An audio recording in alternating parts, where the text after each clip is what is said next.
And we're back with a replay the story of Final Fantasy XIV Post Realm Reborn Part 3. Now last time what happened? We managed to defeat Leviathan and Ramu, and Alphino managed to create a whole world expanding grand company called the Crystal Braves. So we're gonna continue where we left off with Part 6.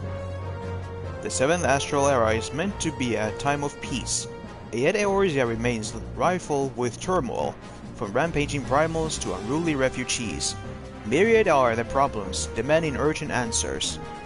In response, Alphino forms the Crystal Braves, an ambitious company that will serve the realm as a whole rather than any one nation. Right, so let's get to it.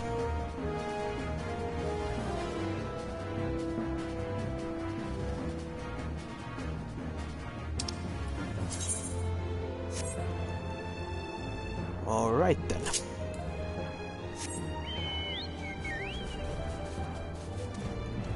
Let's get back to the Rising Stones and see what's up.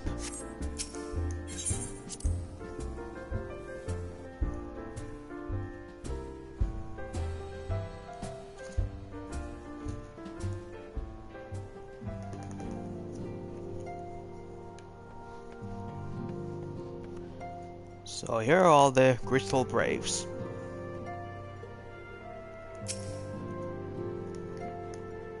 This uniform rather suits me, would you not say? Or perhaps it is that suits it. After all my transgressions, I am grateful indeed for this chance to start anew.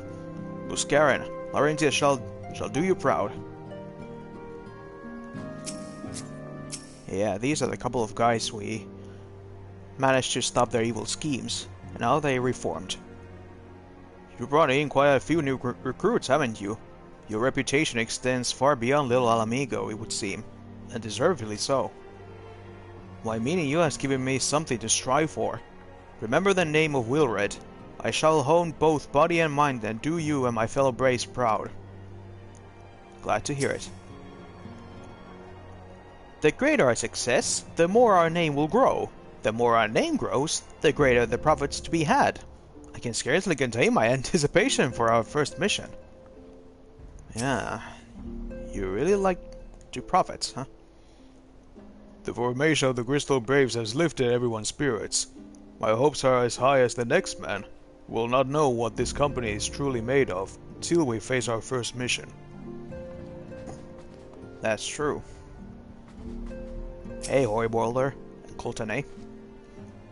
It is always inspiring to speak with a person of vision. If there is aught I might do to be service of this new company, you know where to find me. Thank you. Come to mention it, youngins seem to have run off somewhere. I do hope they are not up to any mischief.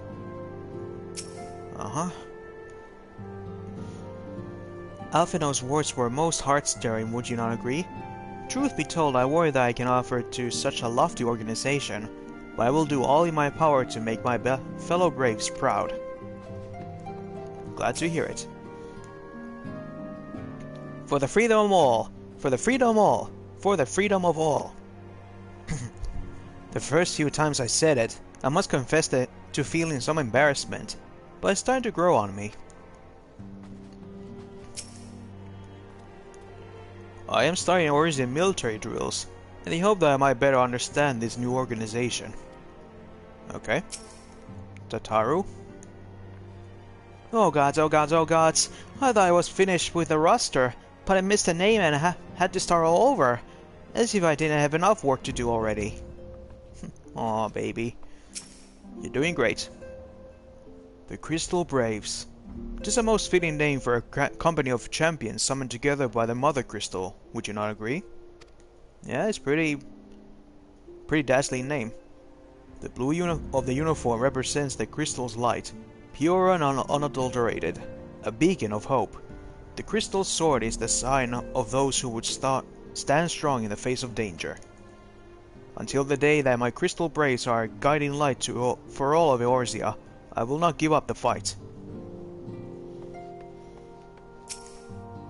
Flamin, doing okay? Everyone with a pair of eyes can see that Thancred is thoroughly besmitten with Higiri. Then again, suddenly has never been one of his strengths.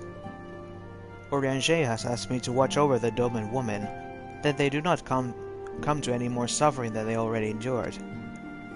Yeah, better keep an eye on him.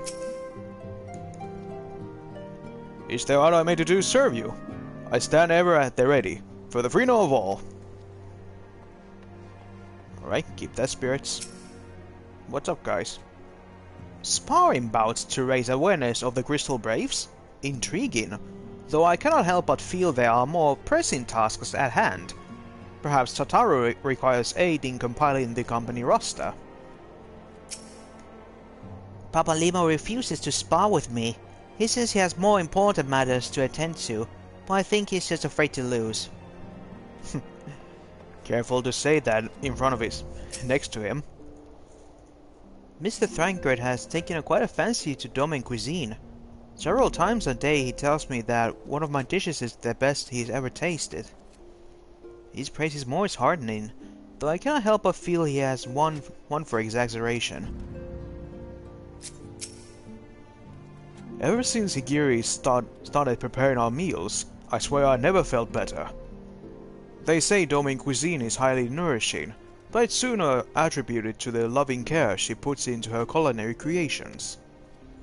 They say the fastest way to a man's heart is through his stomach, and I'm not one to disagree. Neat.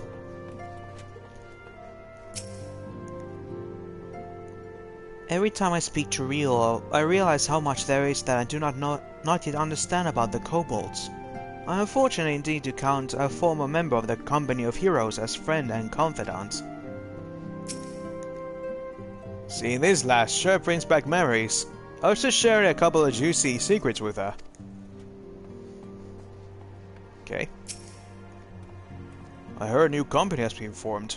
I will be of service in whatever humble way I can. Hey kids, what are you doing here? For the freedom of all. For the freedom of all. For the freedom of all. It just doesn't sound the same way I say it. Our Domain Adventurers Guild could use a new name. Say, do you have any new ideas? Unfortunately I do not. We hereby name Yozan Commander of the Domain Braves. The Crystal Braves. Why, just saying the name makes me feel strong. I've been thinking of changing the name of our guild to the Domain Braves.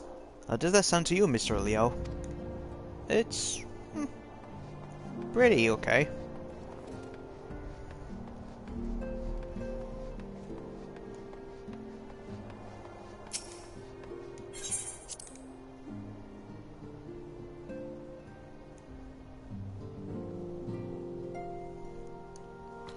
Now then, what is our first mission? Traitor in the midst. Huh. We just formed the team and now already there's a traitor.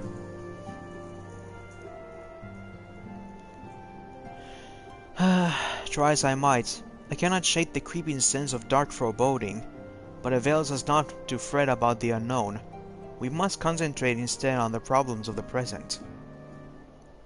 The primals have been relatively quiet of late, and the beast tribes who summon them are under constant surveillance by the grand companies.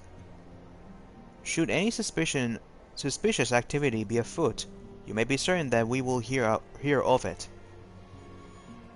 And until such time as a permanent solution to the primal problem has been found, we can do little but wait and observe. As for the Asians, Orianger is wholly dedicated to finding the means by which we may defeat the dark beings. Let us pray for good tidings on that front. Yeah, it would be really nice to finally defeat the Asians. But all of this you knew already. Let us speak of more current matters, in particular the state of the Crystal Braves. Alphinaud did well to found the organization, but ensuring its smooth operation is another matter entirely. Though I doubt not that he's doing his best, I felt that a helping hand or two would not go astray. To this end, I offered to send one of the Archons to assist him, but he declined. You know how he can be, independent to a fault, and singularly loath to accept help. Save, of course, when that help comes from you. Alphino has entrusted countless matters of import to your care in the past, and I believe he would not hesitate to do so again, were you to offer. I should be more grateful if you would go to him, and support him in whatever manner you are able.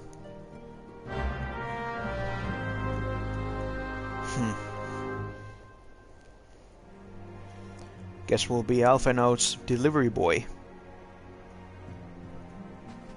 At least as assistant.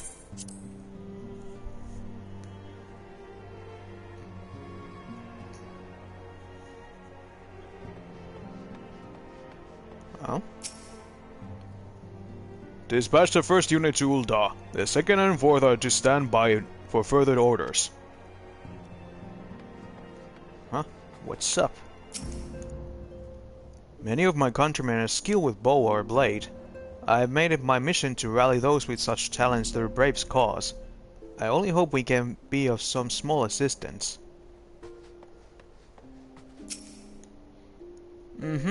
Condemn refugees to death.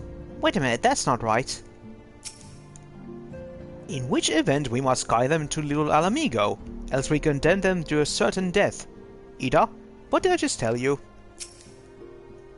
Condemn refugees to death. Wait a minute, that's not right.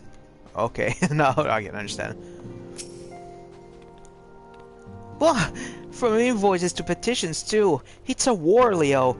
That desk in front of me is my front line, and I fear I have been overrun.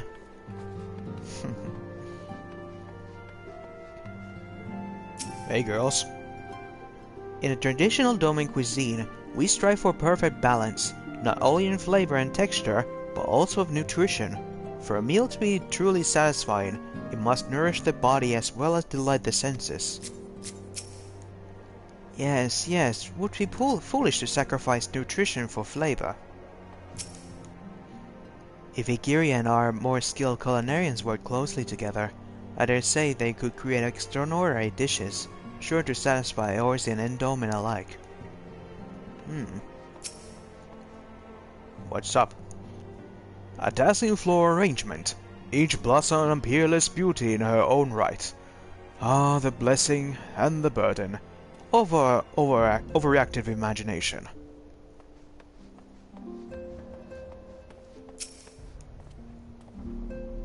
Those azure uniforms are really rather striking, but I think I shall remain a scion for the nonce. These walls have become my home, and the scions is my family. Besides, I'm not sure blue is really my color. The green is my cassock brings out my eyes, just as Hori's breeches bring out the red in his.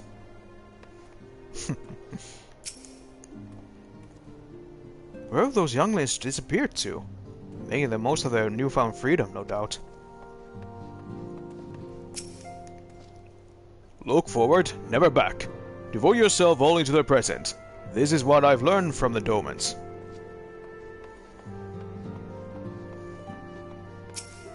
Hey, Alphino. What is it, Leo? And do be concise. I'm rather busy. You will lend a hand, you say? I see. Well, now that you mention it, there is a matter that wants for attention. Given its sensitive nature, I was hesitant to entrust it to my braves, but the demands upon my time are such that I had little choice. Which is not to say that my men want for labor. Though we are but newly formed, there is already a great demand for our services, and we are hard-pressed to answer all petitions. But I digress. The fact is, I would sooner attend to this particular matter myself, but my presence is required elsewhere. That being the case, I have entrusted its resolution to my second-in-command, Captain Ilbert. Tell him that I sent you, and he will furnish you with the particulars. My thanks in advance, Leo. Ilbert, huh? You're the second-in-command.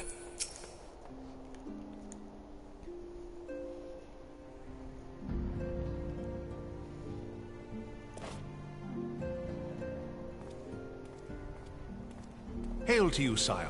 How might we serve you?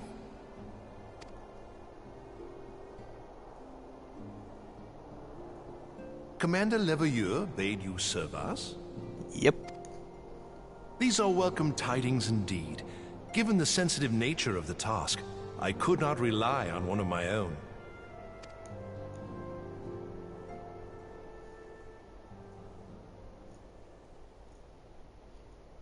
What's up? That which I'm about to tell you, I tell you in the strictest confidence. Hmm?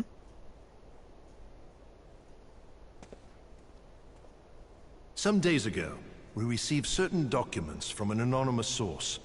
They notified us of the presence of a Garlean agent within the ranks of one of the Grand Companies. Following some discreet inquiries, we identified a suspect among the Immortal Flames, whom we detained for questioning. Alas, the man was not our agent. He was but one of many men in the agent's employ.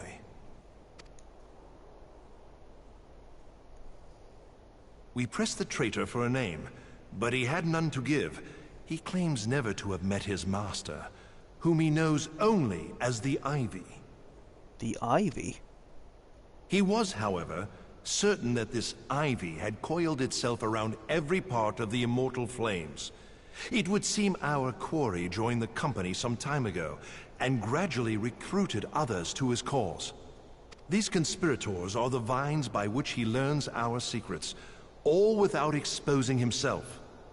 It won't be easy to identify the Ivy amidst this tangled mass of subterfuge, but we have a tendril in our hands, and we shall follow it all the way to the gnarled root. Huh. I see. Now, much as I would prefer to proceed with due discretion, circumstances demand that this matter be settled post-haste. Garlemald's War of Succession nears its end, and it is feared that the Empire will soon resume its march on Eorzea. When it does, we can ill afford to have traitors in our midst. The Ivy must be rooted out now. Okay.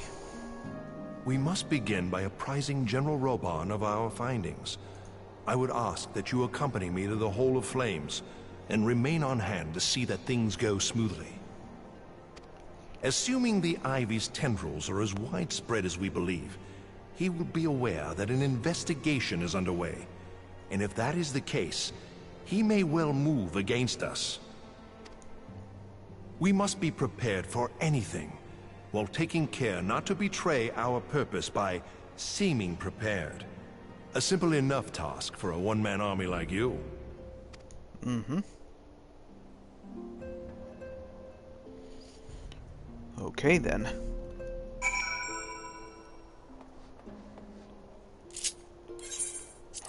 So let's go to Ul'dah.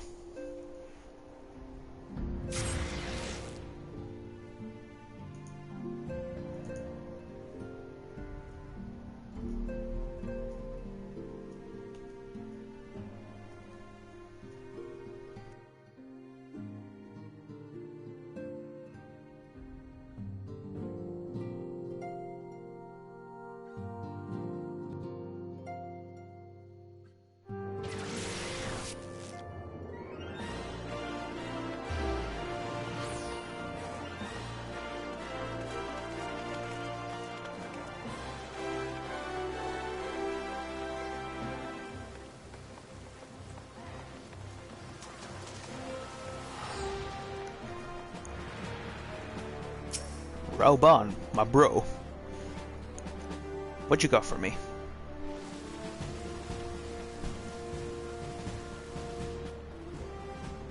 Well, well. What brings you here, my friend?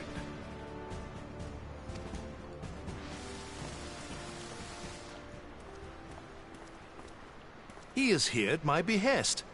Greetings, Reborn. It has been a while. You knew each other? Hilbert, you old scoundrel. When they told me you'd be visiting, I scarce believed my ears.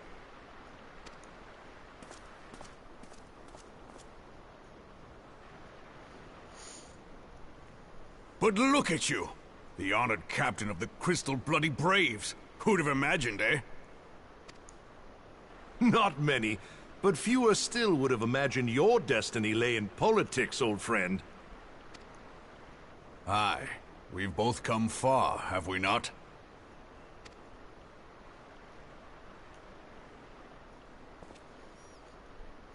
Lest you wonder, Hilbert and I go back a long way. We've been friends and rivals since we were lads. Uh-huh. The last time we saw each other, Alamigo had just fallen, so you can guess how many summers it's been. And in all that time, not a word from the fool. Ah, well, my dealings tended toward the modest and mundane, unlike some I could mention. As I hear it, no sooner did you reach Thanaland than the brass blades clapped you in irons and dragged you off to die on the blood sands. Being a stubborn sort, you won 1,000 matches and earned yourself a place in the people's hearts while you were about it. Then, with your mountain of prize money, you bought the Colosseum and secured a seat on the Syndicate. Those balls, brother! Rags to riches does not do it justice. You're a hero to the common man. Ah, so that's your backstory. Bah! Spare me. I am no hero. If anyone is worthy of that title, it's our friend here. Next to him, I'm little more than a glorified butcher. Hey, come on. But you, Wilbert, you sell yourself short. By all accounts, you are an adventurer of some standing. I like to think that I did my part for the greater good. But if you're no hero, then I'm no adventurer, not in this company. Anyway.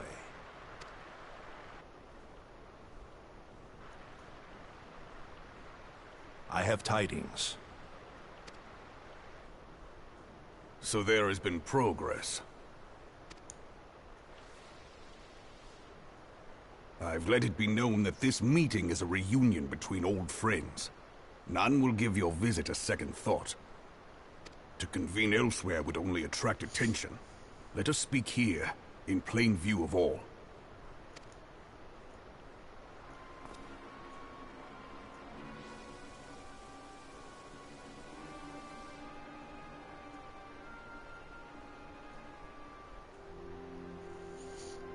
So it is we who have been compromised.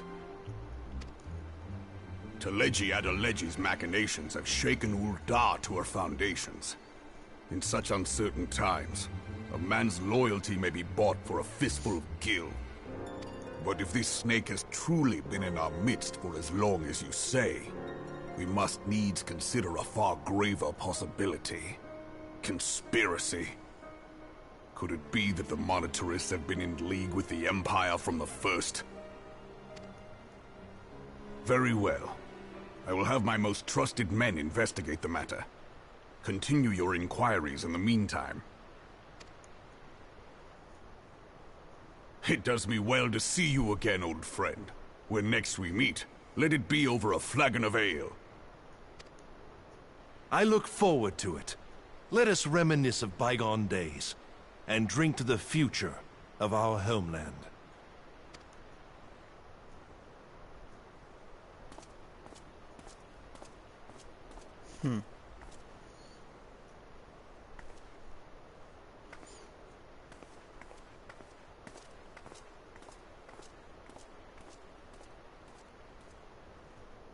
Flame General.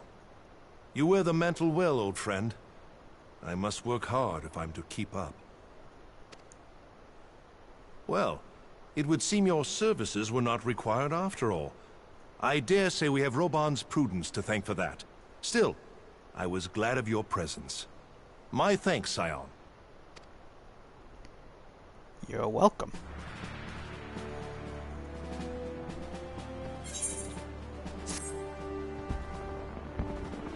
So then,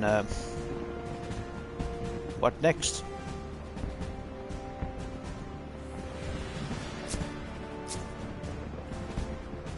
That takes a while again for it to load out. Not load out, load in. There we go. Our hunt for the Ivy begins in earnest, Scion. Suffice it to say we must tread warily, but one misstep may well cost us our lives. Our business here is concluded for the time being.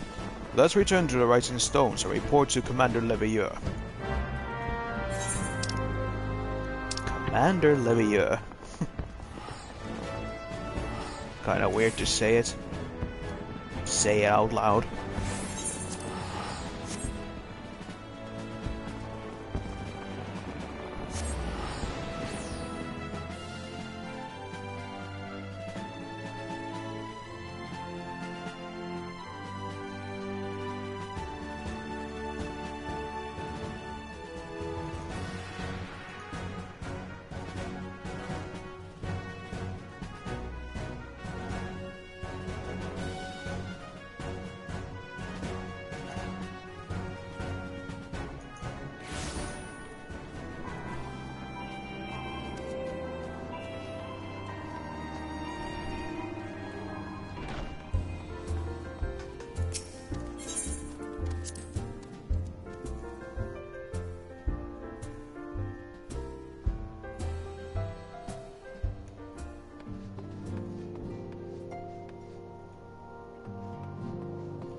Saying the same thing now? Alphino? I mean, Commander Alphino.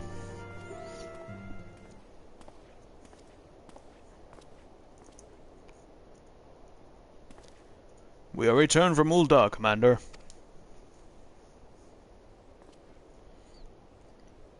And not a moment too soon. Something has happened. Trouble? You will recall that the Fourth was tasked with reconnoitering the rendezvous site used by the Ivy's minions and its Imperial contracts. Soon after you left, we received word that the unit was ambushed en route to its destination. God damn it! According to the report, one of ours had been taken captive. The Guardians are not wont to treat their foemen with dignity, and have grave fears for her safety. We must dispatch a rescue party at once. Recall those braves who are afield. Begging your pardons, Commander, but we have not the time. I'm afraid I must ask for your aid once more, Scion. An ill-prepared rescue party will always serve to provide the Guardians with more captives. Yet time is of the essence. Simply put, you are the best chance we have. Captain Ilbert has the right of it. I trust you're willing? But of course you are. Now Alian of the Fourth lies in wait with the Tangle, near the entrance to the Castrum Sentry. Seek her out, and she will apprise of you of the situation.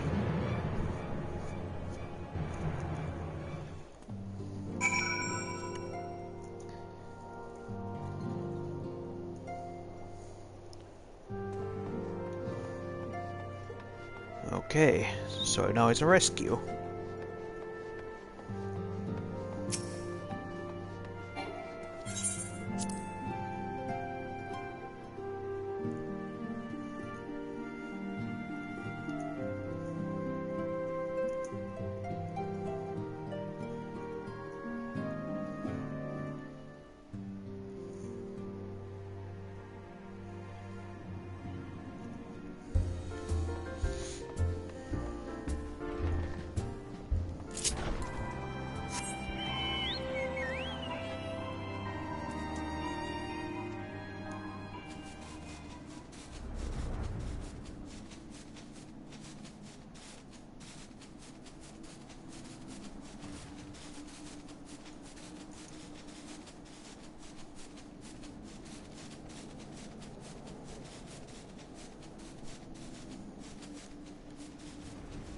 Over here.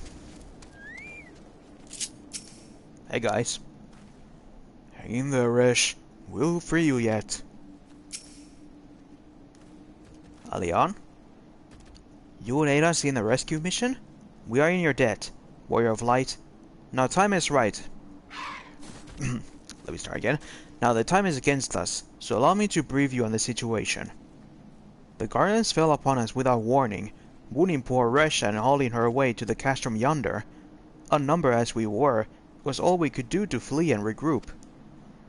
Even as we speak, the Guardians may be interrogating Resh, or worse. With her hurts, I fear that she will no longer survive her attentions. We must rescue her without delay.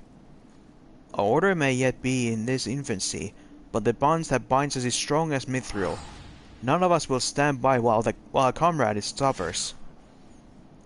We, the remnants of the Fourth, will infiltrate Castrum Sentry. Please help us find Resh before it's too late.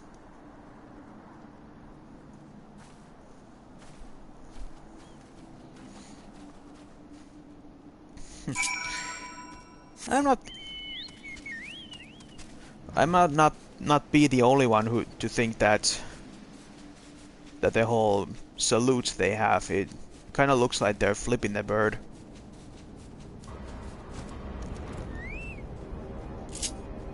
Uh-huh. There he is.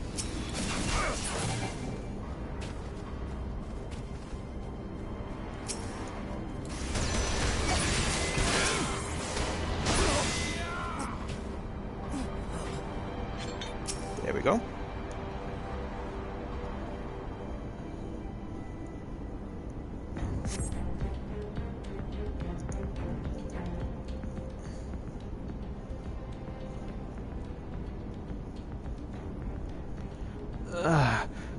Where am I?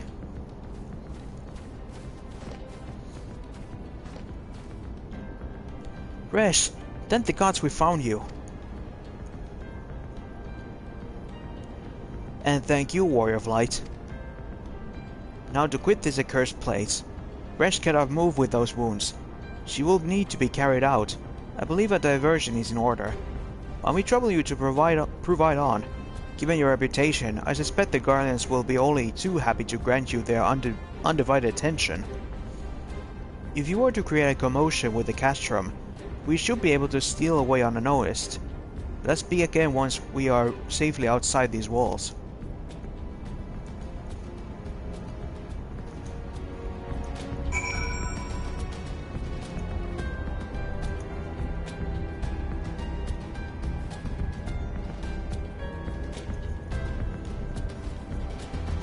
Okay. Let's go make some noise.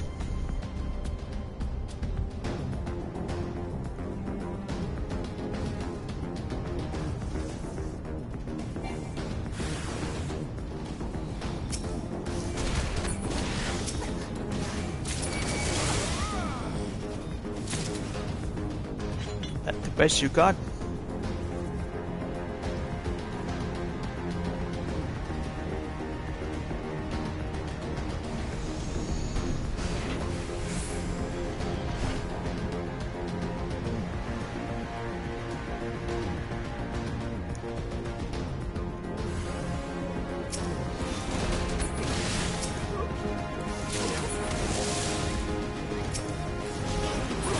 Oh.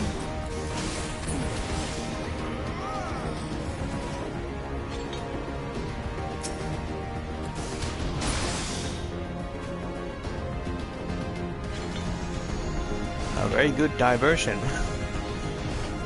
No one's not around to see it.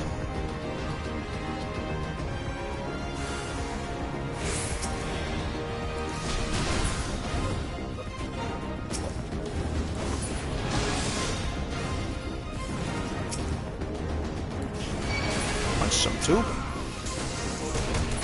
And you also.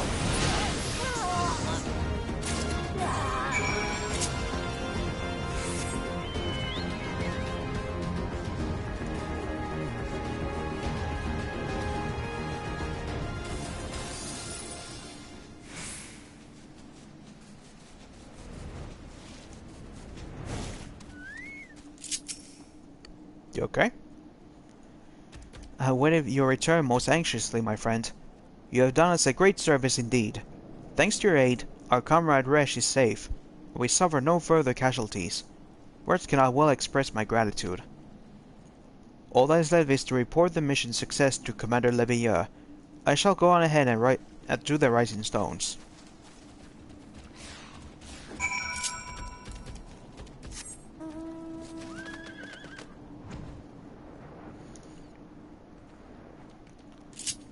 Now let's go, little horsey.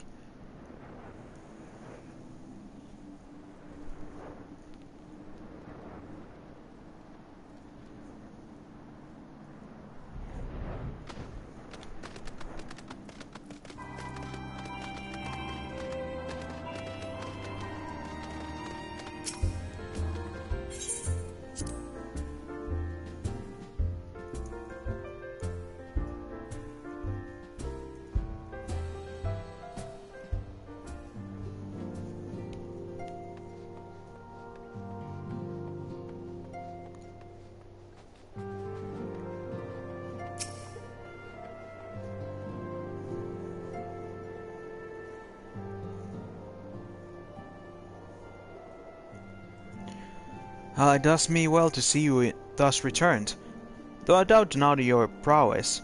Entering an enemy stronghold is generally considered to be a risky venture, and I must confess to having been trifle anxious. But here you are, hale and whole, having succeeded in your mission as is your wont. Lest you wonder, the woman you rescued is being cared for by the Domans. Thanks to their expert ministrations, the danger is past. You have my gratitude, Leo.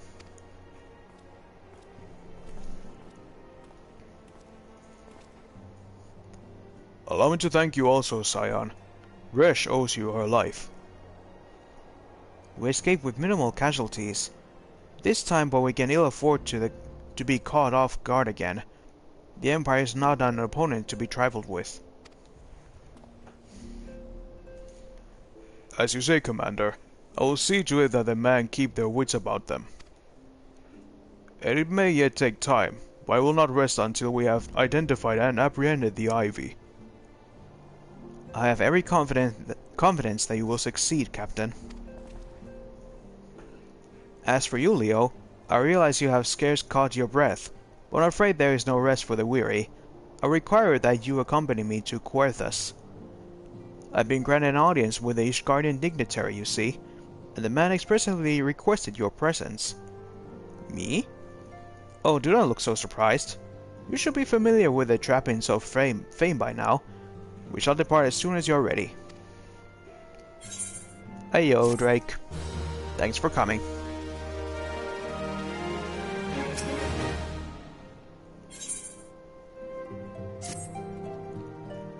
We've been blessed with a rare opportunity, Leo. An audience with an ambassador of the Holy See of Ishgard. We are to treat with Sir Emmerich, Lord Commander of the Temple Knights, and in Camp Dragonhead. It is considered a great honor to serve the Holy See directly as a Temple Knight.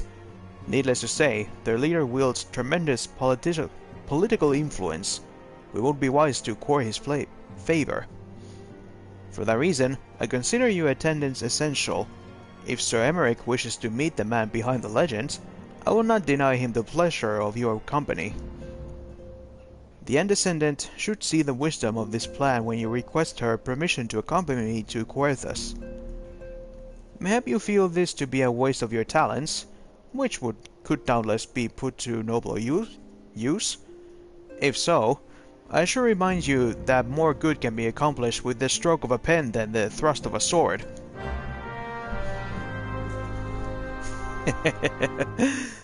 Nice.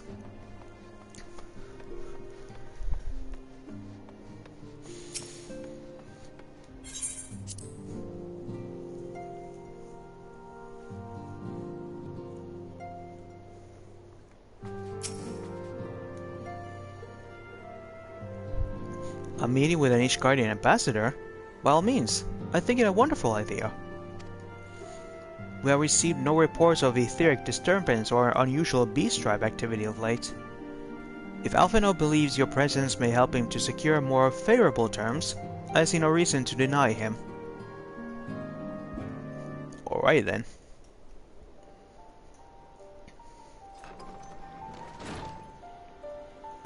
And Descendant, I take it Leo has explained the situation? He has. Yet welcome though these overtures are, I cannot help but wonder what prompted them. The Ishgardians have sprung all contact with this other city-states for decades. Why reach out now? Would that I knew. The question of their motives is one to which I have given no small amount of thought. Alas, I know no more than is generally known.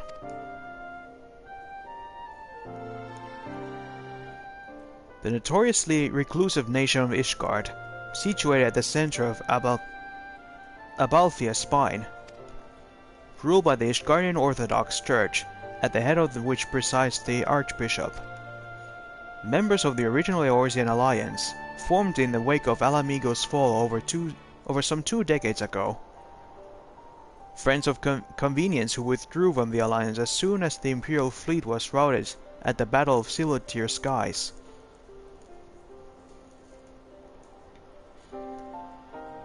Since which time their borders have remained closed to all outsiders. They rejected every one of their former allies' calls to reopen dialogue, turning a deaf ear to their neighbors' pleas, even when the calamity loomed large. And on the fields of Cartano, where brave men and women laid down their lives in defense of the realm, their banners were conspicuously absent. I have tried to convince Ishgard to rejoin the alliance at every opportunity. I explain over and over again that unless Eorzea stands united, we cannot hope to preserve our freedom. One by one our nations will fall, as once fell Alamigo.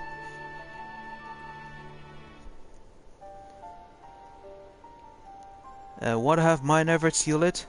Why not? Surely this can be considered a step in the right direction? I sure hope so. Rather than the lowly messengers we have been fobbed off within the past, this time we shall meet with a man of genuine influence. Of course, I am not so naive as to think as they come to us of the goodness of their hearts. We have something they desire, though I have yet to find out what. But such is the nature of diplomacy. They will bring their agendas to the negotiating table, and so will I, along with a handful of incontrovertible truths. The Empire will soon be at our doorstep once more. Indeed, you may be assured that I will expound upon this point and others. Let us depart to Camp Dragonhead, Leo. Our old friend Lord Harshaphant is expecting us. Since our quest to recover the Enterprise, I understand you have further integrated yourself with the man. Excellent work. His fondness may prove useful to our cause. Yeah, we're best friends now. He's my buddy.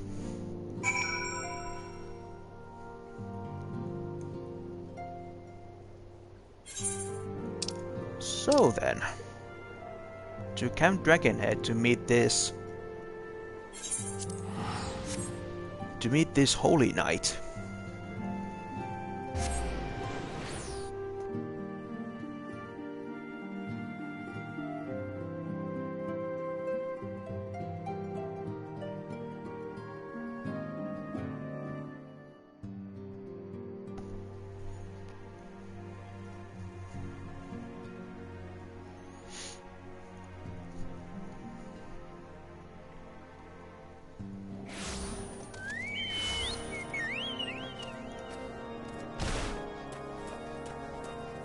Back with this creepy Castlevania type music.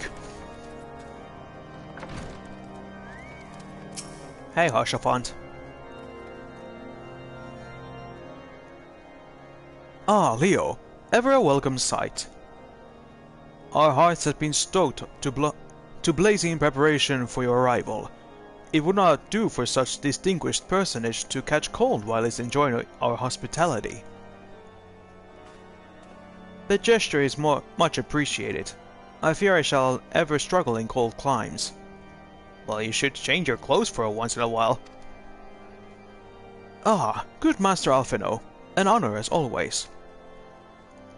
Likewise, Lord Harshaphant. Forgive us yet another imposition. I fear we have relied overmuch on you aid since you so generously assisted us in locating the Enterprise. Nonsense! Any debts incurred have long since been repaid. Besides, who can say what the future may bring? House Fortin may even seek the aid of your newly formed Crystal Braves. In any case, I'm simply delighted that the Holy See is at last willing to grant you the audience. No doubt your discoveries at Snowcloak helped to justify the decision. This recent resurgence in heretical activities of grave concern to us all. But to the matter at hand.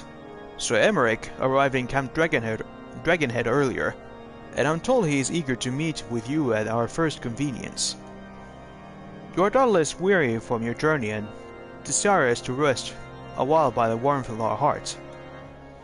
But if you're willing to forego such comforts, pray inform the knight stationed outside the intercessory. He will grant you entrance and send word to the other attendees. As inviting as our hearth sounds, I think it's best we proceed to the intercessory forthwith. Yeah, let's meet this Emmerich. Wonder what kind of guy he will be. Oh, over there.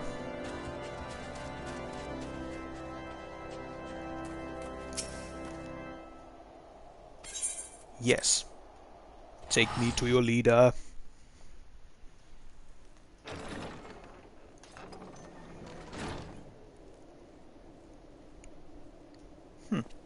Cozy.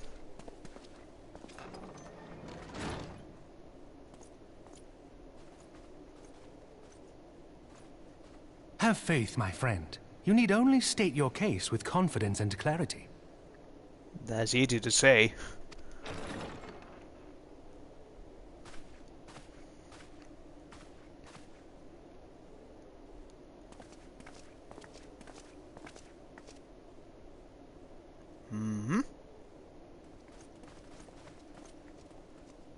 Commander Leveilleur, it is both an honor and a pleasure to meet you. I guess you are Sir Emmerich. I'm Hello. Emmerich, Lord Commander of the Temple Knights. Alphino Leveilleur, at your service. Your reputation precedes you, Sir Emmerich. I think we will find that we have much in common.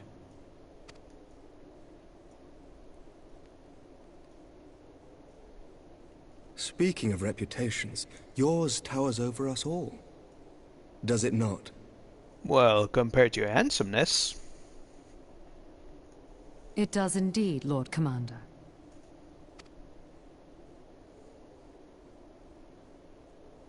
I am not too proud to admit that I have followed your activities with an interest bordering on fascination. Oh? You're hitting on me? Full glad was I to learn that you would be joining us. He is hitting on me.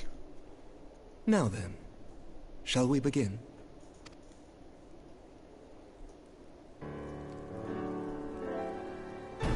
We know full well that the Garleans will return in force ere long. What is more, we have yet to achieve a lasting victory over the primal menace. The beast tribes continue to summon their gods, and each incarnation is stronger than the last. Ishgard is not immune to these threats. I must reiterate that it would behoove your nation to rejoin the Eorzean alliance. Once again, I must respectfully disagree. On what grounds? Despite their presence in Kurthus, the Ixal do not concern us. The territorial claims pertain to Gridanian lands, and it is the people of Gridania whom they harry.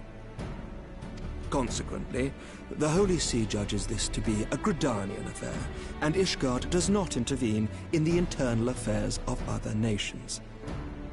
Even were that not the case, our forces are wholly committed to the Dravanian conflict. We have not the knights to spare. Bullcrap. As for the Garleans, we are not ignorant of history. We have observed the rise and expansion of the Empire, and we agree that it is only a matter of time before they resume their campaign in Eorzea.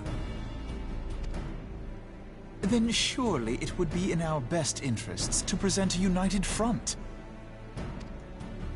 Mayhap one day, but not yet. Why not? Gaius van Belsar is dead, and the legion of conscripts he left behind lacks the will to fight. We think it highly unlikely that they will emerge from behind the walls of their castra for some time. Yeah, but still. Forgive me, but if Ishgard's position has not changed, why did you agree to this meeting?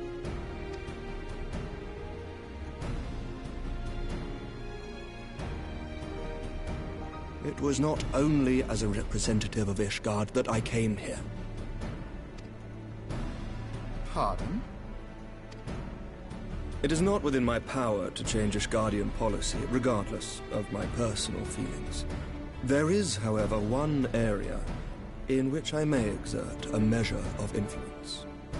And that would Concerns have been raised over the supplies House Fortin has offered to Revenant's toll. These have led to calls for restrictions on the provision of aid to foreign powers. I can ensure that the shipments continue unabated. That's nice. Sir Amaric, we would be in your debt. No, you would not, for I require something in exchange.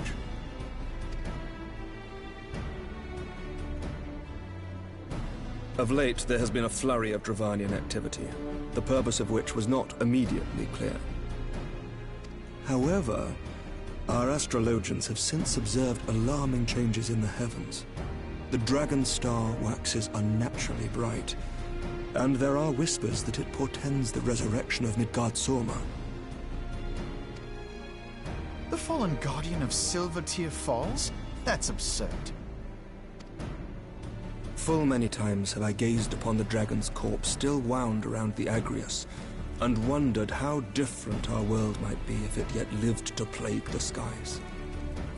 I do not know, and I do not wish to know, nor does any son of Ishgard. Yet the mere presence of Dravanian forces is not sufficient grounds to send knights to Mordona, whatever our astrologians say.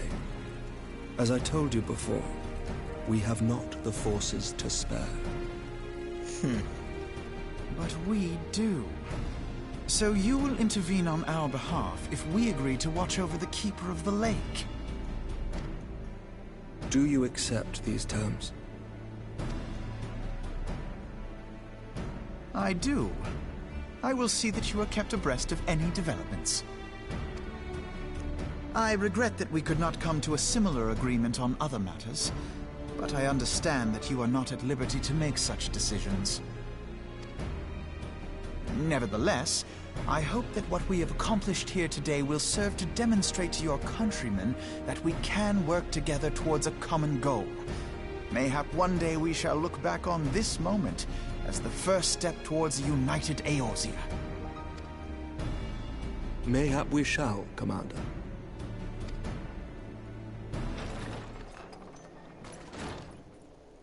What is the meaning of this? The caravan, my lord. It's been attacked. Oh no. It was Iceheart, my lord. Oh no. What? By the Fury! All our precautions were for naught?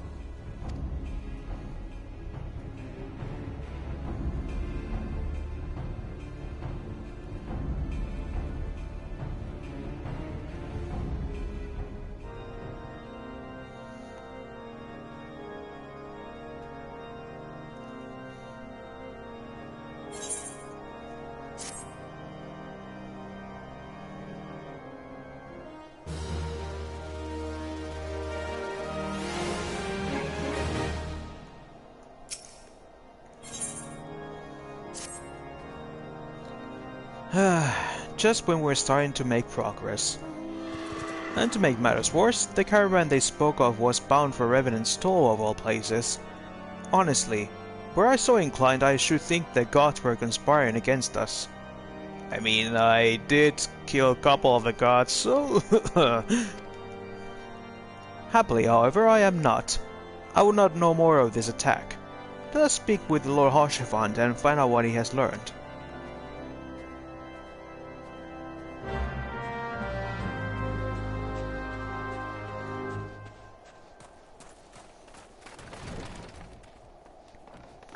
Yeet. What's up? My sincerest apologies for the interruption, my friends, but the situation is such that we must act swiftly. If you would be so kind as to elaborate. Iceheart's heretics fell upon the caravan bound for Evidence Toll as it was passing through the Boulder Downs. 'Twas an ambush, swift and ruthless. In an instant every 9 was slain, every crate ceased, then as quickly as they had appeared, they were gone. 'Twould be an impossible feat without knowledge of the route, knowledge to which only a select few are privy, I presume.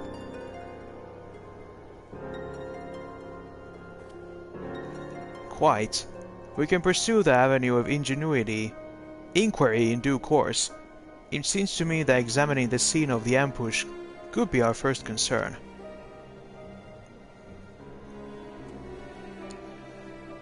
The trail is yet warm. We must act swiftly, as Lord Harshavan said, lest crucial evidence be lost. You have a knack for discerning hidden truths, Leo. Why don't you go and inspect the ambush site in person? An excellent idea. Inform my men of your intent upon arrival, and they will gladly share their findings. Yes. Let's use my power of context sensitivity.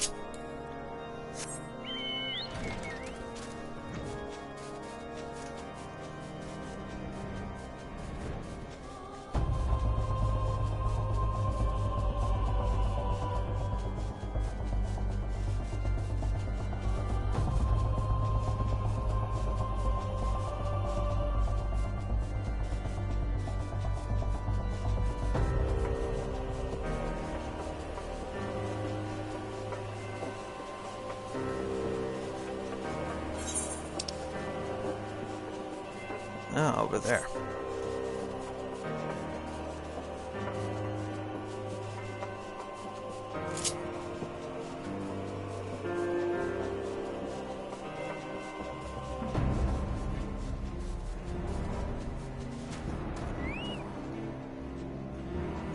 Hey, here to investigate. Move along, adventurer. There's nothing for... Will Harshavan bid you speak with us? You must be... Beg your pardon, Scion. As you can see, they left nearly a crate behind. Tipped the wagon for good measure, even. Though things a bit odd, if you ask me. Would be easier to just steal it. Though a damn sight harder to conceal it, I'll allow. Reckon they came prepared. Probably with wagons of their own hidden a way off. But pay no heed for my ramblings. Absent of proof, 'tis not but speculation. Might be as the squire receiving care of the observatorium could tell you something more factual. That is, if he's awake. Unlike myself, that he was there during the attack. Not that his presence amounted to much. Someone at the observatorium, huh? Let's go there then.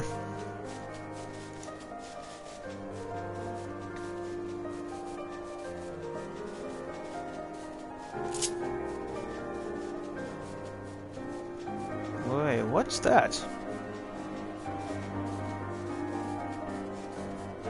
Just realized there's like this big balloon at the distance.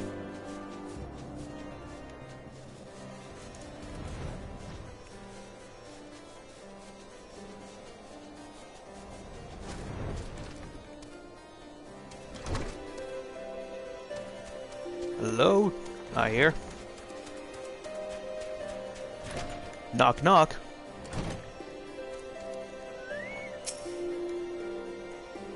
You've come to ask about the attack, haven't you?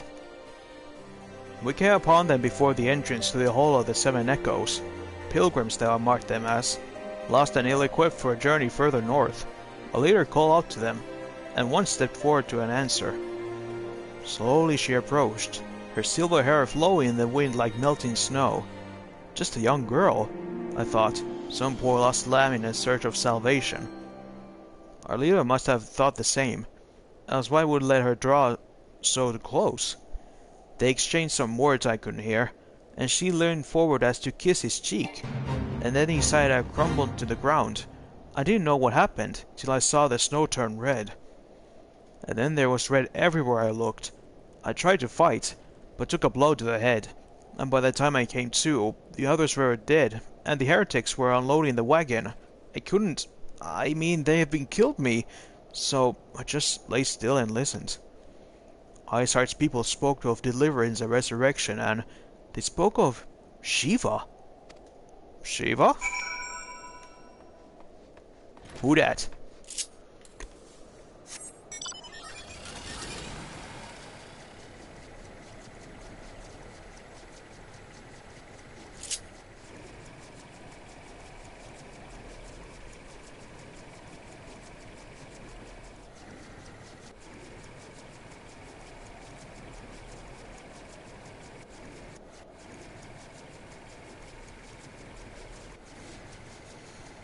Okay, back to reports.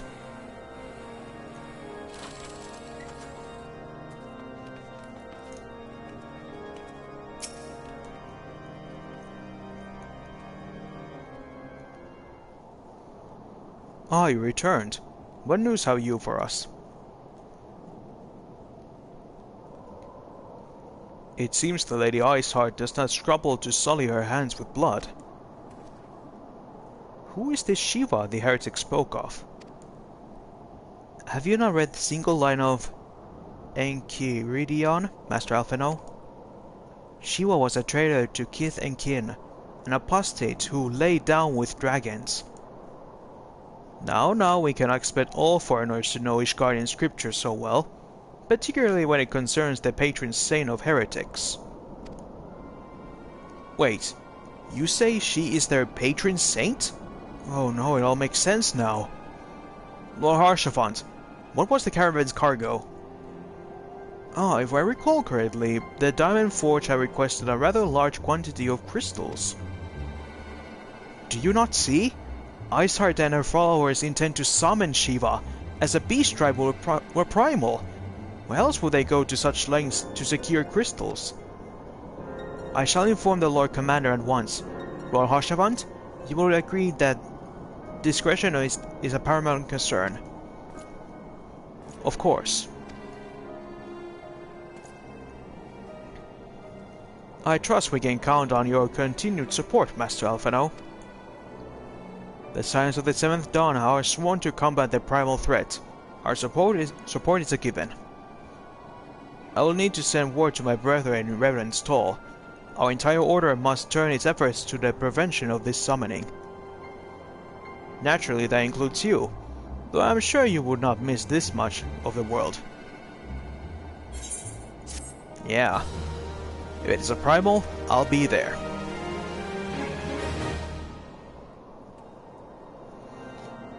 Oh god. When they always speak of the heretics, I always remember Warhammer 40k. With their constant speak of heretics. The persistent attacks of our caravan seemed to little more than a nuisance at first. The heretics were a problem, to be sure, but a relatively minor one. That was before I discerned the purpose behind their attacks, of course. Now they have my undivided attention. After apprising Minfilia of the situation, I shall summon a unit of Crystal Braves to assist us. As for you, Leo, pray join me in the Whitebrim front. Since the incident at Snowcloak, the Knights of the House Durande have redoubled their reconnaissance efforts in the region. It is my hope that they have information that may help us to determine precisely where the heretics are hiding. Given our mutual enemy, Lord Rillaman should be eager to oblige us. I shall see you there then. Good.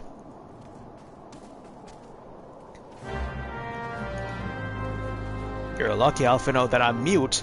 I would not able to say no.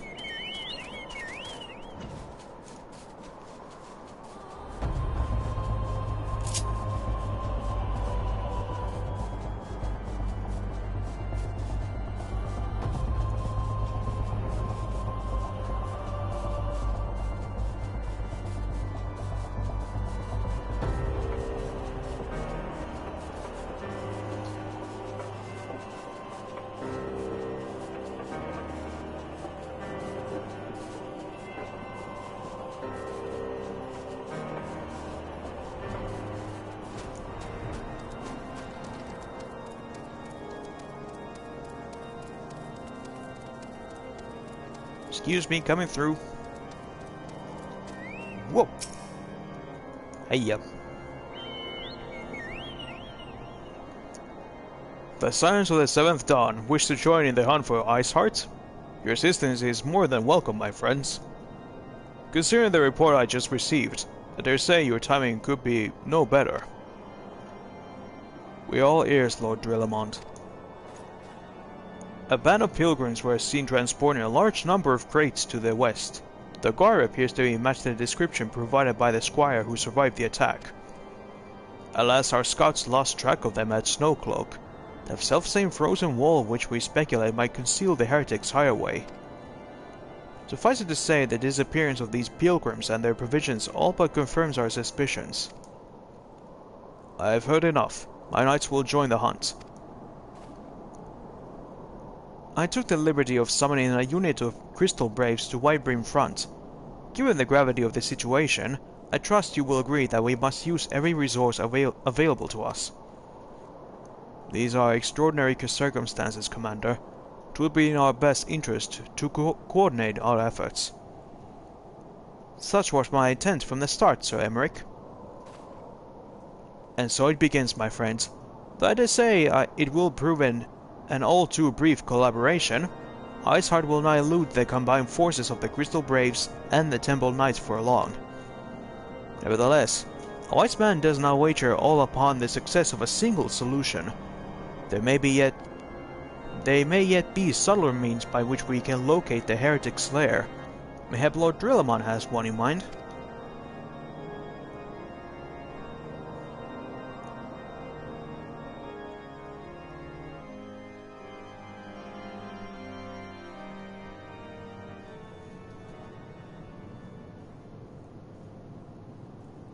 Meanwhile, at the heretic's lair,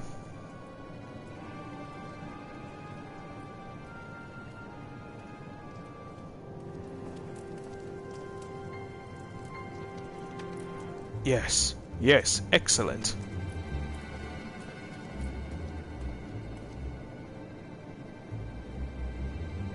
My lady, everything has been accounted for. If there is aught else you would have us to do, pray speak, and it shall be done.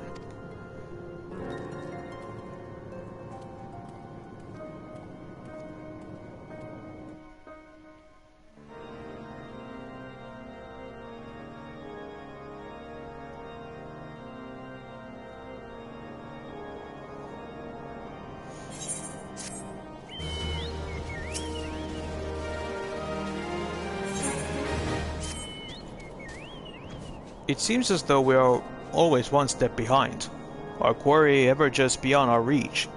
Though I would like to believe that the tables are about to turn, I must confess to have certain doubts. A joint effort may succeed where others have failed, but it would yet yield the selfsame result. Fortunately, we are not without other options. I trust you haven't forgotten Inquisitor Gilame. We have not. The mystery of how the heretic remained undiscovered for so long has been much in our thoughts, as has their question of what steps might have taken to prevent similar breach of security in future. Accordingly, we conduct an exhaustive and covert evaluation of everyone in Whitebrim Front. Though some were found to have committed certain minor transgressions, we identified only one possible heretic. If this man has pledged himself to Iceheart's cause, he will have taken note of the movements of the Temple Knights and the Crystal Braves, and upon recognizing their intent, he may attempt to warn the heretics. The man's watch is to end soon, at which point he must report to Sir Jean Tremont in the yard. I will have you keep an eye on him. If he ventures beyond the walls, follow him discreetly. Should he meet with a heretic, do not interfere. Simply watch and listen. I have seen it to it that the suspect knows nothing which could endanger our plans. Alrighty. Let's do a stakeout. Who said steak?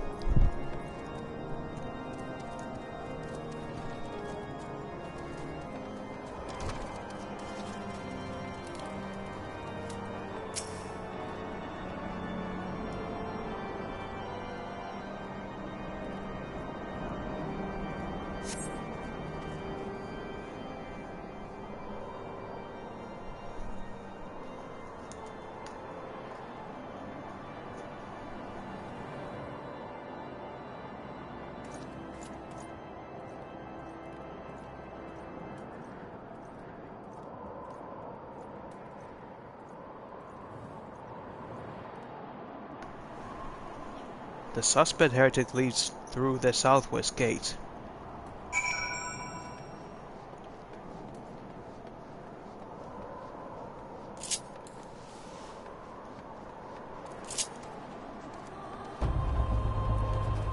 Now remember, people, be quiet.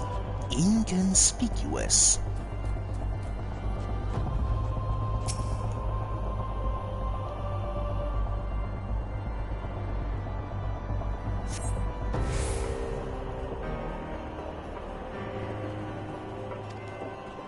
Road to the east.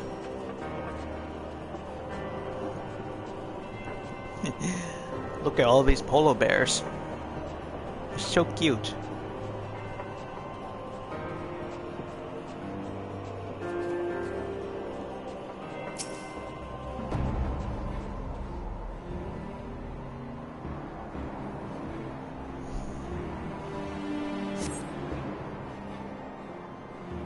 He's gaining speed.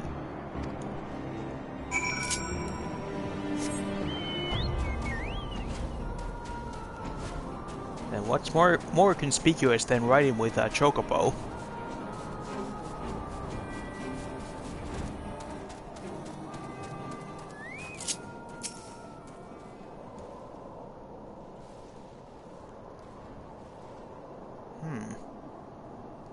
Well, where did he go?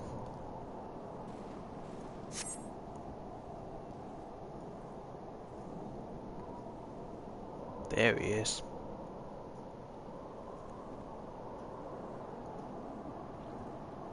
Hey! Hey! Where in the seven hells are you? I'm freezing my bollocks up here!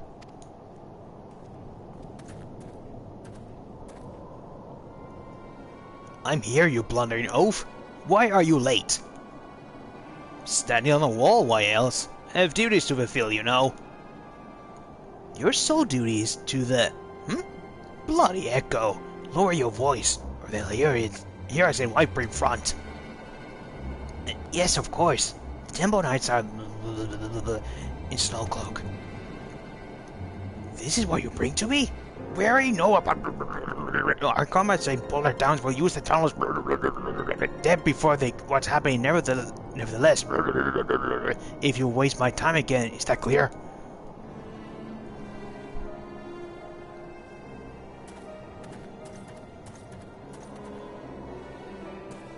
Whoa.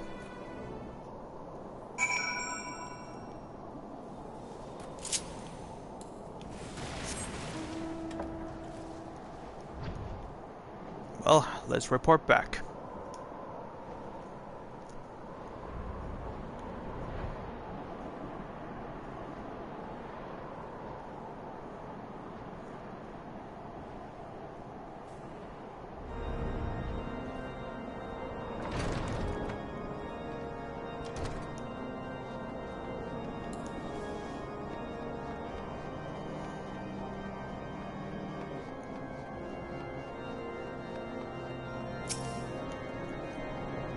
Well, did your investigation bear fruit?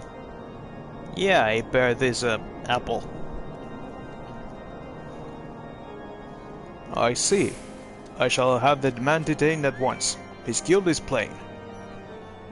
Whether you have heard the words more clearly. Yet the few snatches you were able to make are nonetheless enlightening. It would seem the heretics are aware of our operation, and confident that they will thwart it. Their comrades in Boulder Downs are the key to their plans, which means it is key to our plans that they be rooted out and put to the sword.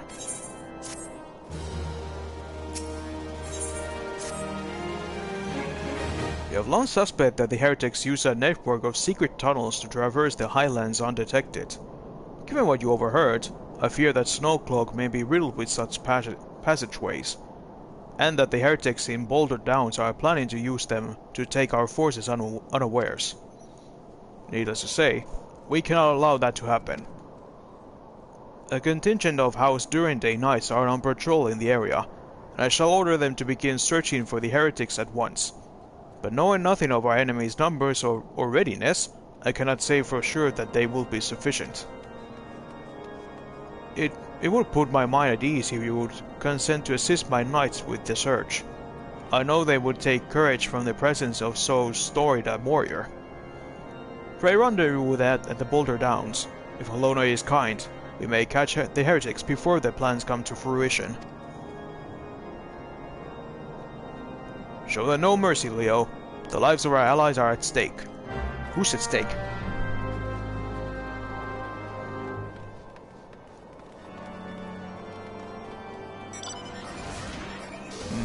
Stake.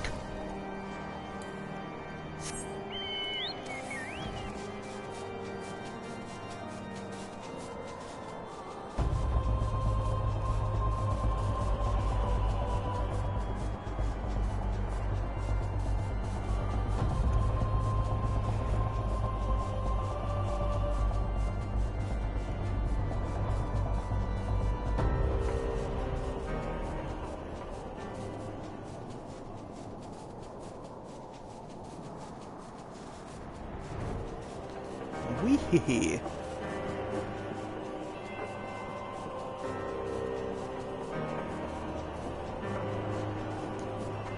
Uh-oh.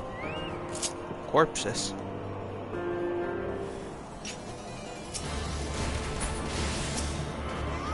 Heretics!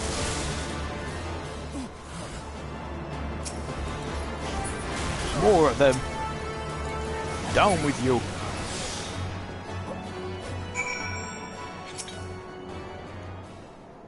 What's this?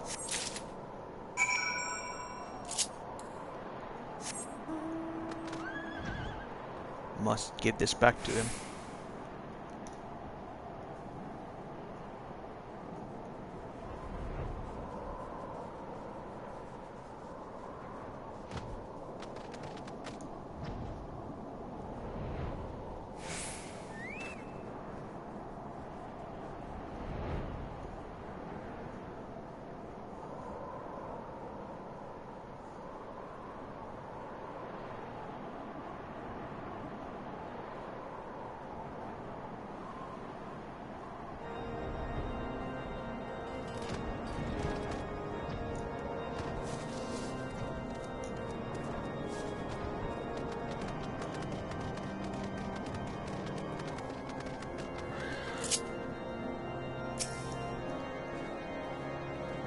Yes, I got this.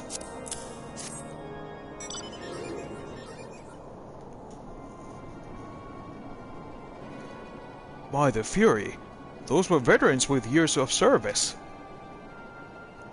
Now they lie dead in the snow. Their bodies must be recovered and...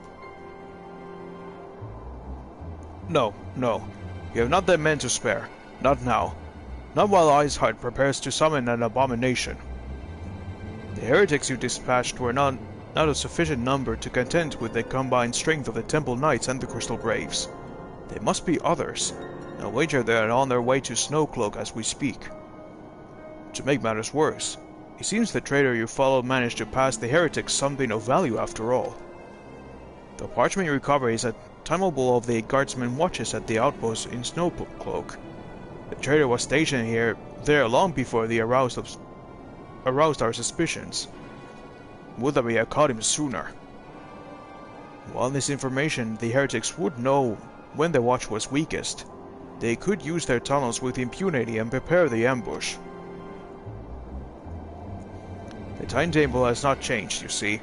Of course it will be changed now, but the heretics may already be in position. House Durandal must send reinforcements, even if it means withdrawing knights from the Stone Vigil. I can see no other way to safeguard the lives of our allies.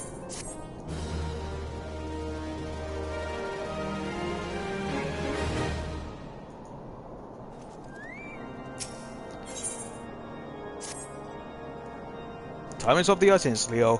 While my knights make ready to depart, the heretics may take our allies in Snowcloak unawares. Superior training and equipment will avail them not if they are cut down ere their swords are drawn. But all is not yet lost. If you leave now, there may still be time to warn them. Make haste, I beseech you. Fly to Snowcloak and tell Sir Emmerich everything we have discovered. Yes. Luckily we can fly. .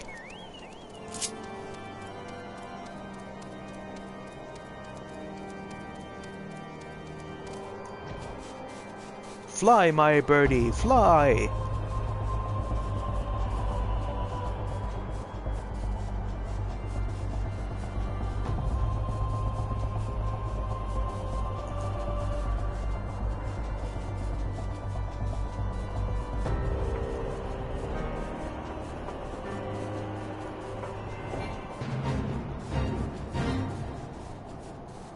No time for fates.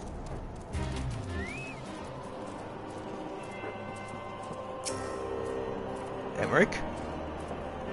Leo, this is a welcome surprise. Perhaps the only one thus far. As you can see, we have yet to uncover any hidden... You have my gratitude. Truth be told, we suspected the heretics might be plotting such an attack. Now that we have confirmation, I shall place my knights on high alert. As Commander Lebilleux be informed, the brace must be made aware. Yeah. Alpha no.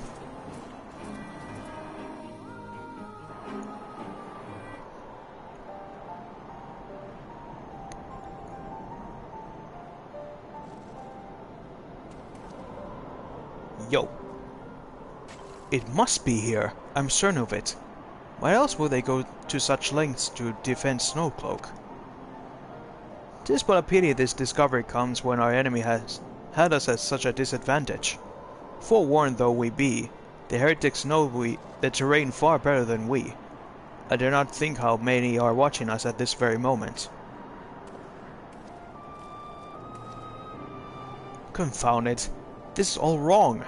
Izard has us scrambling to save our own skins when we should rightly be staining every sinew to find her and stop this damnable summoning. There she is. Come here, girl. Yeah. Ida.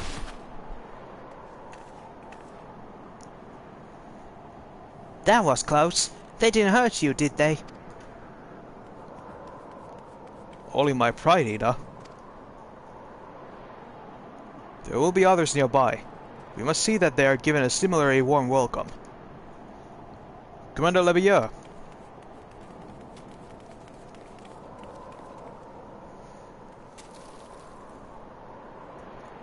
There's been a development, sir. Together with the Temple Knights, we have secured the entrance to some half-dozen tunnels. After spotting the enemy breaking the surface, but that is not all, sir. We think that one of them may be important. Certainly the heretics near flaunt themselves upon our swords. Yeah, but could you first put your fist down? It looks like you're starting to give us a bird. Aha! Just as I suspected. Amongst this warren of tunnels lies the entrance to Izard's lair. Summon the others. We're going in. A moment, Alphino. The tunnel in question is barely wide enough for 2 men abreast. We cannot say with every certainty where it leads, much less what is waiting for us there. Furthermore, we have no way of knowing how many heretics are still lurking here on the surface. What if we were to converge on this point after we enter the tunnel? For all we know, we could be funneling our forces into a trap. I take your point. If the tunnel is indeed as narrow as you say, greater numbers would be more a hindrance than a help. Should we encounter difficulty, our own allies would become an obstacle to escape.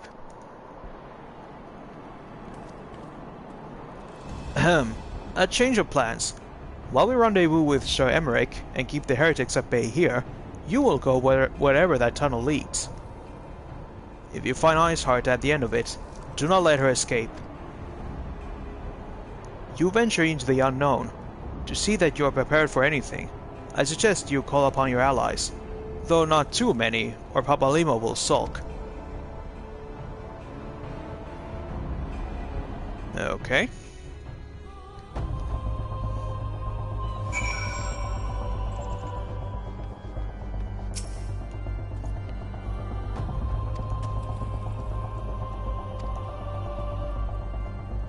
Okay, yeah.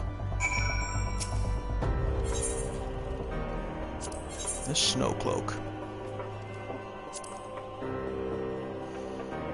Formed in the aftermath of the calamity, The Great Ice Wall has long been thought to be an impenetrable barrier between central and western Corythus. In truth, however, the wall is riddled with hidden tunnels, which Iceheart and her followers have used as a base of operations. You have been tasked with exploring one of such tunnels in the hope that it will lead you to the heretic's leader. Yet what dangers await you are anyone's guess. No worries. We will get through it.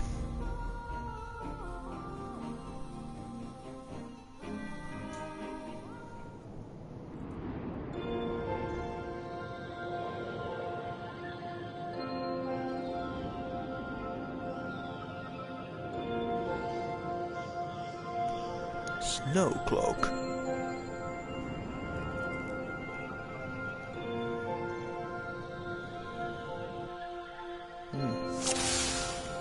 Very nice music.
I need a key.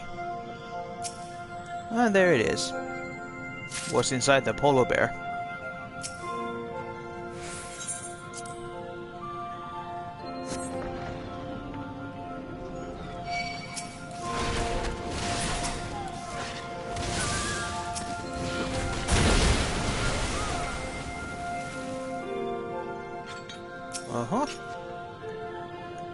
Interesting boss.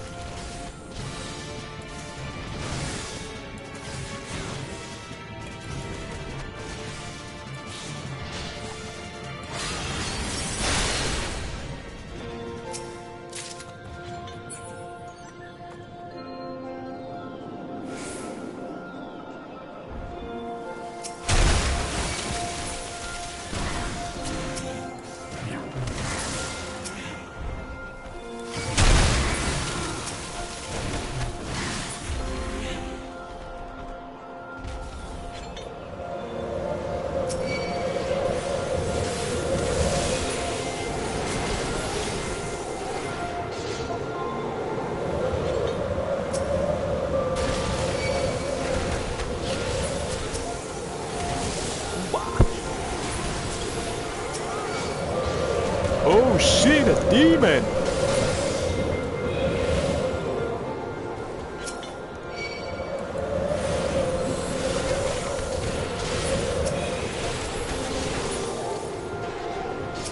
Take that. Surprising to see birds fly here. By the way, I've just now realized that the Gooboo's face almost reminds me of the mask that the developer of the Nier series uses every time.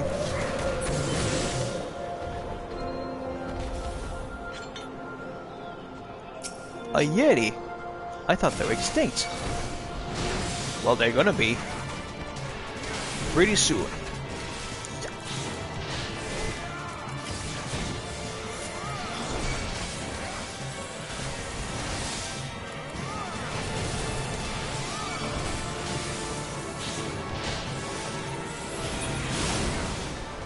There.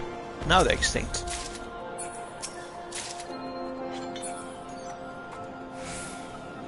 Some bracelets and earrings that I cannot use.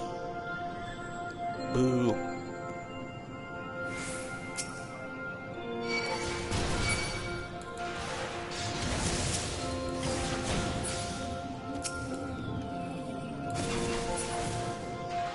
Whoa, that was weird.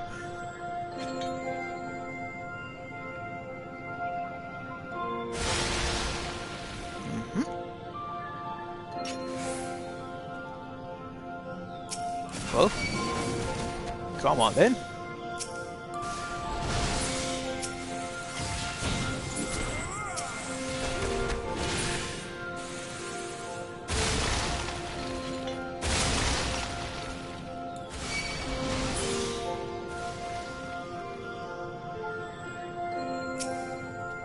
Ugh. Now that's a model I remember from Final Fantasy XII.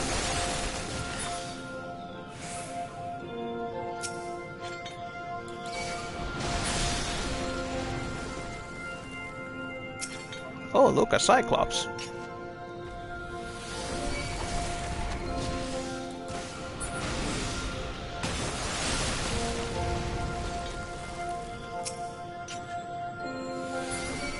Oh, and some dragons.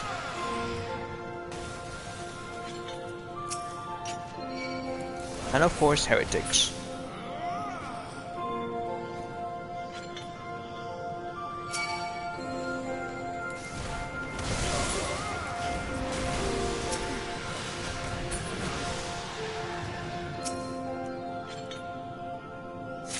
Finger of the Apostate? Ew. Door to Oblivion? But we're not in Elder Scrolls.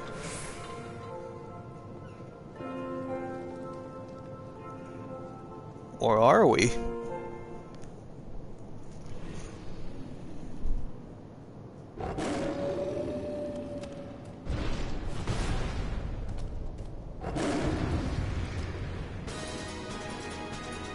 Oh. Fenrir.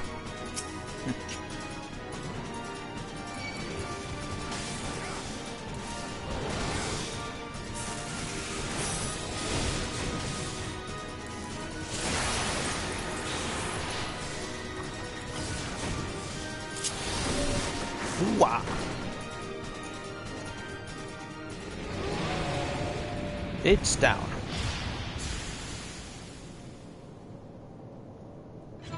Ba ba ba ba ba ba ba ba da.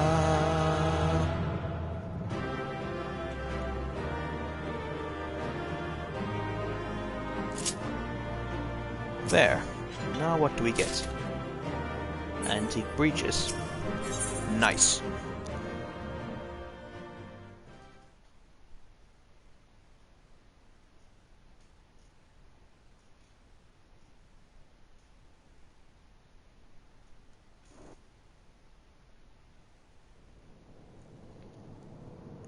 The tales do not do you justice, warrior of light. Hmm? ¿Qué pasa? Yes, I know who you are, and you know who I am. Do I? Should I? I was given the name Izel, but I earned the name Iceheart. Aha.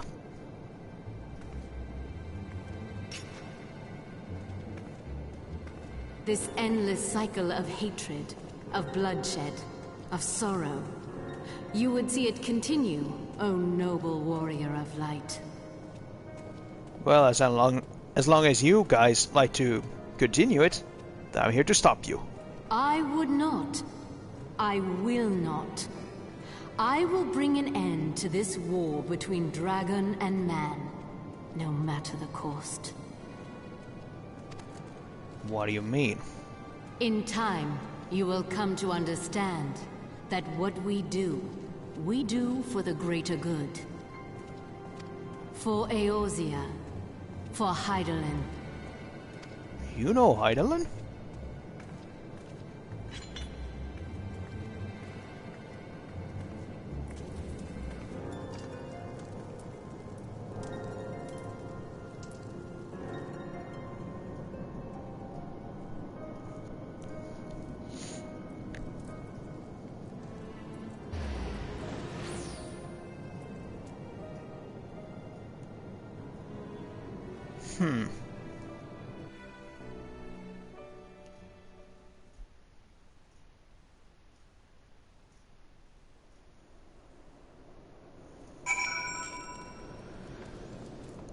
Interesting.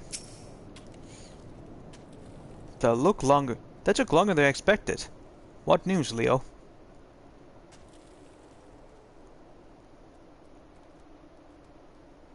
So Iceheart is but a pseudonym.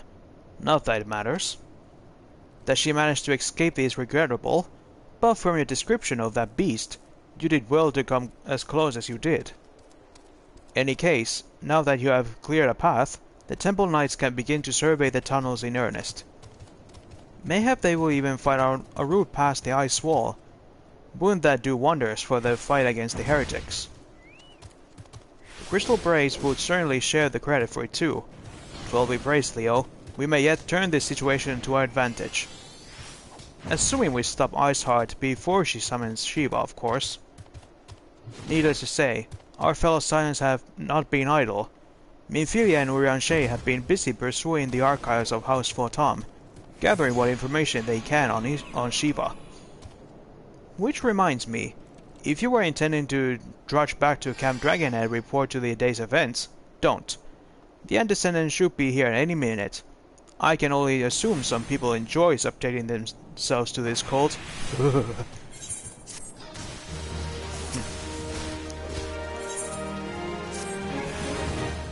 Now then, for the greater good.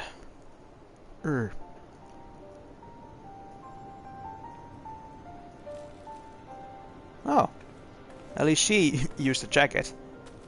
And Descendant, you come to straight from the archives of House Photom. I trust your time there would prove fruitful. Would that I had. Urianshe and I scoured countless texts, but what we found was a questionable veracity. Accounts of Shiva's life and deeds are sparse and contradictory, only agreeing upon one point. She lay down with a dragon, the gravest of all sins, according to his guardian faith. Yet in the eyes of Iceheart's followers, this was a holy act, the blessed union of man and dragon. How such a thing could even be possible is quite another question. Suffice it to say, I very much doubt that we will find a useful answer in the archives of House Photom. Much knowledge has been lost over the centuries, though in this case, one wonders if it is by circumstance or design. You said the Iceheart took a moment to plead her case prior to escaping, did you not? Viewed without prejudice, most would agree that bringing an end to an endless war serves the greater good. I think Sir Emmerich might take issues with her methods.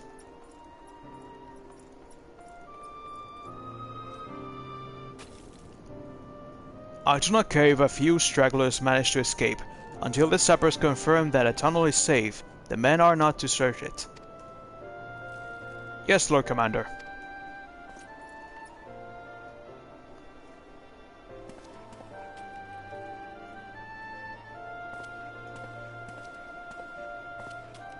You pursue your foes with less zeal than I expected, Sir Emmerich. Lest you misunderstand, I do not deny that your enemy has given us good reason to be prudent. I merely meant you being a man of faith, that I had expected a certain single-mindedness. After all, was it not by the will of Halone that your ancestors came to this land? Why they took up arms against the Dravanians? What would they have done in your position, I wonder? There are those who believe that faith is a renunciation of free will, that a questioning devotion is required of all who would live in a life in service to the Fury. Such righteous fervor may well serve a knight on the front line, less so a leader of men. We are all at liberty to interpret the scriptures as well as we will. I choose to believe that the Fury would value the lives of her followers over the deaths of her enemies. But I will not presume to speak for the Knights of Eld. 'Twas a different time, nay, a different era, and scriptures tell us only so much. Would that it told us more.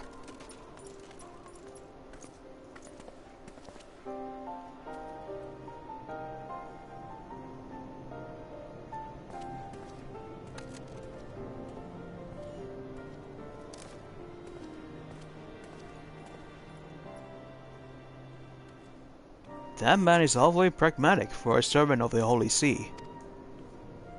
A welcome trade at the negotiating table, to be sure. Less so when one's enemies are making ready to harness the power of a god. Mary does not truly believe that Iceheart's plan can succeed.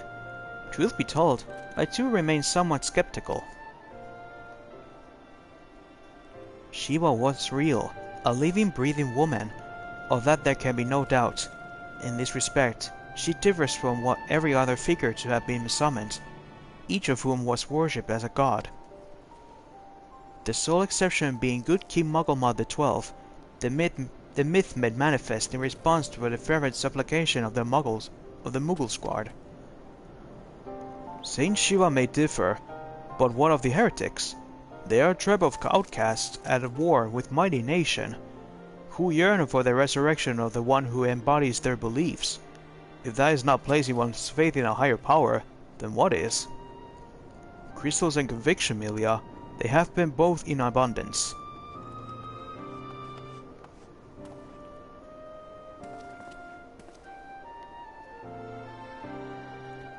Can that truly be all that is required?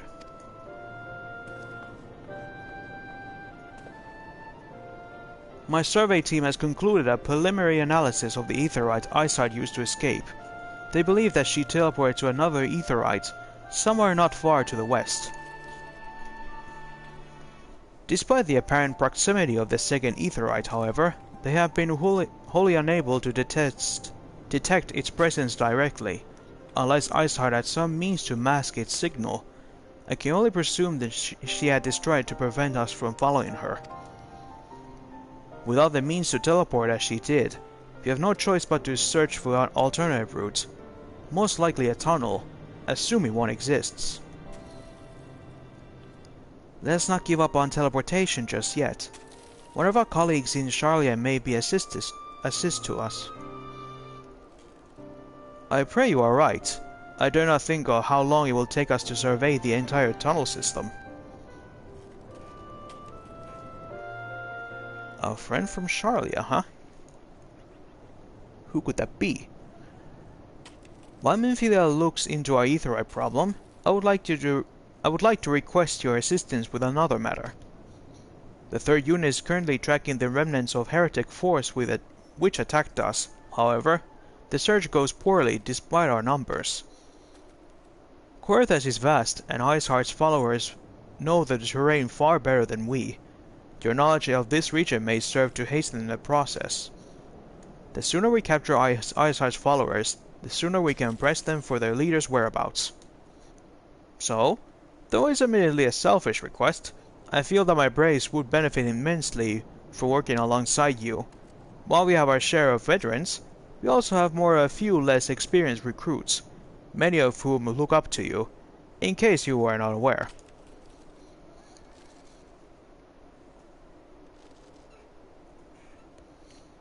Good.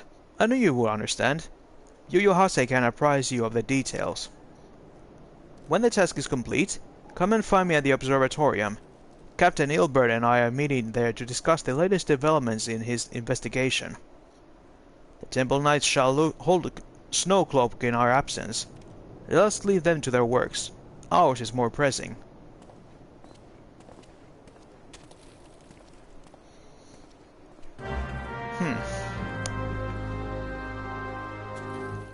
Okay then.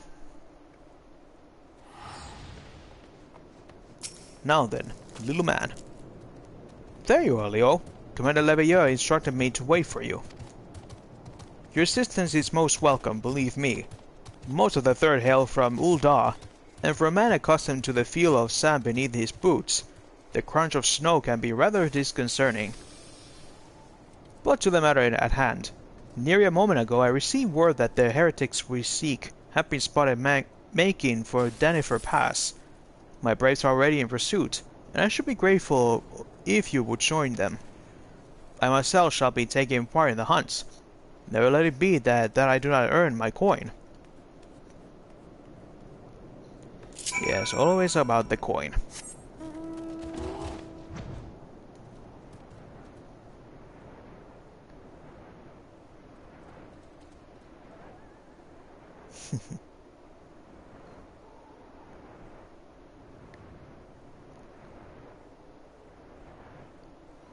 Well, at least this place is perfect for this mount. Look at him. He's so cute.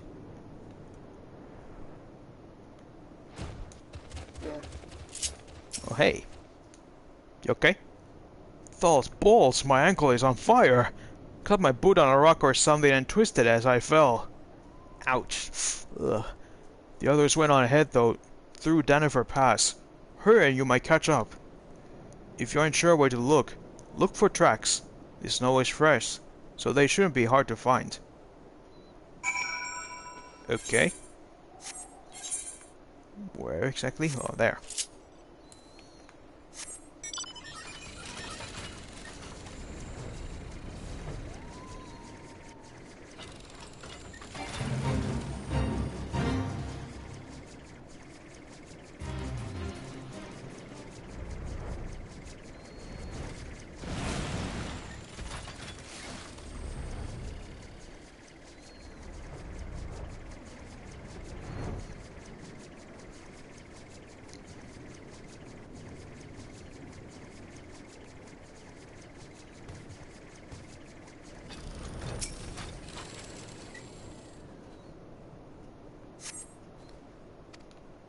Southeast.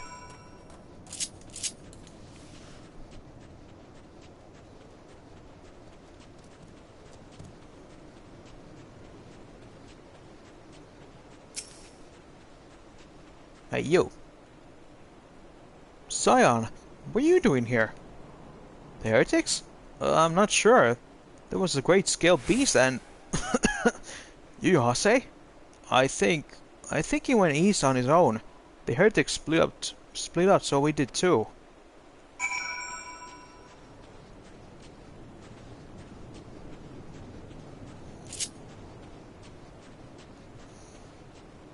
Hopefully the little guy is not too much in trouble. And by that circle, he is in trouble.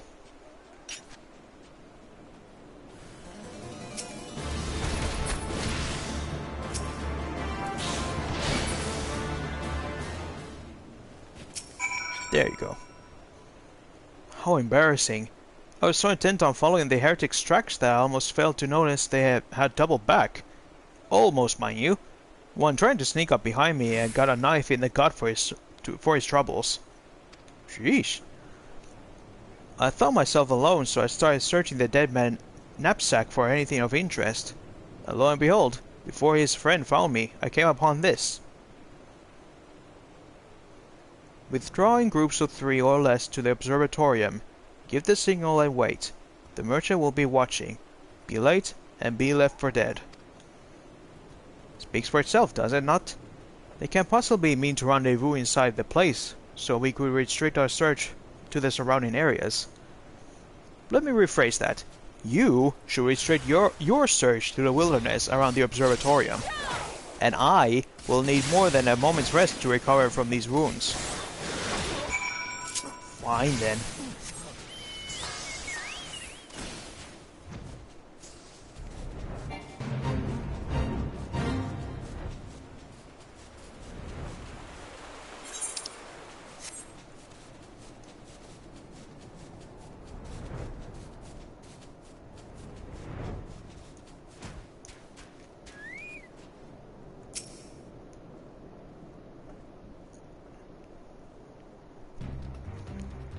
I am through with listening to your excuses. We leave now.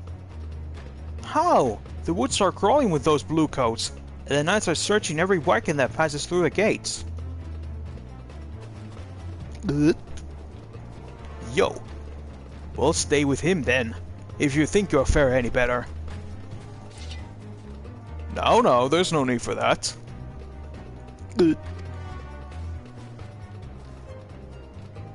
There are places like this in my homeland, sacred snow-capped peaks where blood must not be shed. Yugiri, yet your hands are ever thirst for the blood of the fallen, and by your deeds it has drunk deep. No, I have done no wrong. None but meaning secret with heretics. Deny it all you will, we shall have the truth from you yet. Inquisitors are not the only ones skilled in the art of interrogation. Damn it all!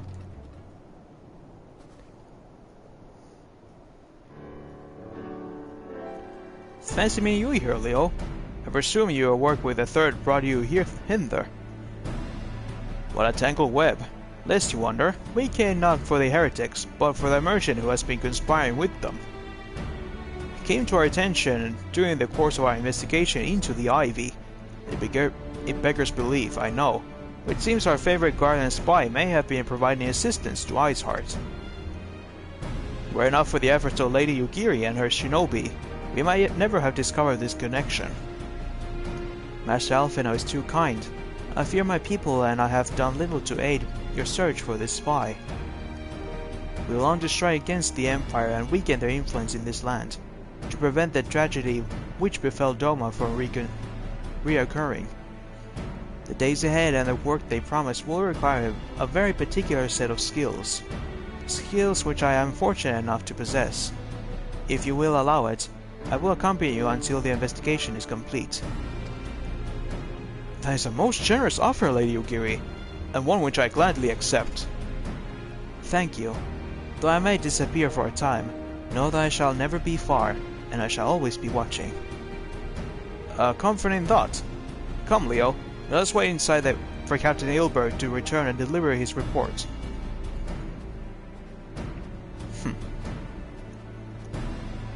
Skills that she possessed. I will find you, and I will kill you. Like Liam O'Brien in Taken, the movie.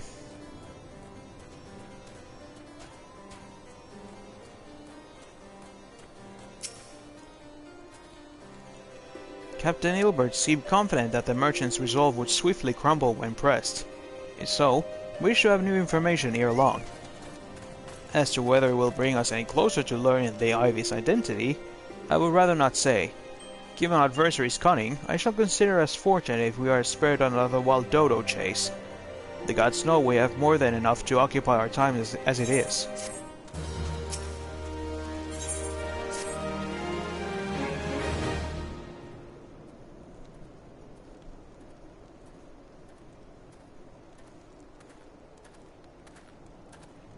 Hey, anything new?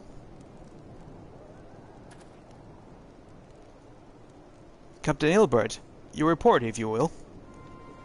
Aye, Commander. Firstly, with regard of the heretic we captured, I regret to say that the man could tell us not what they did, that we did not already know of Shiva. We have since handed over to the Ishgardian authorities. Henceforth, the Holy See will pursue the matter independently. Our inquiries concerning the Ivy, however, have proven more fruitful. We have ascertained the channel by which the heretics acquire the information on the shipment routes. Go on. You will recall the flames we first identified as being the Ivy's employee. From him we were able to trace the trail to conspirators, each taking us closer to his master. Alas, the trail came to an abrupt end. Fearing that the investigation had been compromised, we took the necessary step of detaining all suspected of conspiracy. There were 5 on our list, including a flame station at Revenant Stall. The man's primary duty was to keep an inventory of donations from abroad, the particulars of which we would share with benefactors, thereby ensuring that the needs did not go unfulfilled. By virtue of his role, he was privy to the details of all shipments bound for the settlements. Needless to say, they included those originating from House Fortam. He knew the precise route the caravan would take, and he sold that information to a merchant. I think I can guess which one. None other. With a little encouragement, he soon confessed to knowingly aiding and abiding the heretics. Well, that's one mystery solved at least. But what of the Ivy? Are we any closer to pricing off his mask? I dare say we are, Commander. Our relentless pursuit has forced him to commit a grave error. In a desperate bid of cover his tracks, the Ivy restored to exercising certain administrative powers available only to high-ranking members of the Immortal Flames. If you consider then that our investigation is known to barely a handful of them, the field of suspects is greatly narrowed. You mean to say the Ancient is among Raubann's innermost circle? Someone who has been with him since the Immortal Flames establishment? This be most plausible explanation. The infiltration likely occurred during the company's founding, with the groundwork for the act being laid beforehand. To slip you into a position of authority unremarked, and remain above suspicion all these years. I too was surprised, though I really should not have been. Only in the three grand companies, Ul'dah was ever the more vulnerable to infiltration. Both Limsa and Gridania had long-standing armed forces that lent themselves well to the formation of the Maelstrom and the Order of the Twin Adder. To all interests and purposes, it was the same people, loyal ones, mind, under the same leadership, only the banner was different. Not so the Flames. Ul'dah's military was made of disparate orders, most of which were glorified mercenary companies that answered only to their own paymasters. Hardly an ideal environment in which to establish something as high-minded as Grand Company. The difficulties Raubann faced when founding the Immortal Flames are well known, even after he had convinced his fellow syndicate members to share the cost. There remained the small matter of finding enough bodies to fill the ranks. Indeed, and given the pressing nature of the Imperial threat, that meant recruiting every passing sellsword. Amidst the chaos of its founding, it would have been child's play to infiltrate the company. A good deal easier than now, The Immortal Flames have been caught between conflicting interests, the public and the private. Though the monetaries ultimately agreed to support the organization's founding, it was not out of the charity that they did so, but simple self-preservation. Had Nile van Darnay's ambitions been any less apocalyptic, you may be sure that they would never have risked supplying Raubann with an army. 'Tis but a wonder they did not attempt to extinguish the flames at the moment the danger had passed. Returning to the present. Even as we speak, our Domin allies are shouting several high-ranking flames, any one of them who could be the Ivy. Desiring to deal a blow against the Empire, the refugees would eager to lend us their aid. I expect to hear from them ere long. Very good. Pray continue your investigation with the first. Meanwhile, we add the second attend to the unrest. The third can join the fourth in inspecting crystal shipments. If they notice anything unusual, I want to know about it. If Shiva is summoned like the manner of the other primals, the heretics will be looking for further supplies. Understood, Commander. I shall send word to Sir Emmerich informing him of our success in identifying the heretics' abattoirs. Hopefully the information will be of some use to the Ishgardians. It is time, Commander. Yes, I am aware. An emergency council of the Alliance leadership has been called. There have been developments in Garlemald, it would seem. As commander of the Crystal Braves, my presence has been requested. I would have you accompany me, Leo. As the realm's stoutest champion, 'tis only a meet that you be present for the discussion. Oh, and the Antecedent has already given her consent, least you worry.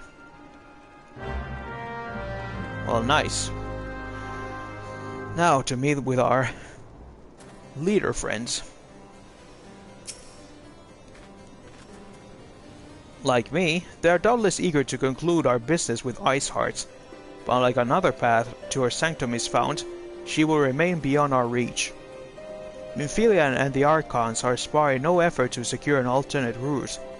Until such time as they succeed, I suggest we give some thought to the realm's other problems. I shall go on ahead to Gridania in readiness for the coming council. Meet me at the Nopika's altar. We shall make our way to the Lotus Stand together. Huh. so I go to Gridania instead of Ul'dah. At least that's something different.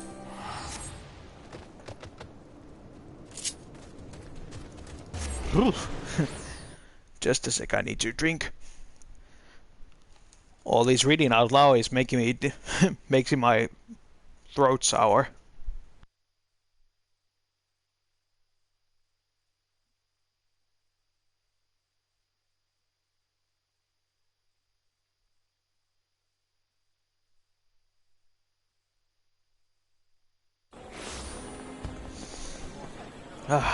There we go.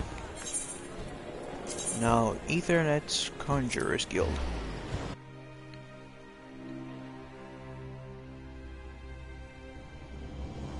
I should really think about if I would start leveling up a like a healer class of my own, because I've mostly been DPS and a tank, but never a healer, a full-time healer. My thanks for coming, Leo. When you're ready, speak with the conjurer yonder. She will show us the lotus stand. Yeah, I know this.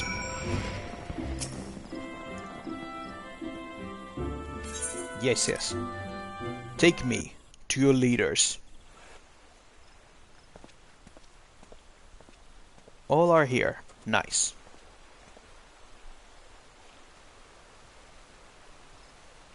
Change has come to the Garlean Empire, and we must discuss the implications. Oh? What have you found out? The rumors are true, then? The War of Succession is ended? So we have a new emperor? It is. A new emperor reigns in Garlemald. Shit. Who?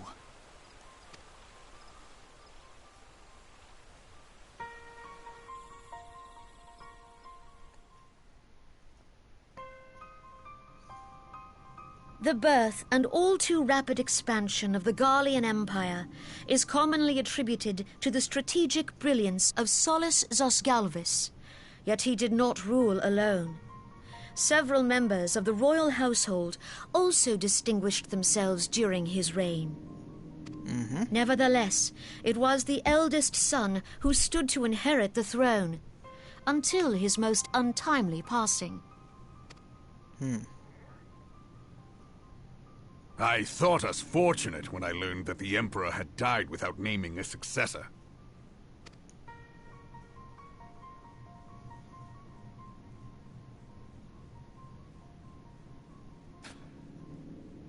Oh. Look out, we got a Would that badass the here. Garlean Empire had died with him.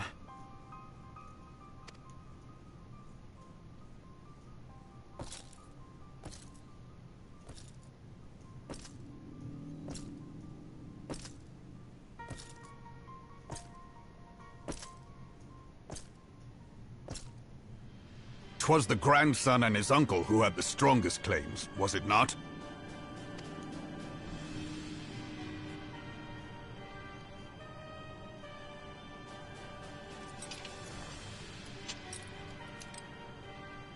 Indeed, yet claims count for little without the power to assert them.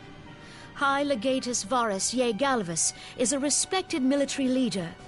Not so his uncle.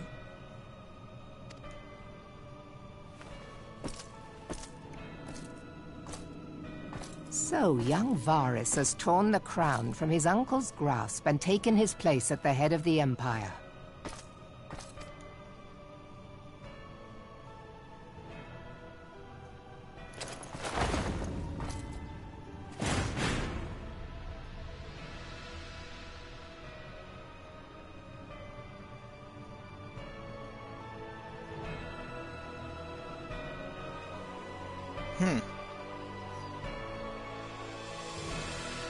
Well, at Given the least the troubled crown nature was of his stupid. succession, the new emperor will require time to seal his grip on power. Yet have no doubt but that he shall, for there are none left with strength enough to oppose him.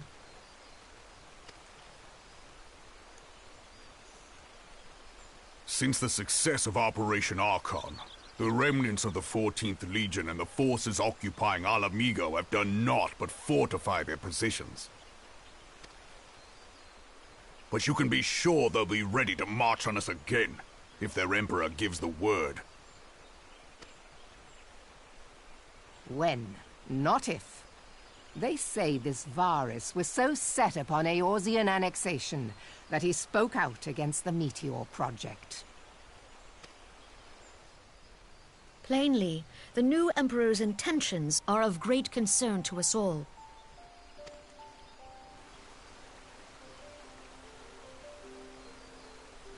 I propose that we set aside the Cartano dispute for the present, and discuss what measures the Alliance might take to prepare for a resumption of hostilities with Garlemald.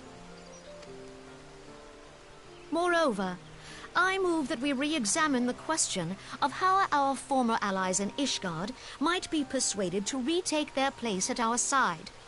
Could Eorzea but stand as one, 'twould deal a grave blow to our enemies' ambitions.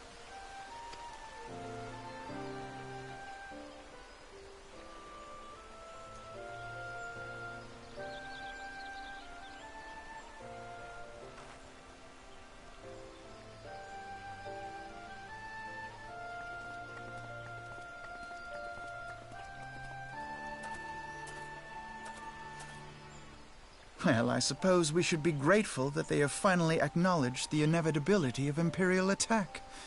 Who knows? They may even do something about it. Yeah. Something. If only the leaders of Ishgard would follow their example and stop hiding behind their gates, praying for the coming storm to pass them by. It's amazing that the Empire haven't attacked to Ishgard. But that is a discussion for another time. At present, I am more concerned by the fact that the Alliance's mooted preparations will be made known to the Garleans many moons before their coming. So long as the Ivy eludes our grasp, no secret is safe.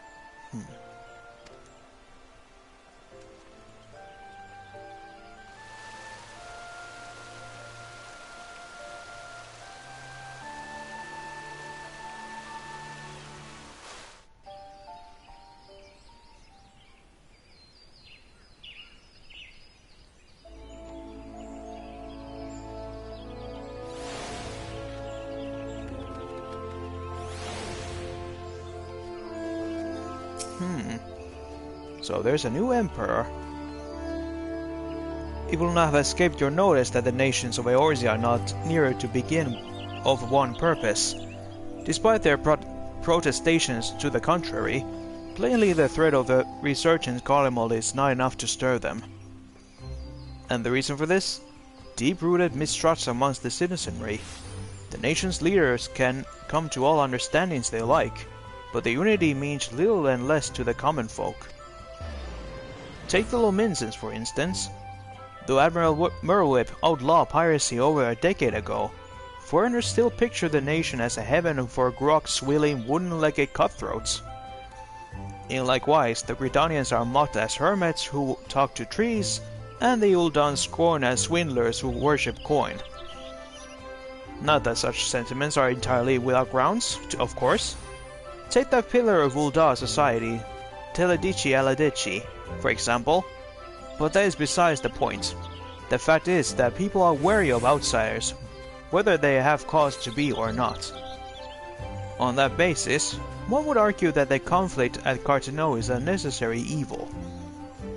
Each nation has its own warmongering faction that advocates the accusation of Omega.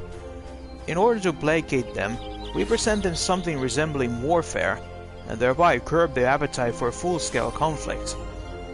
But enough idle musing. Let us speak of a more pressing matter, the Ivy.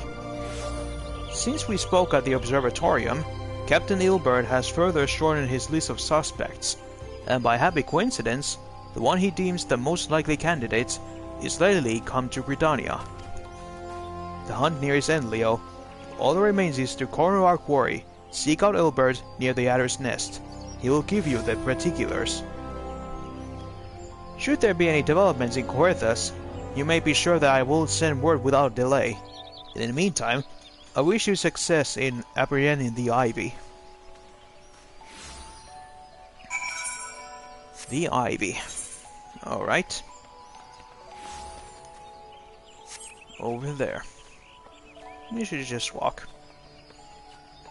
Yeet!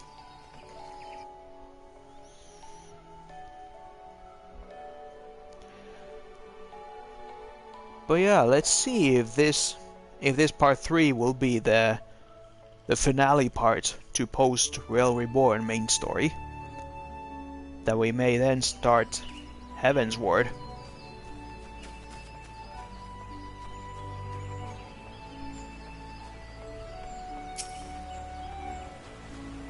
Hiya. My thanks for coming, Scion. Doubtless the commander has informed you, but we have unmasked the Ivy. From this point on, we must proceed with extreme caution.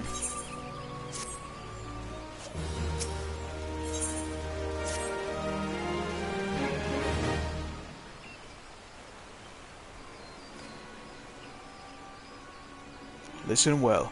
The spy we have been seeking all this time is none other than Flame Marshal Elaine Royale, Raubon's second in command. Her? Prior to joining the Immortal Flames, she was a mercenary of most small renown. They say her skill with a polearm have been seen to be believed. Of Ishgardian birth, she is the highest ranked foreigner in Immortal Flames, barring the Flame General himself, of course. When he formed the Grand Company, Raubon chose people based on their worth, whence they held was no interest. The monitors saw things differently, however, having funded the enterprise, they reserved the right to reject candidates nominated for high-ranking positions. And it was no secret that they did not favor foreigners, Ishgardians especially, after the way the Holy See forsook the Alliance. Yet the monitors did not praise as so much as they murmured of protest when Royale was appointed to her post. Passing strange, is it not? Could it be that the Ivy has some hold over the monetarists?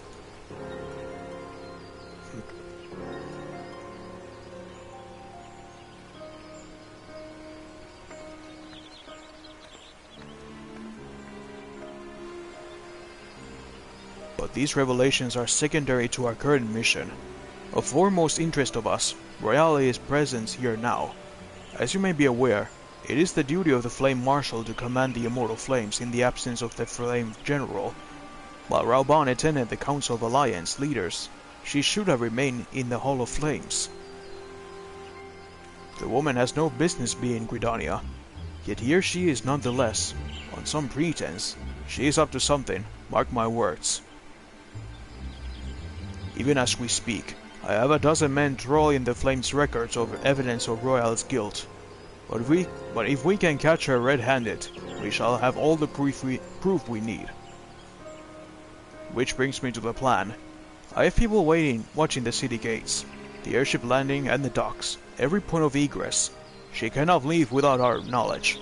All that remains is to shadow her until she betrays her true purpose. Can I rely upon you? Upon your eyes, Scion.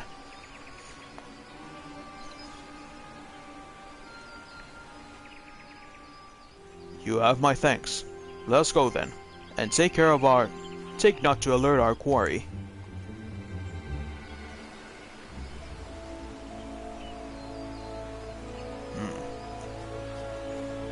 So she's the traitor, huh? Hard to believe. But I guess it must be true.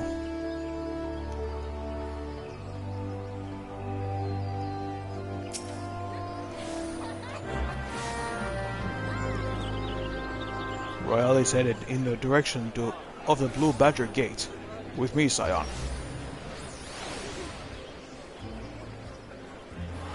Well, go.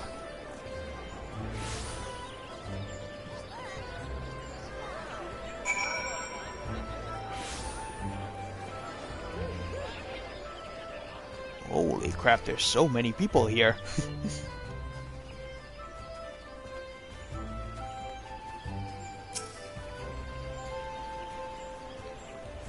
Sorella has entered the Caroline canopy. Leading someone perchance? Or could it be she means to board an airship? Pray look for her within. If she's not on the upper floor, try the landing area below. One of mine is stationed there, and she may have seen something.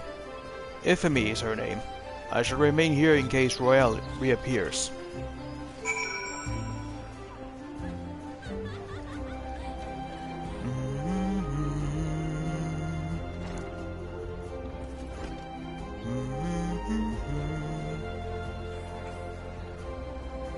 Well, lady, did you see anything? Leo Platinum.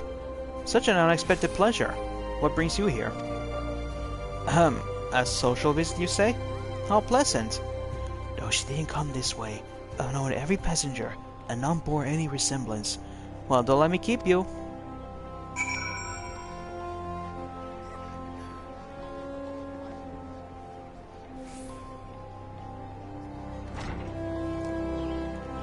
Let's go back to Ilbird. Fortunately, your name isn't Dinglebird. Nowhere to be seen, you say? And you are sure she did not board an airship? She did not come back out either. Where in the seven hells could she have gone? The roost! How could I forget?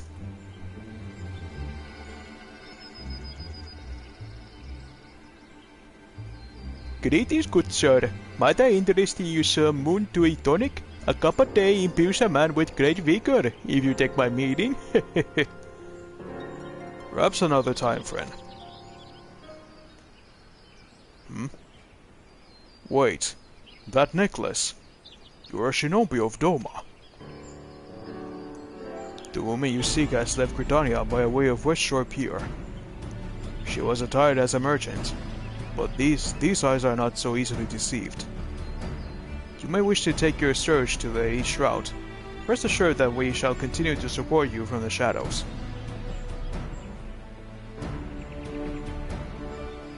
Thank the 12 for the domins. Were it not for their unique talents, Royale would have disappeared without trace. Nice. We have our own group of ninjas. Ninjas.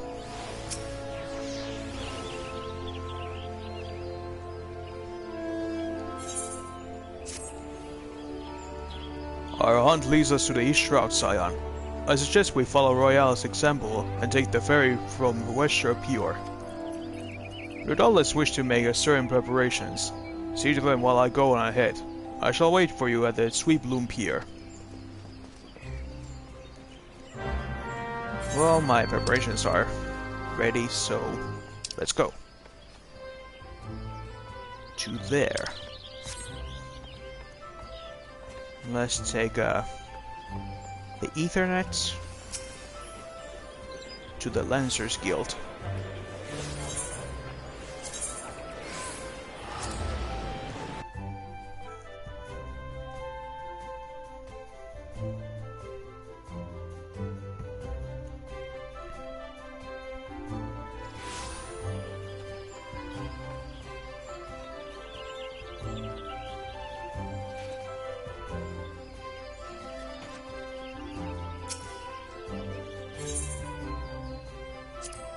To Sweet Bloom Pierre, please.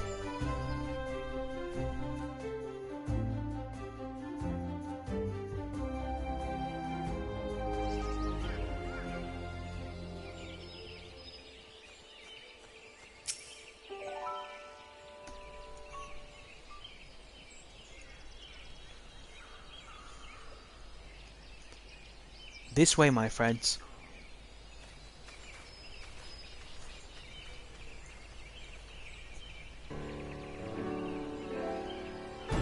The Okori makes for the Hawthorn Heart. If Royale is truly the one we seek, we can expect that she means to make contact with our Garlean masters there. An explanation is in order. You are no doubt aware that the Garleans have their own method of communicating over the great distances. Well, our ingenious friends at at Garland Ironworks have well, sorry again. Get my tongue twisted. Well, ingenious friends at the Garlandwork Ironworks have provided us with devices which disrupt these communications, and we have installed them around the city-states. In so doing, we have made it difficult for Imperial agents to correspond with their masters. Royale would thus have no choice but to rendezvous with her Imperial contact directly. Yet as well-known face in the Immortal Flame, she cannot move about Thanalan without being recognized. It would only be a matter of time before someone saw through her disguise. It is for this reason I believe that she has chosen the Black Shroud for her clandestine meeting. The Ellison are common sight here, and her comings and goings are not like to turn any heads. As my scouts tell it, the Guardians have sent agents with a mind to destroy the devices and render such direct contact unnecessary. Fortunately, our shinobi have thus far been successful in rebuffing their efforts. This is it. We need only make for Hawthorne Hut and catch Royale in the act.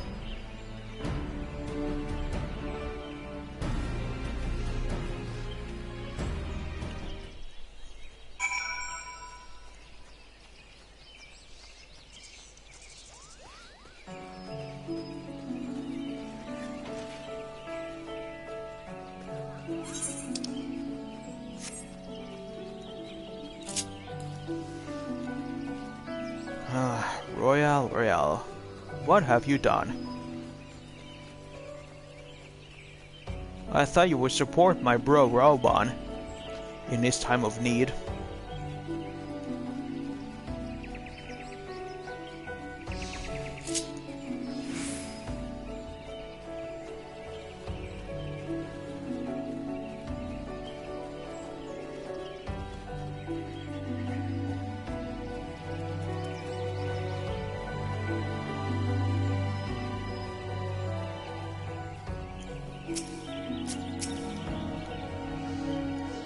My people report that quarry has departed from the bramble patch. The ivy returns to the knolls whence she came, but perhaps it is all for the better. To convict someone of her standing, we will require damning evidence against her. What will be better than to catch her in the act when she meets with the Guardian Masters? My countrymen and I shall lie in wait in the shadows. Tread warily, my friends. Thanks, Yukiri. You've been a great help.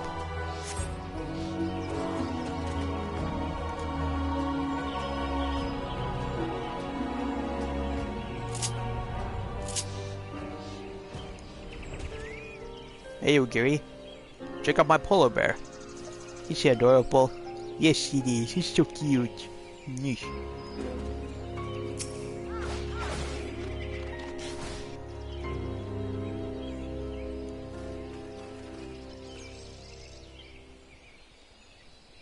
Just beyond, Royale is in conversation with an individual clad in the manner of adventurer, an Imperial intermediary, no doubt. This is it. With me.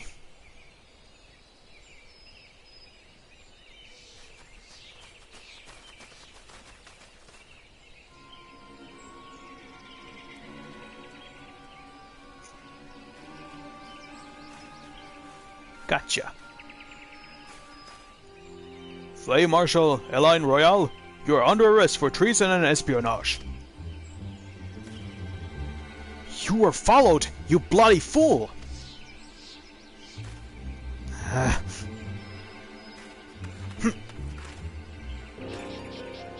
Damnation!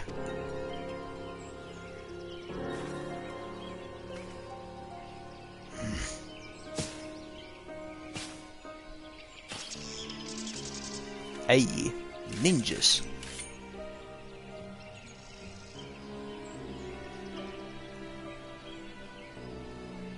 Huh.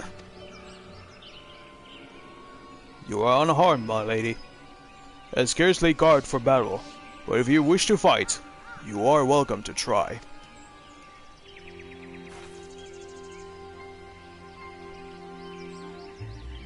What is the meaning of this, Captain?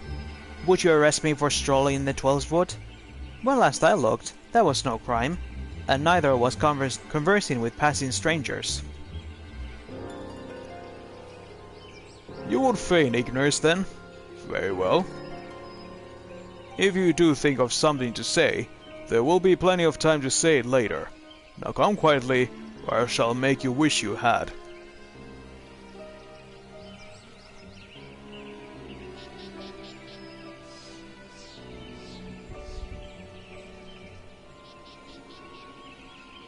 I will offer you no struggle. After all, I have naught to hide.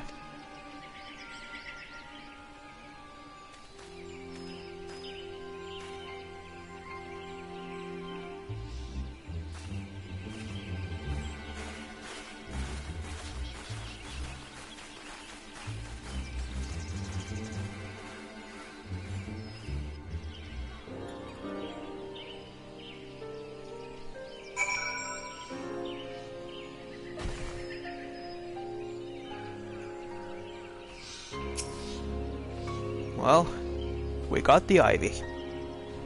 Even a warrior of Royale's renown could not have hoped to escape by force. Despite her claims, her surrender does not bespeak innocence, but an awareness that her position is untenable. With the Ivy thus uprooted, it is to be hoped that the tendrils she entwined around the immortal flames will gradually wither and die. Mayhap then the people of Ul'dah will have the grand company they deserve. But let us speak of the present. If I may ask, what will you do now, Leo? So the Scions seek a way into Highsheart's sanctum. Then I dare say you are eager to return to the Rising Stones. Pray do not keep me wait. Pray do not let me keep you. Fear not, my countrymen and I shall attend to the aftermath. You are not wasted your talents here. And speaking of talents, have you considered training in the art of the shinobi? You have the aptitude for it, I believe, so please give it some thought. Till next time, my friends.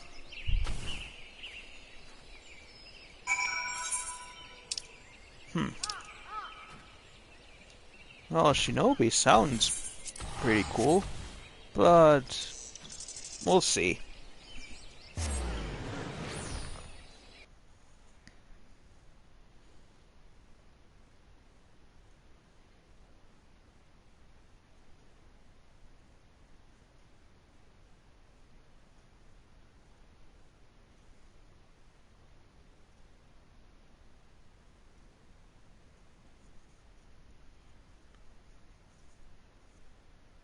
I mean, it wouldn't be impossible, because I've seen Rogadins who are also ninjas.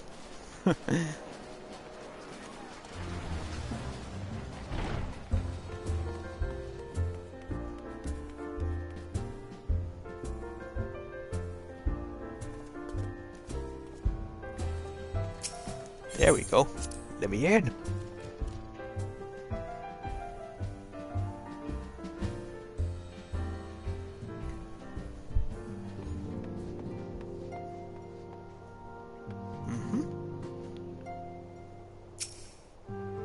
Thancred, what are you doing?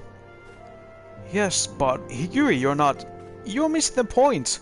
The individual doesn't matter. It was a team effort, and I was the one who... Thancred's tales of Lady Yugiri almost bigger belief. My heart is fair fit to burst for admiration. A rousing tale for comrade's valor. Truly we are fortunate to count Lady Yugiri a friend. Hey, Tataru! Nice trick. Steady, steady. Not bad, eh? With a little more practice, I could earn a fortune at the Ruby Road Exchange. Yeah, just be careful with the knife and axe. She cannot be serious considering it. Life as a street performer should be one's last resort, not their first. Tataru has grown beyond childish fantasies to become a songstress. Now she aspires to be a legendary street performer. Interesting. Oh, there's a squatting contest. It's a battle of wills, a struggle for supremacy.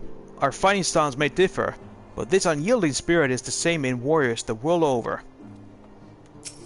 I must admit, this exercise of yours never failed to amuse me. While its movements appear comical, it does seem to be having the desired effect. Yeah, squats can be really powerful, but really taxing. Strength Hori! On your honor as a scion, I forbid you to surrender. I cannot go on much longer. How about you, Ida? I could do this all day. ALLDAY.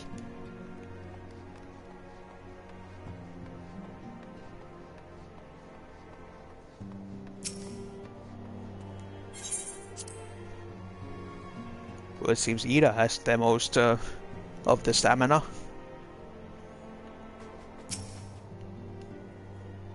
Welcome back, Leo.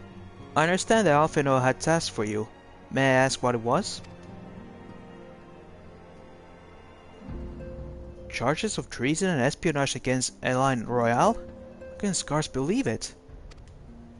Could there not be some matter of misunderstanding? Not avails us not to dwell on it. Whatever the truth may be, we must trust to the authorities to uncover it. Let us speak of another matter.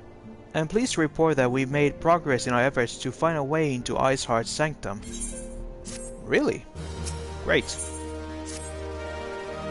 As you may recall, Iceheart used an aetherite in Deaths of Snowcloak to teleport a short distance to the west, most likely to a sanctuary of some description.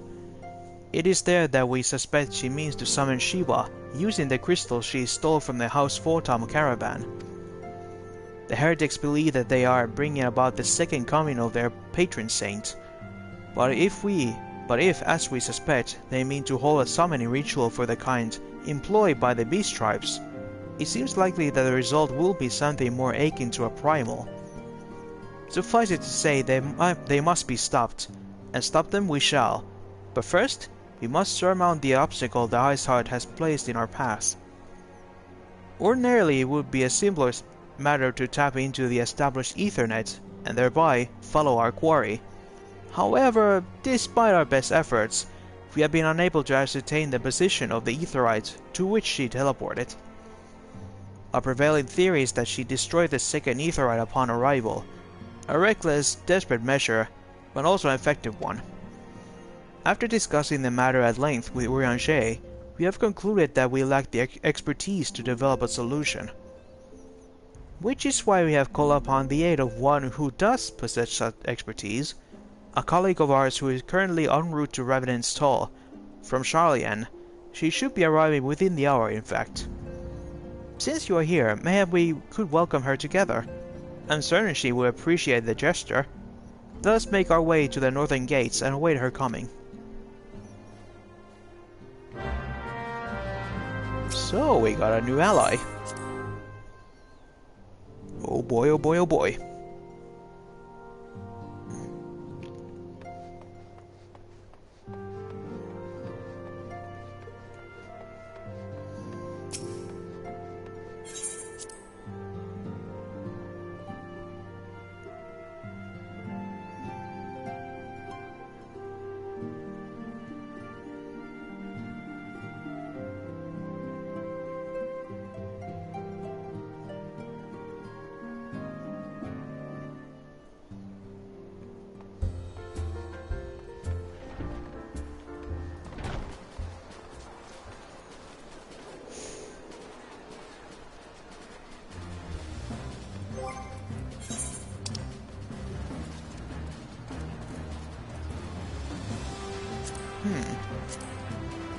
Okay.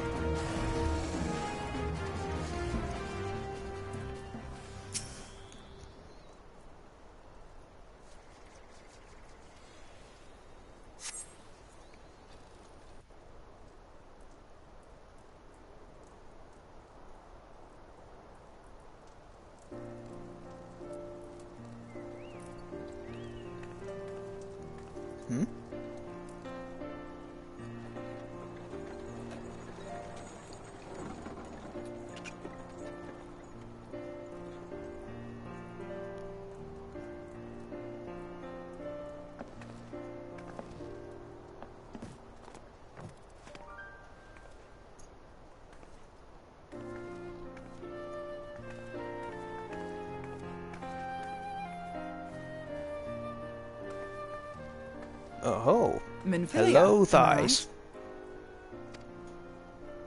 None other. I bid you welcome to Revenant's Toll, and thank you for traveling so far on such short notice. As if I could ever say no to Urianger. Oh? You know him? Moonbreeder is an accomplished Sharlayan scholar, and an authority on aetherite technologies. Moonbreeder? She has played an invaluable role in our search for a means to capture Ascian souls. Charmed, I'm sure. Hello.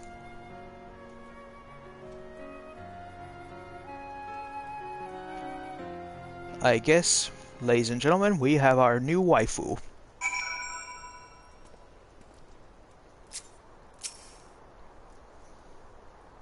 Let's return to the Rising Stones at once, then. We have much to discuss.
It's been ages! Oh, longer, sister. A joyous reunion indeed. Well, of course it is. Moon and I are like twin sisters. Twins, Save huh? in appearance and aptitude. Yeah.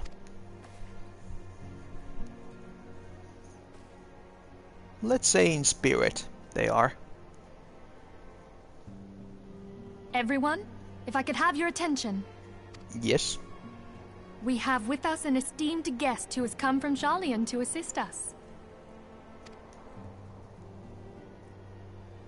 I bid Moonbreeder join us here that she might share with us her extensive knowledge of aetherites. Also, as many of you are already aware, she has been overseeing our research into white auracite, a sample of which she has been good enough to bring with her.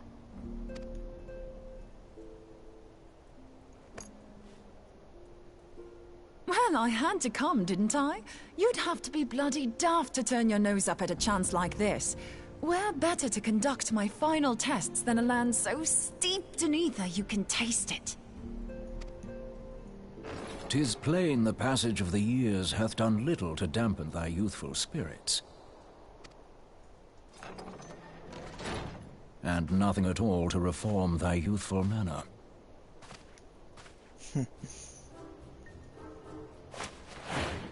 Whoop. Urianger, where in the hells have you been hiding? Unhand me. Whoa. I come all this way, and that's what you have to say to me. I much preferred when you were pleading with me to drop everything and hurry to your side. What was it you said?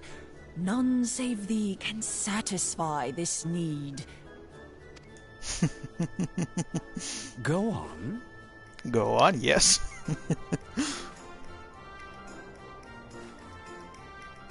Thine artless attempts to misrepresent mine all too innocent motives do thee little credit. Mine intent, as well thou knowest, was but to impress upon thee the gravity of the circumstance. Lest thou doubt, a deiform entity shall shortly be summoned, save if thou and no other grantest my compeers thine aid. You still haven't found it, then? Your missing aetherite? We have not. No. We know that Iceheart teleported to an aetherite not far from the first. Yet even after careful analysis, we could not locate the second beacon. We now suspect that the heretics destroyed the second aetherite to impede our pursuit. Our allies continue to scour Snowcloak for Iceheart's sanctuary, but we have no guarantee that they will find it. Yet it must be found, for even now Iceheart prepares to call upon Saint Shiva. I'm sorry, but if the aetherite's been destroyed, then that's that. Although, you're absolutely sure she used the first aetherite, are you? She didn't just use teleportation magics? One of our own bore witness to her escape. I can say with absolute certainty that Iceheart used the aetherite. Yeah, she did. In that case, there might be a way, so long as the ethereal current is still flowing. Oh? Truly? How? We use the current to recreate the beacon. As you know, aetherites are a bit like lighthouses. We use them to reconstitute our physical forms when crossing the ethereal sea. Without them, we'd lose all sense of direction and our essence would dissipate. However, we don't rely solely on these beacons. There are currents of ether which flow between them, currents which help guide us to our destination. Now, these currents will gradually dwindle away to nothing if an aetherite is destroyed. But if even a sluggish flow remains, we could theoretically use it to direct a surge of concentrated ether towards the void left by the beacon, and thereby fill it up again. Hopefully, the body will not be able to won't change inside out. Inside out. Like on a certain movie. Like opening the floodgates to fill a dry riverbed. Though, correct me if I'm wrong, but would we not need a veritable reservoir of ether? In concert, we might manage to channel a sufficient volume, yet that is not my chief concern. To direct the flow of so great a volume of ether with the requisite precision would be a nigh impossible task in itself. I barely succeeded in facilitating travel to an unattuned beacon. That which you describe sounds considerably more difficult.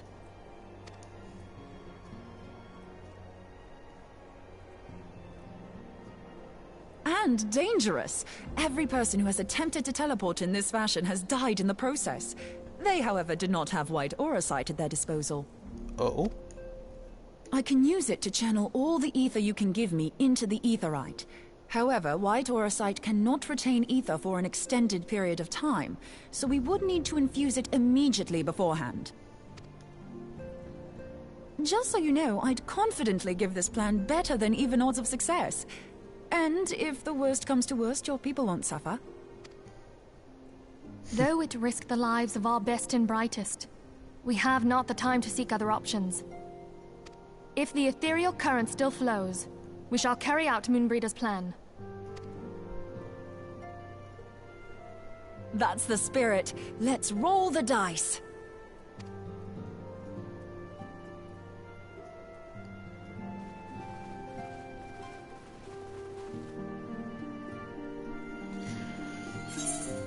Okay then. Let's risk our lives to get the teleportation running.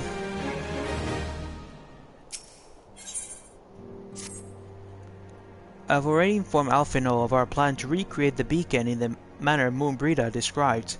He agreed that despite the inherent danger, it represents our only hope of success.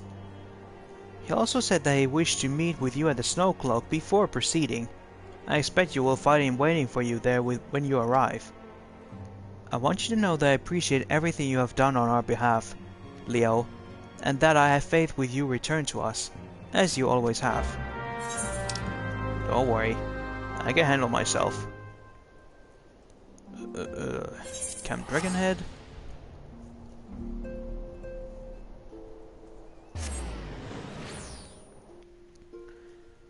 So, is anyone excited when the Endwalker will come? Have you already pre-ordered it?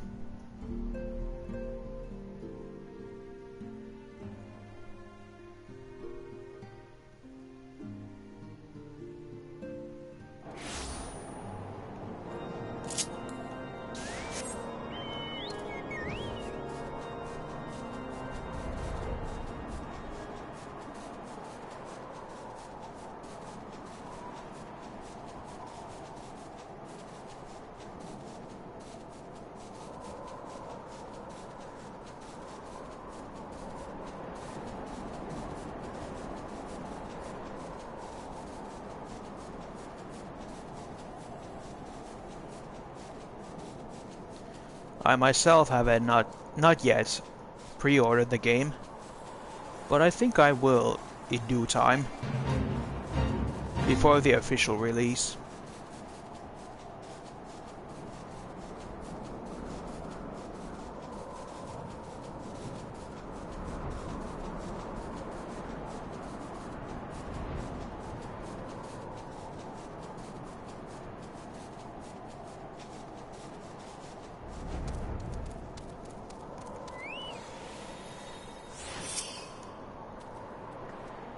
Good to see you, Leo.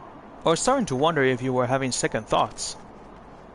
Captain Ilbert sent his regards, by the way. He attends to the interrogation of Alain Royale in Ul'dah even as we speak. But I shall not distract you from the matter at hand. We can discuss the Ivy upon your return. I trust that, by which I mean to say, the others are waiting for us at the Aetheryte. After you, Scion.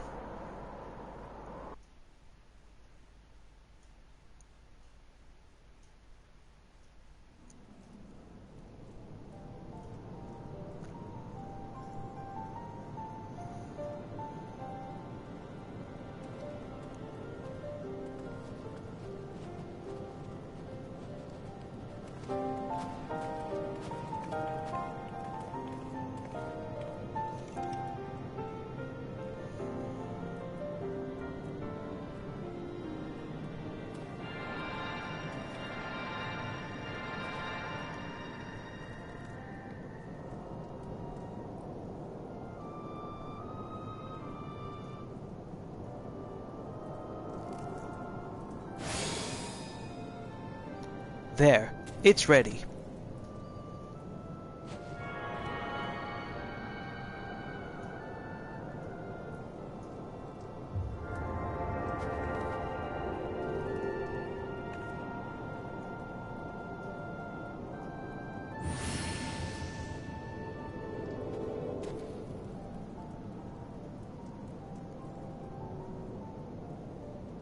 Ha! It worked, I think. Try attuning to Aetheryte now. Feel for the current and try to locate the beacon. Okay, let's see.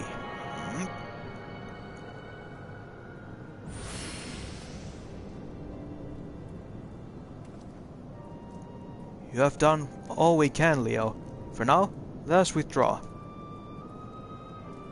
When your final preparations are complete, you must seek out the beacon we have created. If, by the grace of the 12, you arrive safely, you must stop Iceheart before she summons Shiva.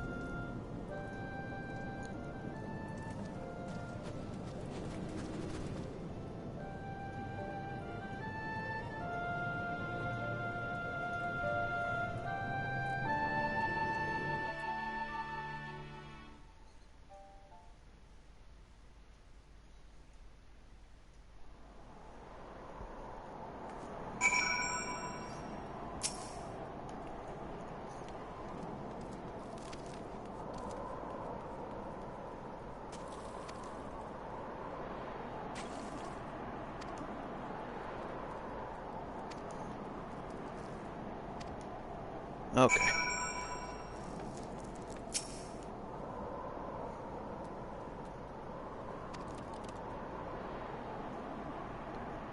Leo Platinum, the warrior of light, savior of Orsia, your deeds this day shall not be forgotten. For others will use their gifts to serve with sense, you will yours in service to a greater cause. May Alone bless you with good fortune and see you safely home. Okay. Now then. Let's go to this then. The XIV Amphitheater. For as long as their nation has warred with Dravania, there have been Ishgardians who instead chose to ally themselves with the dragons. Shiva is said to have been among the first, hence why the heretics revered her as a saint. That Iceheart and her followers intend to summon Shiva with the crystals they have stolen is plain. But is this unprecedented act even possible? If so, then Ishgard, if not the entire realm, is in grave danger. Then let's put a stop to it.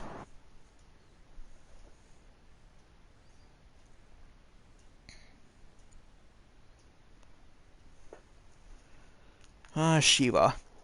Another of their great legacy characters.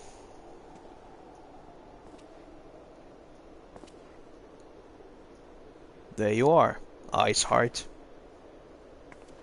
You should never have come here, warrior of light. I labor only to forge a lasting peace. A peace you would deny us out of ignorance and blind faith. No matter. If it is our fate to be at odds, then it is mine to strike you down.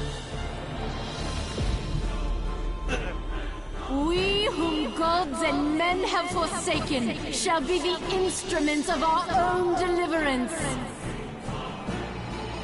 Partake of my flesh. Fill this vessel with your light. Walk amongst your brothers and sisters once more.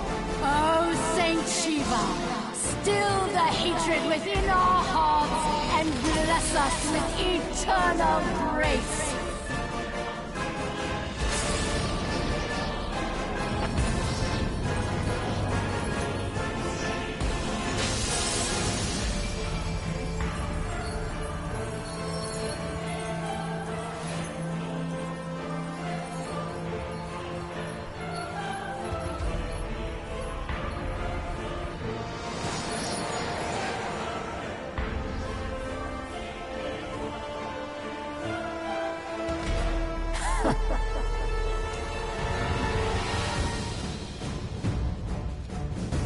Whoa. Okay then, Shiva. Let's dance.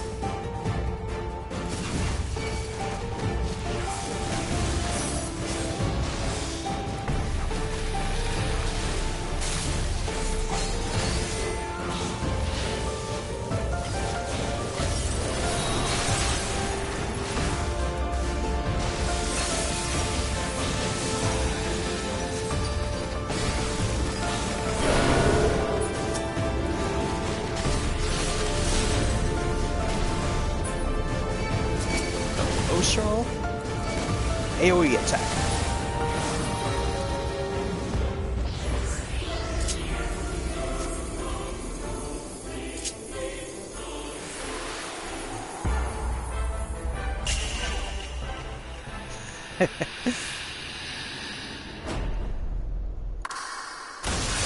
Ouch.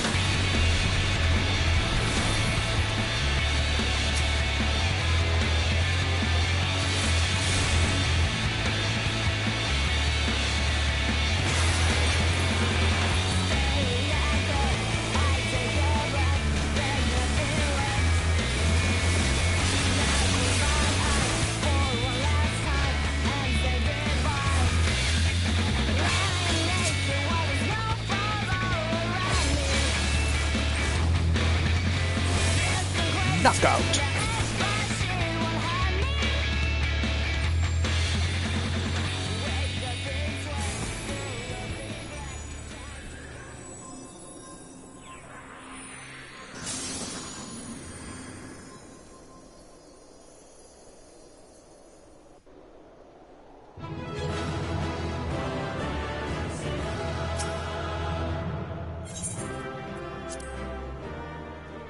Now then.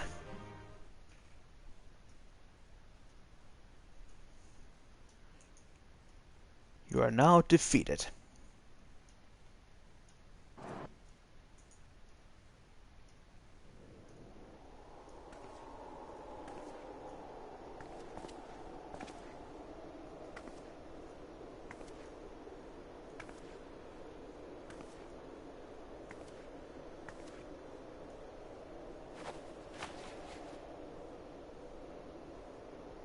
Have enough? Fool. Blind, bloody fool.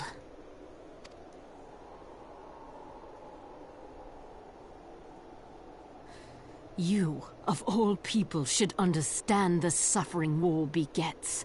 That no sacrifice is too great if it brings an end to the violence. Yeah, but whole massacring the people is not enough. Mine is the righteous cause. Uh-huh. You fight in a war you do not understand. A pawn of liars and schemers. And they are no less ignorant than you, following the creed of their fathers without question, never thinking to ask why. Trapped in a delusion of their own creation, and blind to the truth.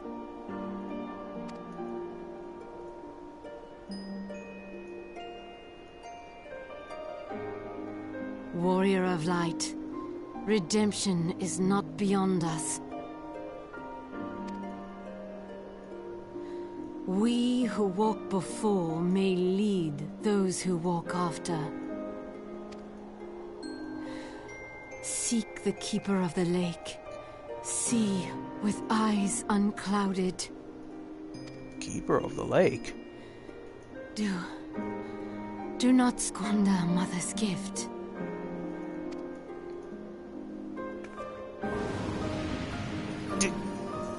Hear, feel, think.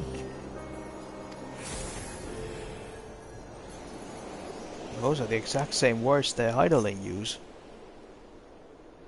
And she's gone.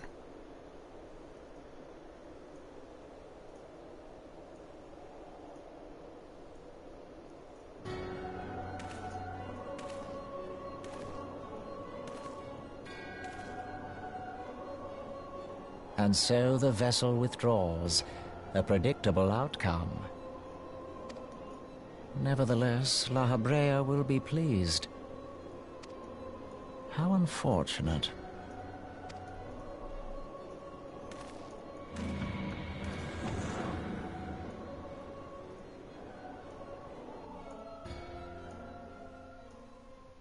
Huh.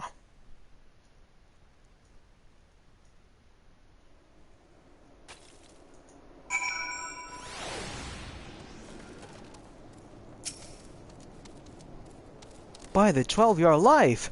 I mean, of course you're alive. Why wouldn't you be? Isar did what?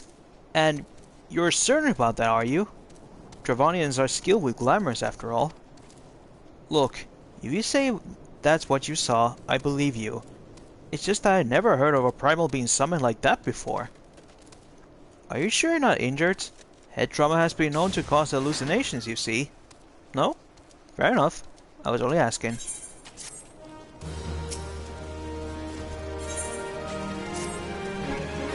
If you ask me, there's not to be gained from mulling over the implications of your story in the freezing cold. Let's save for the Rising Stones, eh? I'll get everyone to meet us there. But before that, you had best pay a visit to Whitebrim Front and speak with Alphino. He's probably worried sick about you. That or he's busy playing at politics with the Guardians. By the way, I'm sure he'll be delighted to see you hale and healthy. Speaking of which, you don't have a headache or anything, do you? No? Blurred visions? Oh, no reason. See you again soon.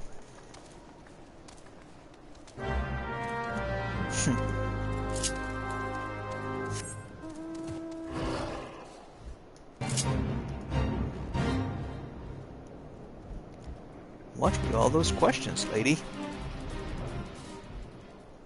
As she was expecting for me to have like a side effects or something.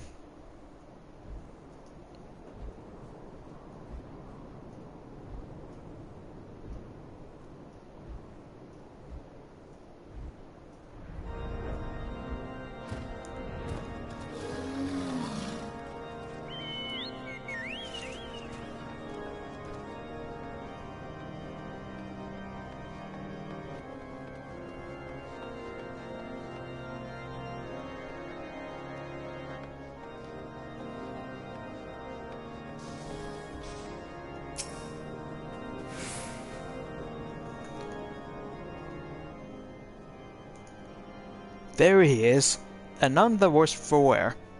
Was there ever a doubt that the Warrior of Light would succeed? I think I speak for us all when I say that I should like nothing more than to hear this stirring tale of your victory, if you would be so kind.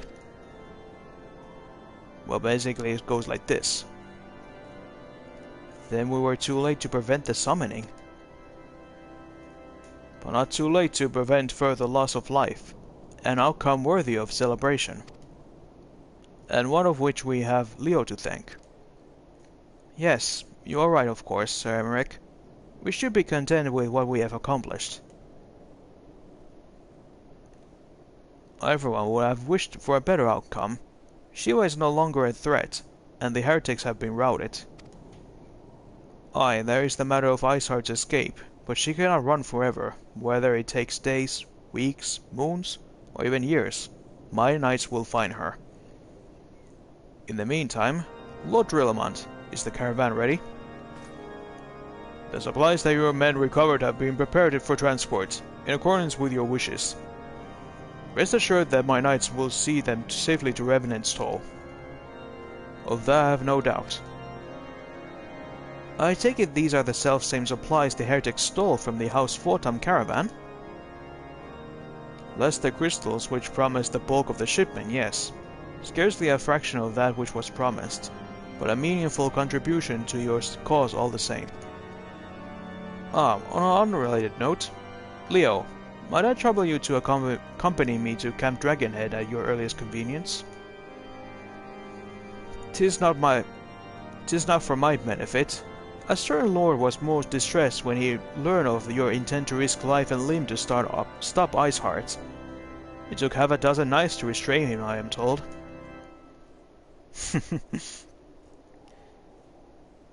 Men give vent to their anxieties in myriad ways. Pray do not think less of him. Okay. Let's go see our buddy Hoshafant, because he's so sick of worry about us.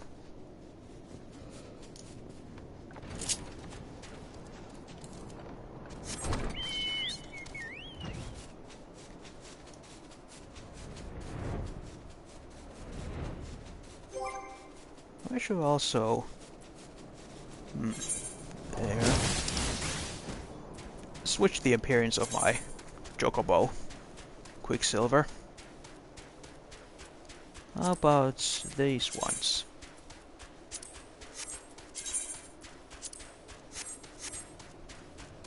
Hehehe, nice.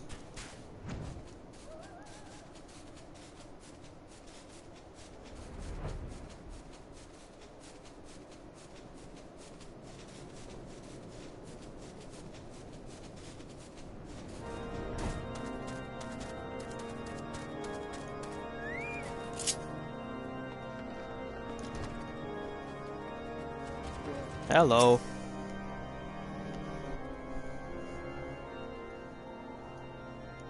What were you thinking, Leon? Wagering your very being on a dubious theory which might allow you to enter Iceheart's lair? Knowing full well that she could have suffered sufficient forewarning to complete her ritual to summon Shiva anyway? And then engage in the abomination in mortal combat? By the Fury, Leo, 'tis the stuff of ballads! A battle for the ages! Would that I'd been there to fight by your side. And yet here I was forced to wait, condemned to wonder at the fate of a dear friend to veritable eternity. I would not wish such fortune on my most hated enemy. But you are here now, and that is what truly matters. Let's move on. Sir Emmerich wished to have a word with you and Master Alphino in private. He awaits us in the intercessory.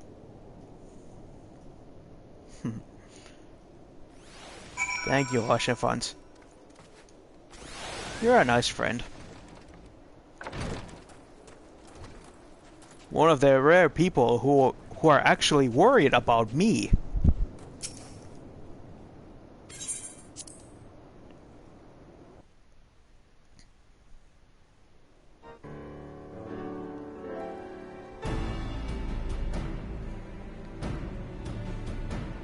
On behalf of the Holy See of Ishgard, allow me to express my deepest thanks. Never before have we been required to contend with a primal. Indeed, there were fears in some quarters that our knights might not be equal to the task. From what we have now learned of these beings, I can say with certainty that we would have lost a great many men had the Scions not intervened. What can I say except you're welcome? Then the argument for preemptive action should be self-evident. Perchance now you will reconsider my proposal that Ishgard move against Nautalon. Ere we first met, a similar proposal was tabled, but the Holy See decreed that we were to observe, and that military action should be taken only in self-defense. All things considered, it was not an unreasonable decision.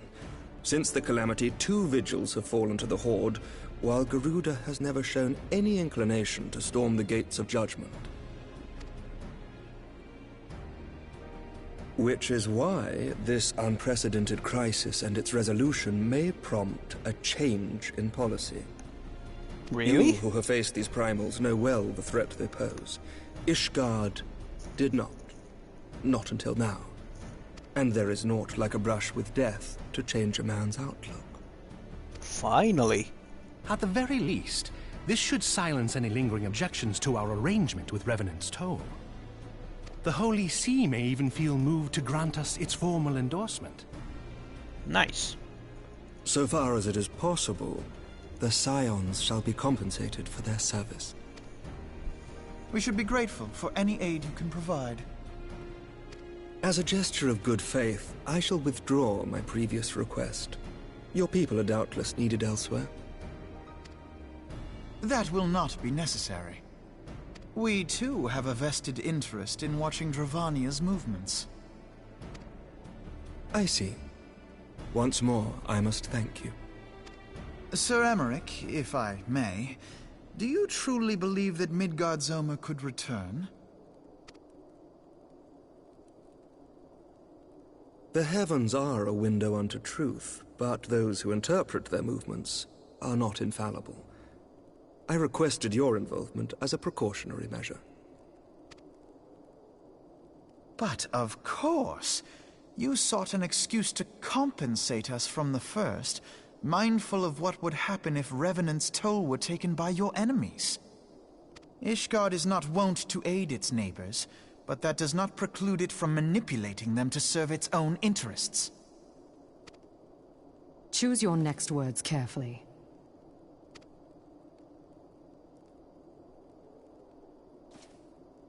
Do you know what sort of man becomes Lord Commander of the Temple Knights?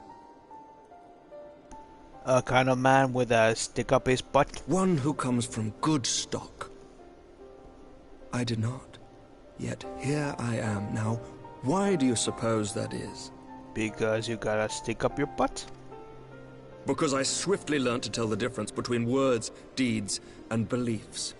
Ah. You are correct, Master Leveilleur. Ishgard desires to see Revenant's Toll flourish, as it would present a troublesome obstacle to our enemies from the south. We are so glad to be of use to you. As we are to you. Ours is a mutually beneficial arrangement, lest we forget, one born of necessity. The dragons grow more restless by the day, and the heretics harry us nigh without cease. We have contended with such troubles for centuries, but there are limits to even our endurance. Yet as a pauper is loath to part with his meager possessions, the leaders of Ishgard are not wont to render up their trust to outsiders. But with perseverance on our part, they may yet be made to see the light. Nevertheless, one must take care when walking the road less traveled. Wise words, Sir Emmerich. I shall make a point to remember them. I must apologize for my earlier outburst. I hope it will not sour our good relations. Not at all. You but spoke from the heart. I trust you understand that at times my duties may prevent me from meeting with you. On such occasions, my second-in-command will speak for me.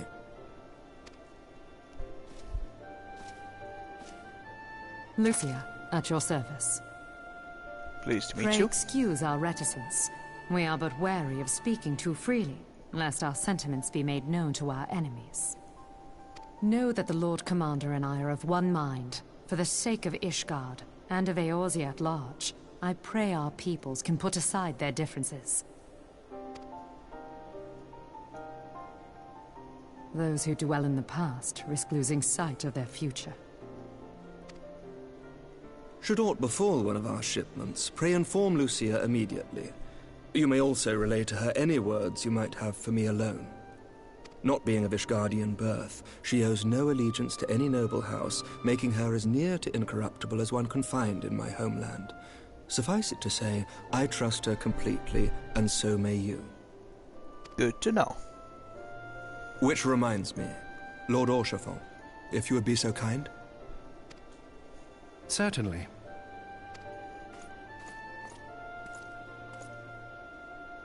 In times such as these, trust is ever in short supply. Mayhap this will go some way to rectify the problem. The results of our investigation into the heretics' recent attacks, as well as our interrogation of the merchant you detained. Sir Emmerich, I cannot thank you enough. Think nothing of it. Ishgard may be many things, but it is no friend to Garlemald. Did I not tell you to have faith, my friend? You did, my friend.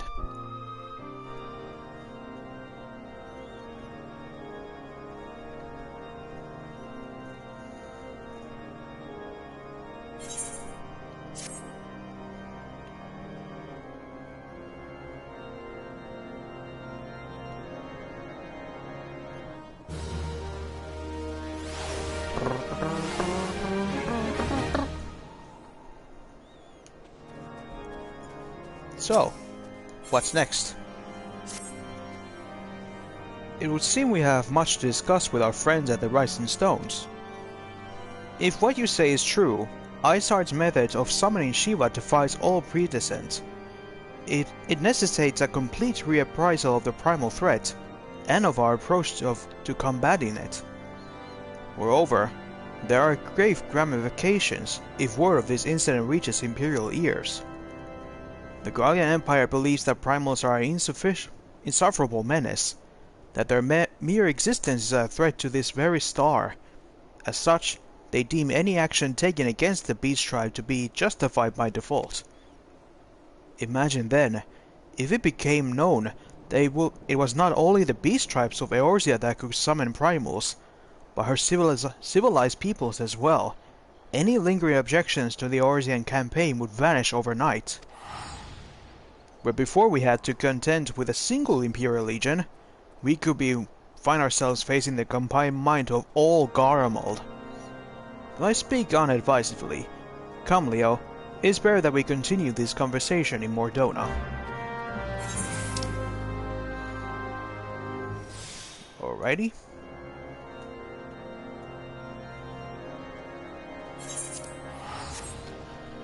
Let's go home.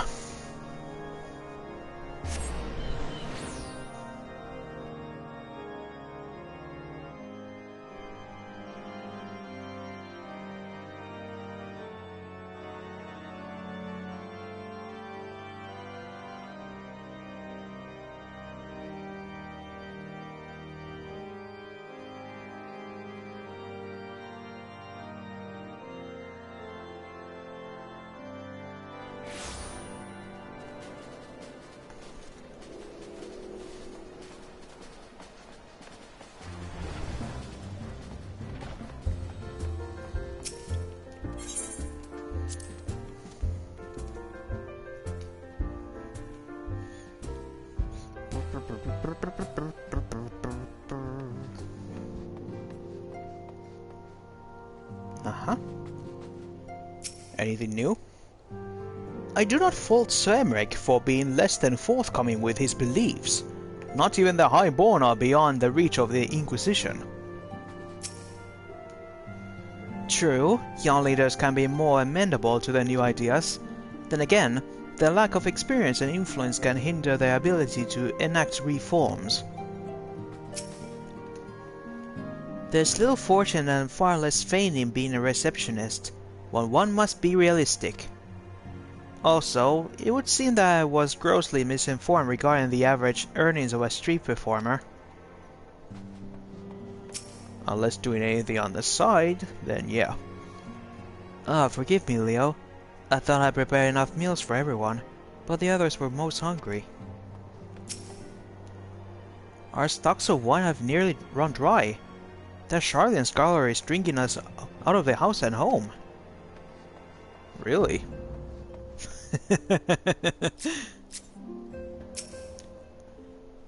What you two do is your business. Don't say I didn't warn you.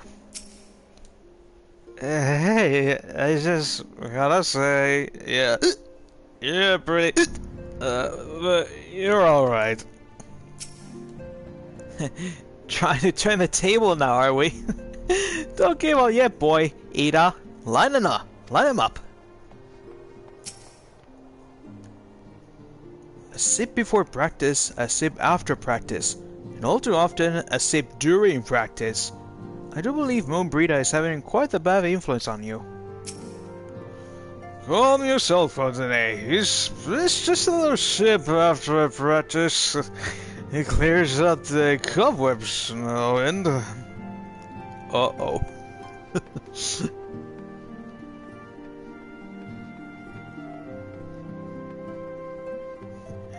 Everybody's getting drunk.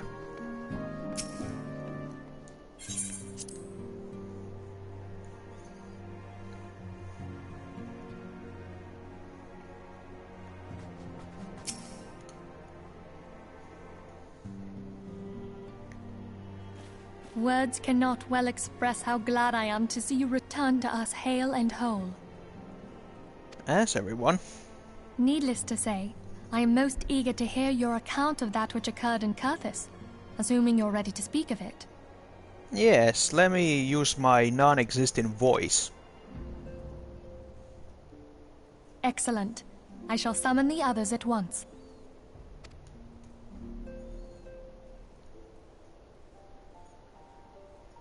Boobada-bibba, jeepida-baba. And all that jazz. Iceheart used her own body as a vessel for a primal soul? Yep. Master Louisoir's writings make no mention of such a possibility. Can we be certain this entity was a primal? Well, I guess none of you may know, but Louisoir himself became a phoenix, so it's possible? As certain as we can be that good King Mogglmog XII was a primal, I should think. Both were ostensibly summoned. Let's not quibble over definitions. Of more concern is the implication that Iceheart retained her will, even after she was possessed. We are talking about a mortal, wielding the power of a primal. Yep. That's new. It can't possibly be that easy, can it?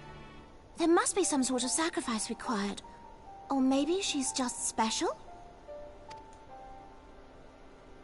What qualities this woman possesseth, I know not. But full sure am I that she was groomed for this role. Few are privy to the secrets of summoning, and but a single party standeth to profit from their dissemination. The Asians. Well, I wouldn't presume to comment on how the lass came to know about summoning, but I will say that what she summoned was a primal. The readings were the same, or near as damn it. Strange as it all sounds, it's really no different from what you've faced before. Then mayhap it is time that we re-examined our previous encounters. Oh, pack your things, Ida. We're going back to Gridania. Yes, sir. About Iceheart's final words to you. Hear, feel, think. The same words that Heidelin uses. Heidelin speaks to her as well. If Iceheart is blessed with the power of the Echo, she will doubtless have used it to further her goals. Yeah. Or could it be that it was a revelation granted her by the Echo which first set her on this path? She did say that the Ishgardians were blind to the truth. Do you think she has knowledge of the origins of the Ishgardian-Dravanian War? It would do much to explain her unwavering conviction. Did not the Lady Iceheart implore thee to seek the Keeper of the Lake? And did she not imply that in so doing thou wouldst come to see with eyes unclouded? Midgard-Zoma was a king amongst kings who reigned for centuries on end. But he is dead and his wisdom lost to the ages. Unless the Ishgardians' fears are well-founded. It would seem we have yet another reason to stand watch over the Keeper of the Lake. For a mercy, we are well positioned to do so. Iceheart, Shiva, Ascians, and Midgard-Zoma. I shudder to think how they're all connected. But we have to find out.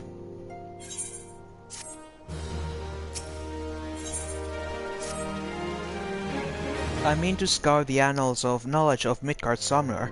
Given his great age, I dare say he appears in more than a few. Do you hear that? The commotion outside. Would you see if aught is amiss?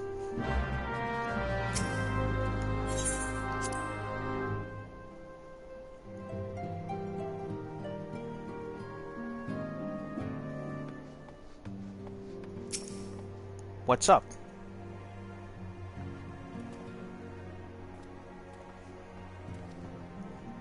Leo, tis well that you are on hand. We have a problem. Royal has escaped. It happened shortly after the Immortal Flames took her into custody. She had been placed in a dungeon cell ahead of her coming trial, but apparently the accommodation was not for her liking.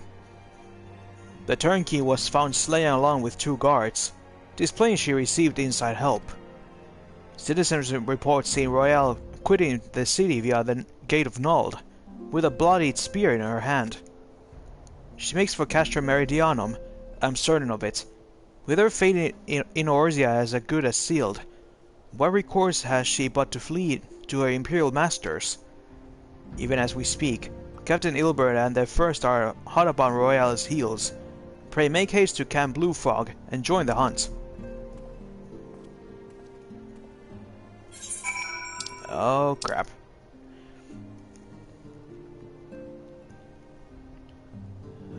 There.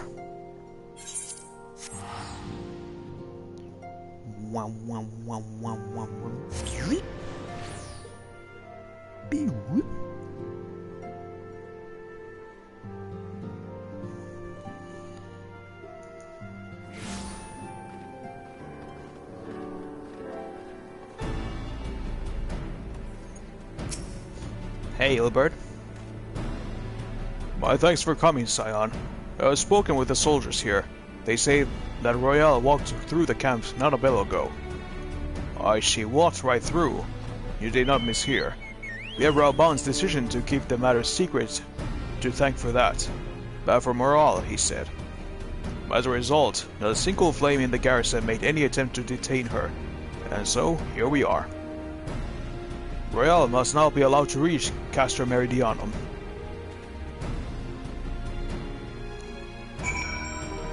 Let's go get her.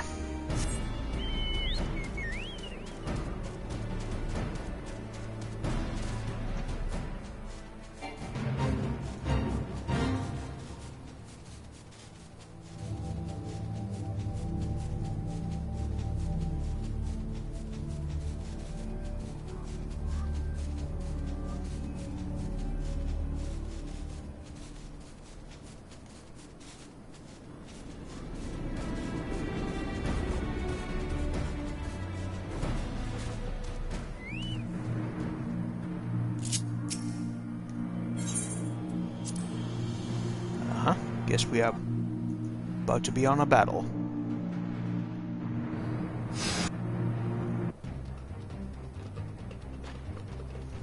This wretch was with Royale. He threw himself at us at his mistress might escape. She didn't blink when we cut him down. Not even when he started screaming. No loyalty even to her own. The goddamn harpy. With me, Scion, we almost have her.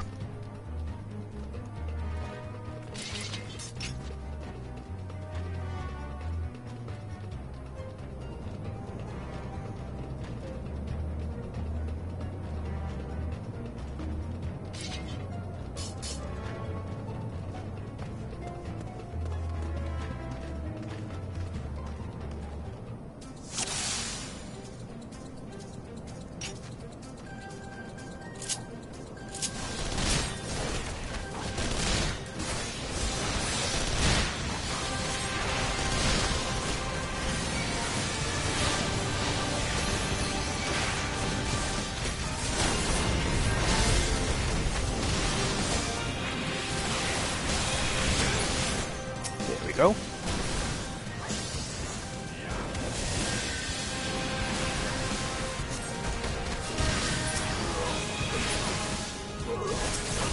I'll take out all the ads.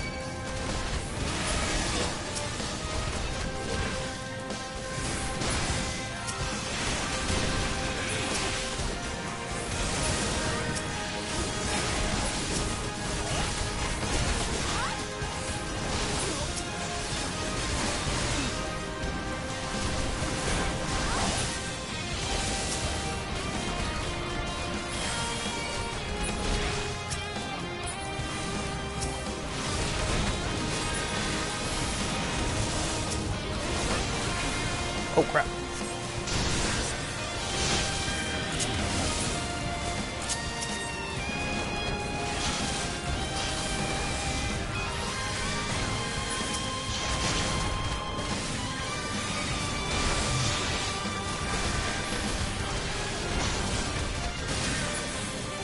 Gotcha.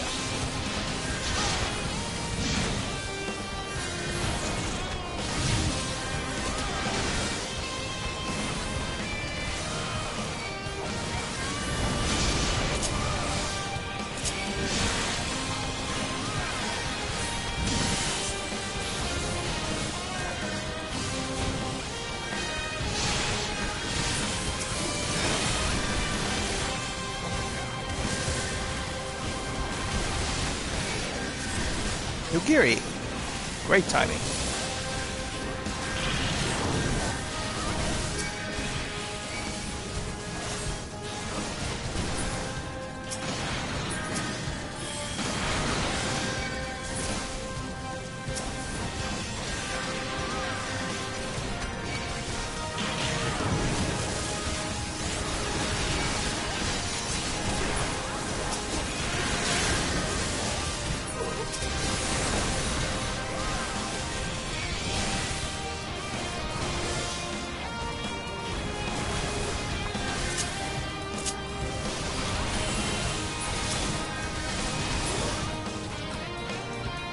Gotcha.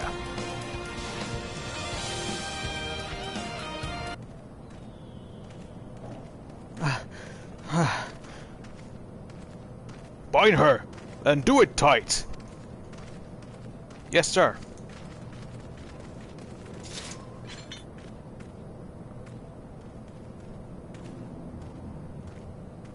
Good work, man.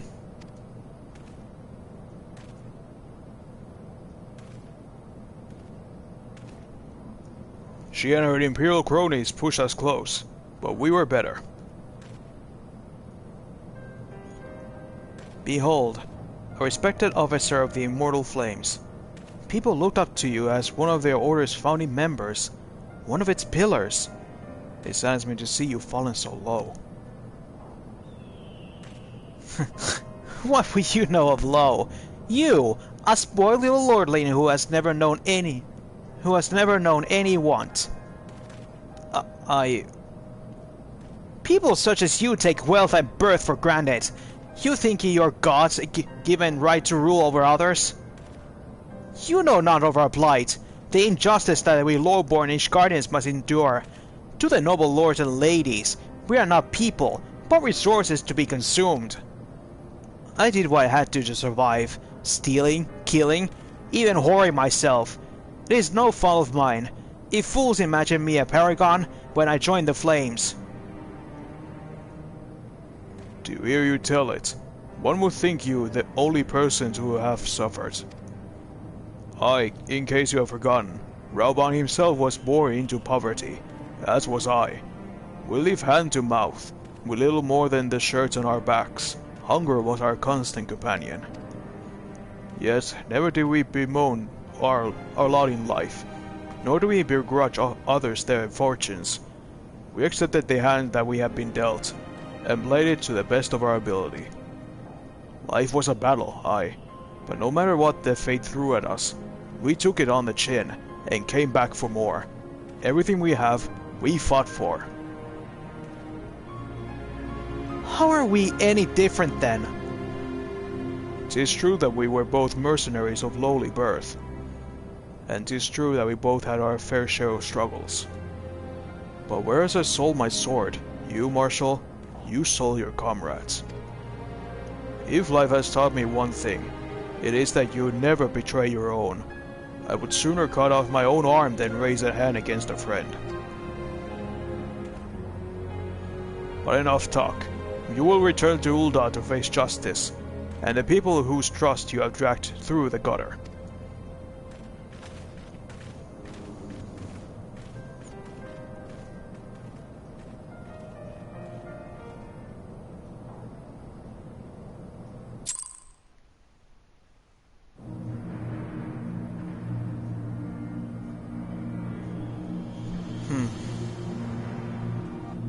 That's very sad.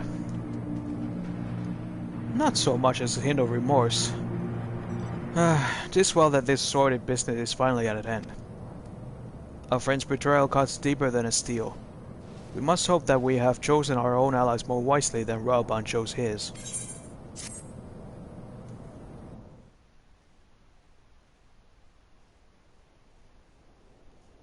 I have heard.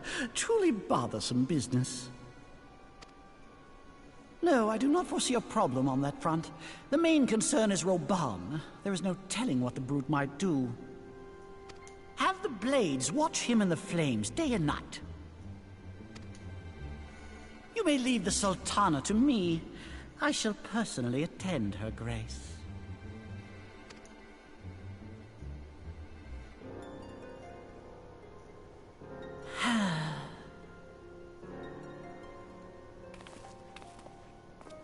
Sever one of the East Aldenard trade routes. That ought to keep Lolorito occupied for a while.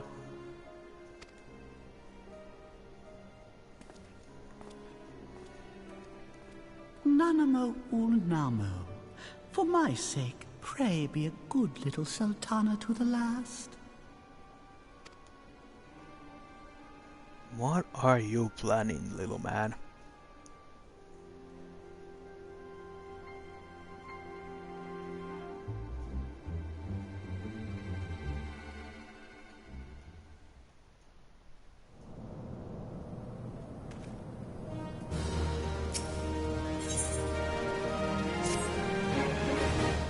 Captain Ilbert and I had a few questions for the Flame Marshal regarding the circumstance of her miraculous escape. When we have completed our interrogation, we shall take our findings directly to General Reborn, and that shall be the end of it. Your work here is done, my friend. My thanks. But I have one last task for you.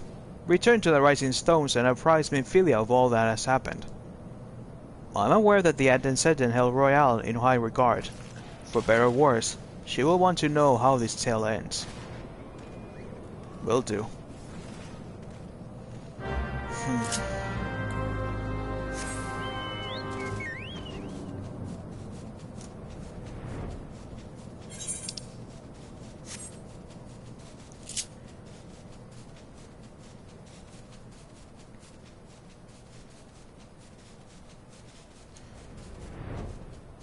And that's another unfortunate truth. That a person who have born in poverty, with nothing to their name, they will do anything to see their own form of justice to be done.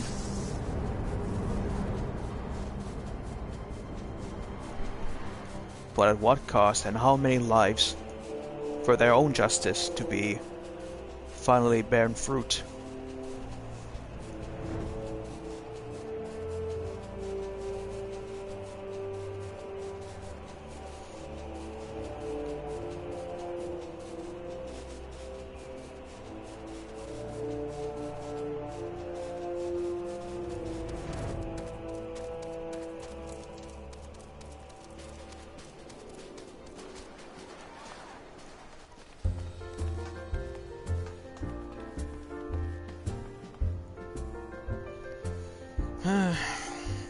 Once again, have to wait.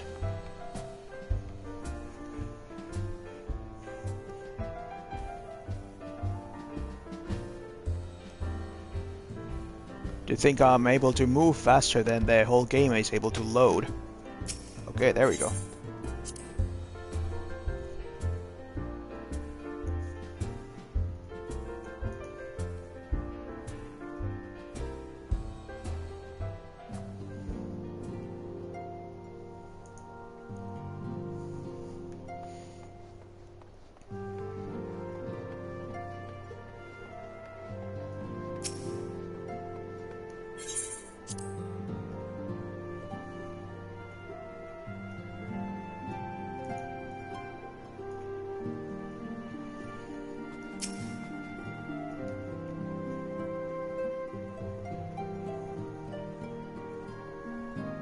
Welcome back, my friend.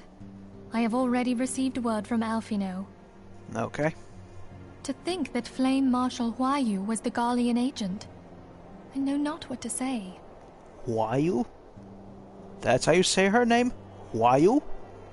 Together with Reborn, Eileen lent us much-needed aid at the time of our Order's founding. She was particularly passionate about the need to tackle the primal threat. When we discussed the subject, her eyes fairly shone with determination. Whatever else she may have been, I choose to believe that it was her true self with whom I spoke then.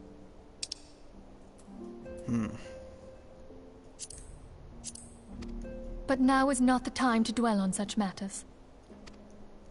I have an important announcement to make regarding our effort to defeat the Ascians. We shall begin as soon as everyone is assembled. Oh?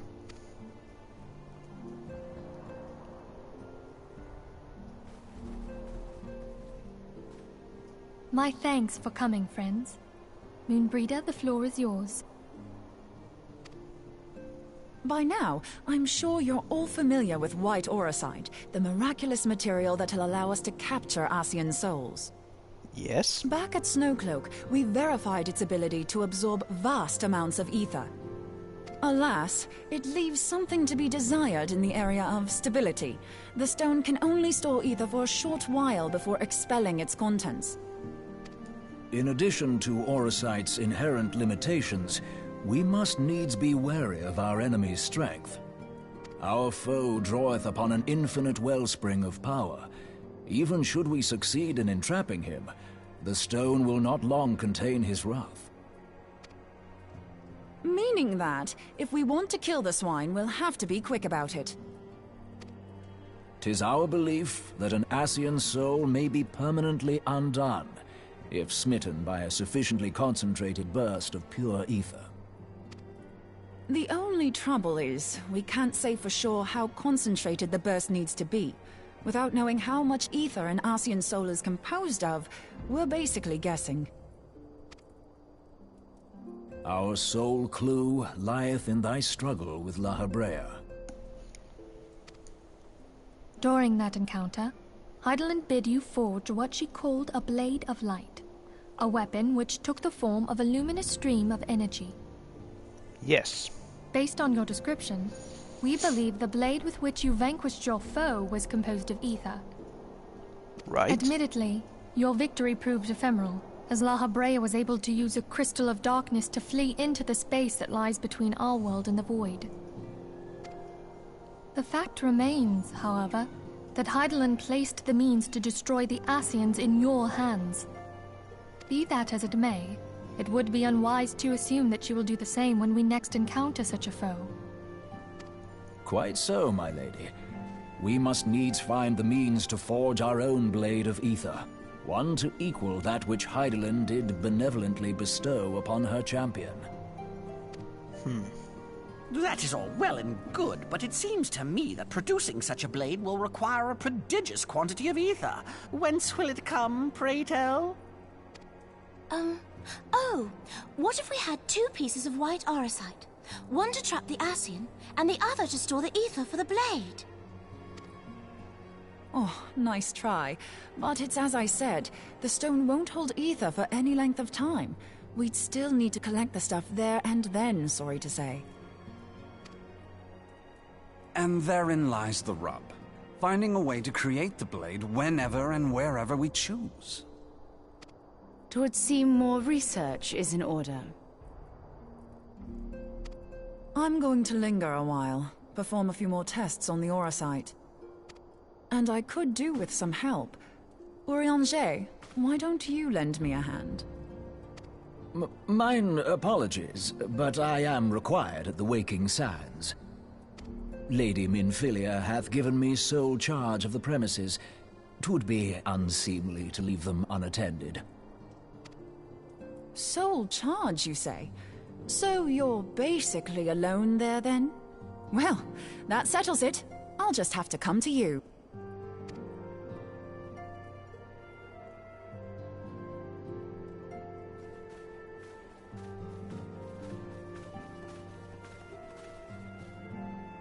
While you were afield, word arrived from the Sharlayan motherland.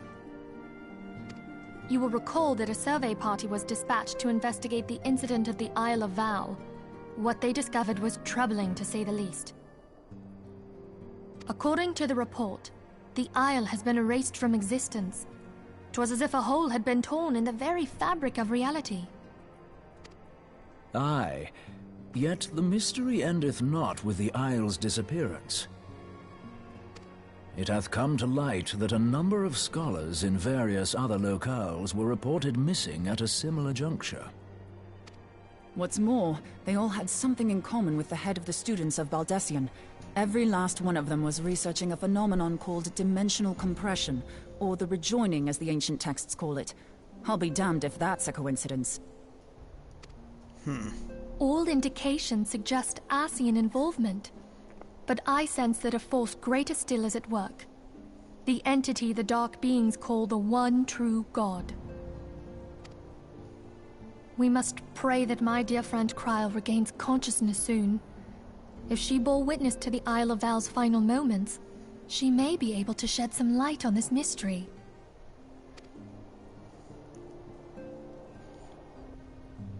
Okay then. Interesting.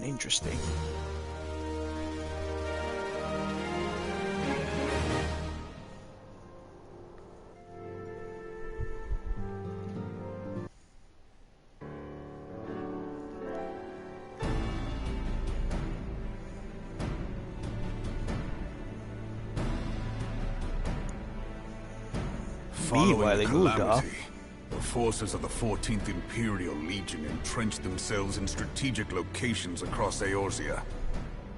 So swiftly did they accomplish this, it was suspected that they had received help. To think that it came from Huayu, my right hand. There is more. We have reason to believe that Huayu didn't deal exclusively with the 14th. She also answered to a higher authority in Garlemald. But this higher authority could not have been the Emperor. By consenting to the Media Project, Solus Zos Galvus showed himself to be more concerned about preventing the spread of primal influence than claiming Eorzea for the Empire. He would happily have seen the lot reduced to ash. We believe a number of high-ranking figures within the royal household were against the decision, but that they knew better than to oppose the Emperor openly. Of course, this didn't prevent them from making clandestine provisions, in which Huayu played a part. Alas, these provisions did not prevent Dalamud from falling, and the ensuing chaos changed the face of the realm forever. Yet Eorzea survived. To all intents and purposes, the Meteor Project had failed, and the Empire was left to rue its lack of a decisive means to eliminate the primals. Until, that is, it stumbled upon the Ultima weapon. Even before the accursed thing was dug up, it seemed to me the 14th had the might to overwhelm our weakened armies. Yet they chose to hide behind their walls. Why? The Black Wolf was wary of making the denizens of Eorzea desperate, lest more primals emerge to bleed the land. The discovery of the Ultima weapon, however, emboldened him to resume his war of conquest in earnest. But there was one in Garlemald who believed that Van Belsar's actions were premature. One who stood higher in the Imperial Army's chain of command. He ordered the Legatus to halt his advance, only to find that the Black Wolf had slipped its leash, and that the 14th now acted alone. In a bid to bring Van Belsar to heel, he used the agent he had planted in Ul'dah prior to the Calamity to undermine the Legion's efforts. A man who outranks Van Belsar, yet opposed the late Emperor's decision to annihilate Eorzea. This could only be the former High Legatus of the Garlean army, now known as Emperor Varys Zosgalvus. So he was Huayu's true master. But one of several in actual fact. We've learned that even as Huayu served the Empire's interests, she sold Imperial secrets to a certain faction in Eorzea. In so doing, she helped to maintain the status quo, thus prolonging the conflict. Considering who stands to profit from war, it isn't hard to imagine who her other masters were. 7 hells! You mean to say that she was a double agent? Triple, if you consider her services to Van Belsar and the new Emperor as separate. As neatly as these pieces seem to fit, one aspect of the puzzle remains unclear to me. By whose will was the Marshal feeding intelligence to the heretics? And try as I might, I fail to see how aiding their cause would profit either her Imperial or monetarist masters. Could it be that another hand is at work here? If so, Huayu must be made to reveal whose it is.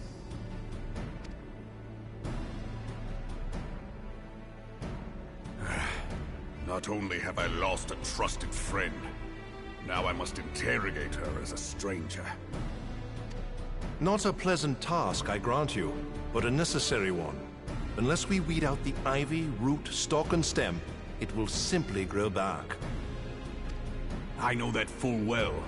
Those closest to Huayu have already been detained, and I will question them alongside her. General, pray keep in mind that there may be unwitting abettors among them. All will be treated fairly. On that you have my word. Those who are innocent have no cause to fear. You have ever been a friend of truth, General. I hope the unpleasant task of weeding out falsehood will not detain you too long. Though it be for the sake of Eorzea, doubting one's comrades is poison to the soul. And with that, I take my leave.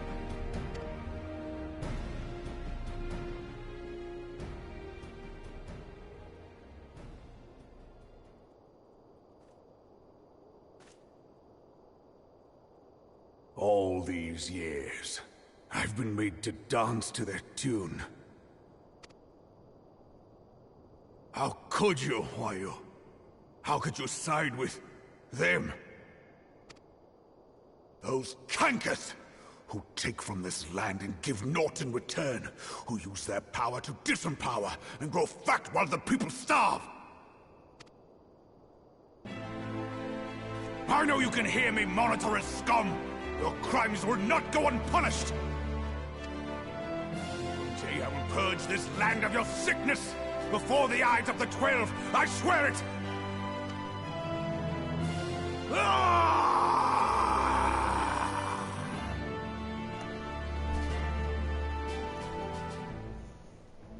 Wow. That's my bro.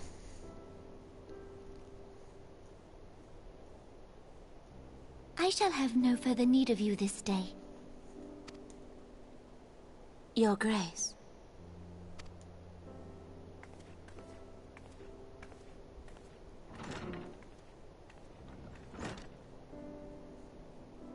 I fear that not even mine own chambers shall remain private for long. Has the situation grown so grim?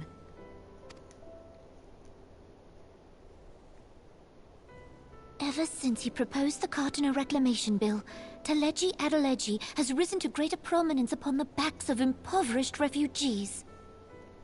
The monetarists were ever united in their pursuit of profit, but the man's actions have torn a rift in their ranks. They snap at each other as rabid dogs. Yet now is not the time to be bickering among ourselves. If this bickering is a threat to law and order, might you not have grounds to dissolve the Syndicate? Would that the solution were so simple, Admiral. Alas, my moving to dissolve the Syndicate is certain to spark outrage among the influential merchant class, whom the Cabal represents. This would serve to exacerbate the current unrest, and peace would slip still further away. Be they rich or poor, natives or refugees, all who reside in Ul'dah have a right to pursue happiness. It is the duty of a ruler to protect this right. If I am to perform my duty, I must needs tread warily. It would not do to make enemies heedlessly. Were Lord Lolorito here, he would doubtless say that I have my head in the clouds. A ruler is required to take a wide view. Try as we might to cater to all needs, some will inevitably be overlooked. As such, there shall ever be citizens who feel aggrieved. It cannot be helped. But as you have informed us, the monetarists take no view but their own. They hunger for power while the masses starve. In the absence of a common cause, it seems beyond any one individual to make Ul'dah whole. And the presence of a Garlean agent within the Immortal Flames only makes matters worse. Even accounting for Ul'dah's historic reliance upon mercenaries, such a grievous breach of security is unprecedented. I fear this business will provide the monetarists with a rod to beat Rauban.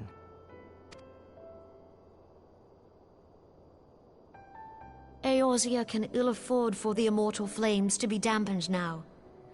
Ere long, the Garleans will turn their ravenous gaze toward our lands once more. If we are to resist their might, our nations must stand together. Yet for this to happen, our nations must be whole. Cannot be done to improve the situation in Ul'dah.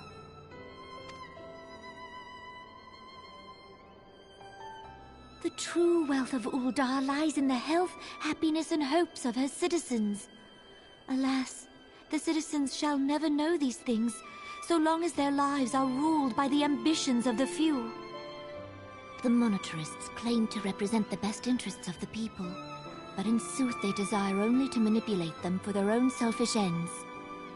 For the government to serve the people, it must be formed of the people. For Ul'dah to move forward, it is not only the Syndicate that must be dissolved. Nay, you jest.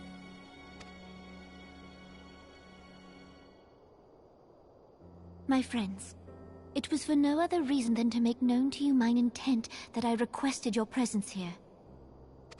When I make my declaration to the people, chaos shall inevitably ensue.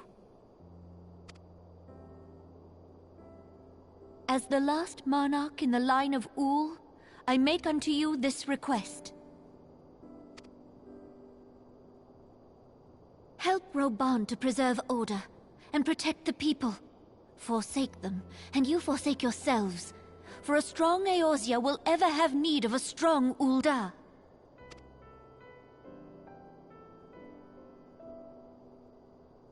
Your Grace, are you certain of this? There is no other way. When the time is ripe, the nation shall become a true republic. Both royalists and monetarists shall cease to be. Ul'dah will no longer belong to kings or queens or merchant princes, but to her people.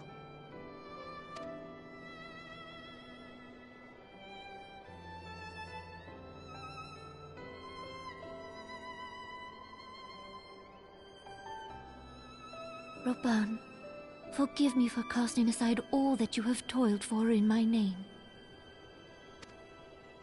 Beyond this gesture, I am powerless to help my subjects.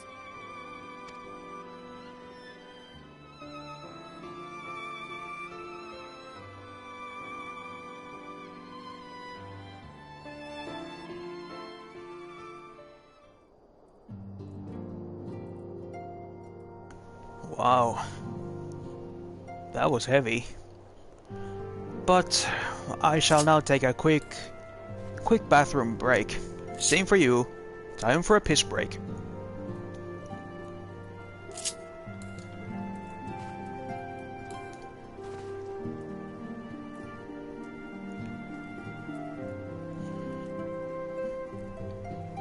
Be right back.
Now that I'm back, we shall continue.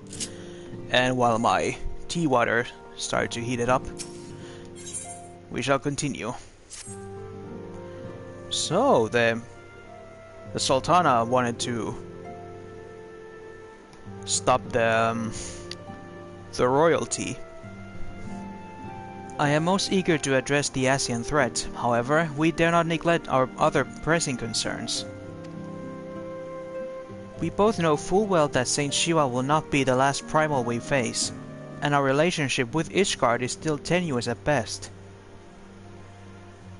To think that the resolution of the primal threat was once the sole priority of the Scions of the Seventh Dawn, some days I wonder if it was wise for us to take on so many other responsibilities. Lest you forget, Descendant, the Scions need not shoulder the burden alone. Were not the Crystal Braves established for this very reason? True, we are presented with a multitude of problems. However, we have all the resources we need to address them in turn. Leo in particular, is ever the steady in hand, who I trust will continue to support the Braves. Yeah, with our buddy Ilbert at the helm. To what do we owe the pleasure? Had there been further developments regarding the situation in Ul'dah? As expected, the Immortal Flames have been struggling to cope with the revelation that one of their highest-ranking officers was a Garlean agent. Suffice it to say, Teleji Alelechi and his monetarist ilk have wasted no time in attempting to turn the situation to their advantage. Coupled with ongoing unrest, the Flames are finding themselves hard-pressed. Plainly, General Rauban needs our help, and I will direct the Crystal Braves to offer what support they can. If I'm to stay abreast at the latest developments and issues effective orders, however, I cannot afford to waste time traveling back and forth.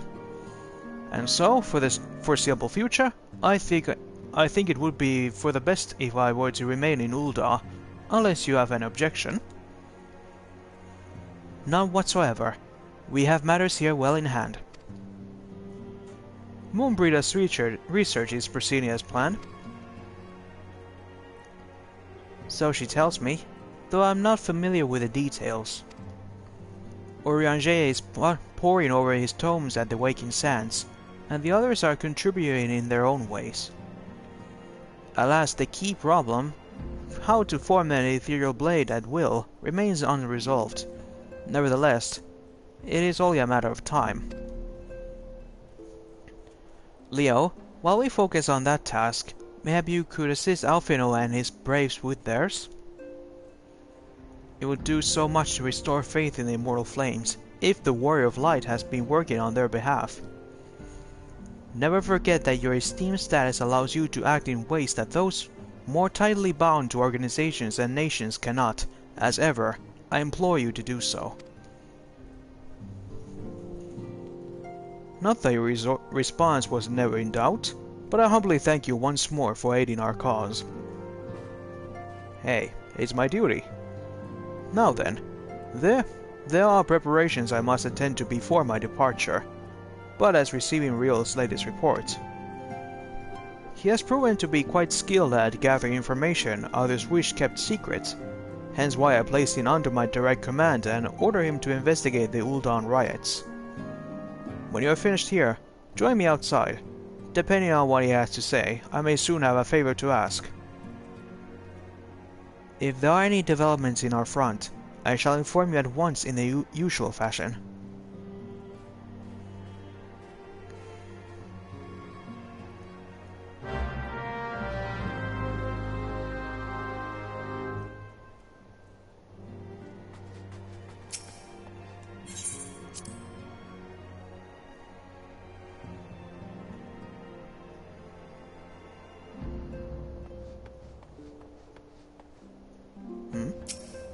Taro, what's up? Hello, Leo. Are you sleeping well? You must be absolutely exhausted from saving the realm on a daily basis. Well, unfortunately, no. Is everything in order, Leo? Are you ready to attend us? Not yet. I want to speak with these guys first. Ever since Mobrida arrived, the Rising Stones have been buzzing with excited energy. I must admit, her enthusiasm is rather contagious. I am unfamiliar with the dishes on the lands to the north. Perhaps once Moonbrida has concluded her current research, she might deign to share with me her culinary knowledge. Moonbrida has changed us with acquiring some rather esoteric manuscripts, but I'm afraid that task is proving to be nigh impossible. When the city of Learning was abandoned, a great many tomes were scattered and lost. How smoothly our research might proceed were able to pursue the archives of yesteryear.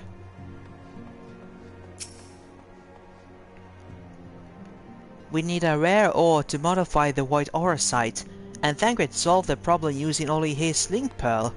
I mean, it's great and everything, but where's the fun in that? When one's in need of precious commodities, it helps to have friends in the right places. Fortunately, I am well acquainted with the charming daughter of a successful Uldan import merchant. Nice. How about you three? Oya and I were in the eastern Thanalan when the colossal shards of Dalamut pierced the ground. We stood witness to the subsequent explosion of ether, and watched dumbfounded as the swirling energies solidify into those twisted crystal structures that we now know so well. We were but stripling adventurers the night we saw fire rain from the sky, and a pillar of light scorched the heavens. What a sight that was, eh? That was a Golden, eh? These two have been telling me stories about the corrupted crystal formations that appear following the calamity. I'll need more data before I can draw conclusions, but I'm intrigued by the potential of their untapped energies. Untapped energies, huh? Griol. What's up? You remind me of Zack from Final Fantasy VIII. Pleasure as always, Leo. You'll be escorting the commander to Ulda, I take it. Actually, I have another task in mind for him. If you would be so kind as to repeat your reports for his benefit. Right then. Me and mine have been making inquiries into the source of the weapons that found their ways into refugee hands a ways back. So happens we call windows sounding promising, a rather large purchase of sharp and pointy things by a black marketeer holed out near High Bridge. I doubt that this man would have secured such a quantity of weapons if he did not already have clients waiting. Clients that, for whatever reason, would prefer for his transactions to remain secret. Brings to mind that merchant what caught an arrow while talking to Leo, don't it? Generous fellow what he was, doling out swords and spears to the downtrodden and disgruntled. Which is to say that these clients have the same mischief in mind, but if you want to be sure, might be prudent to intervene before they collect their goods, savvy?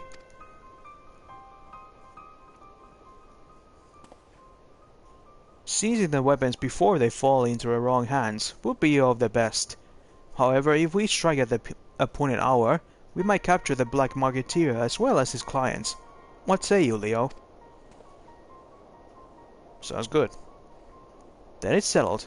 Rendezvous with Captain Ilbert at High Bridge and intervene with the exchange take place. Now then, if you excuse me, I must leave for Ulda. I expect good tidings.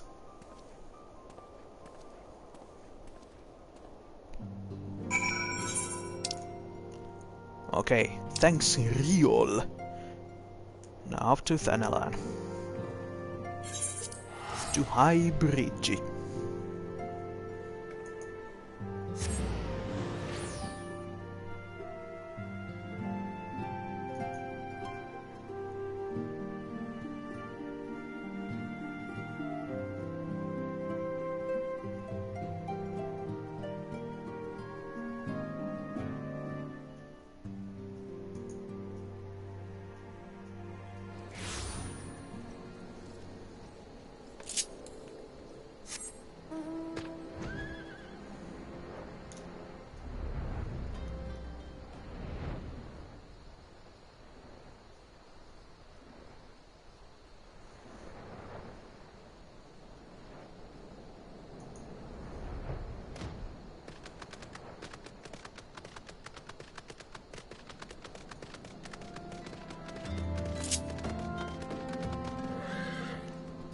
Hilbert?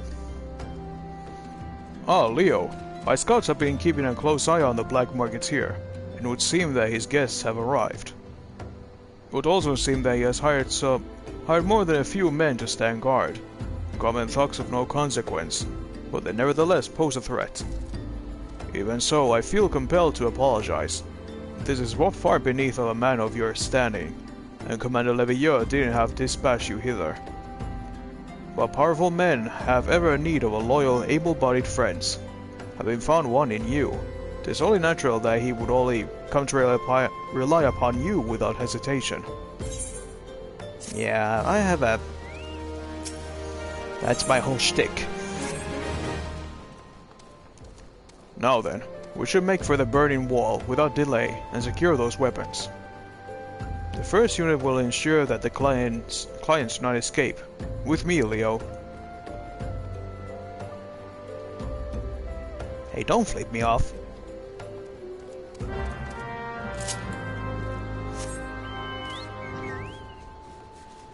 If any of you have seen the movie Spaceballs, the Crystal Brave salute kind of reminds me of that.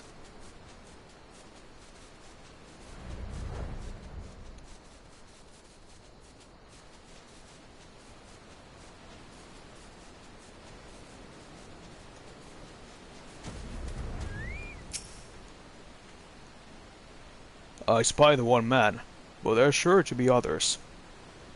I have a plan. While you approach this entry and create this distraction, my men and I will slip past and catch the Black Marketeer unawares. Once you dispose of the thugs, wait for us outside the tunnel entrance. Any questions? Then let us be off. Good luck, my friend. You too, my friend. I like him.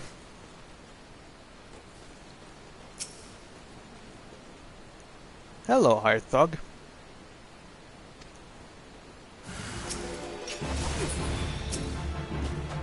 Go to sleep. You too as well. Oh, you too.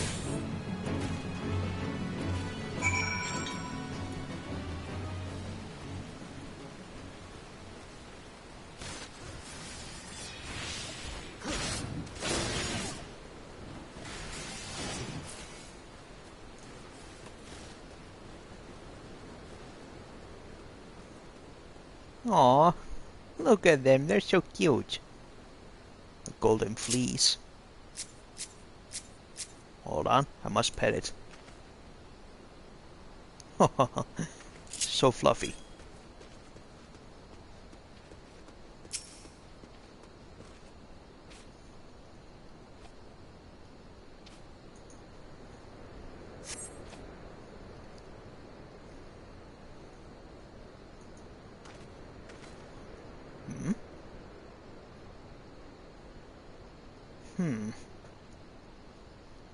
I don't understand. What's this all about? What? Gah!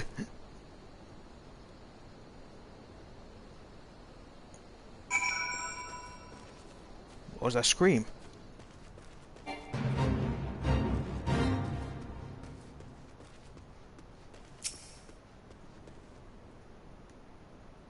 Hilbert, what happened?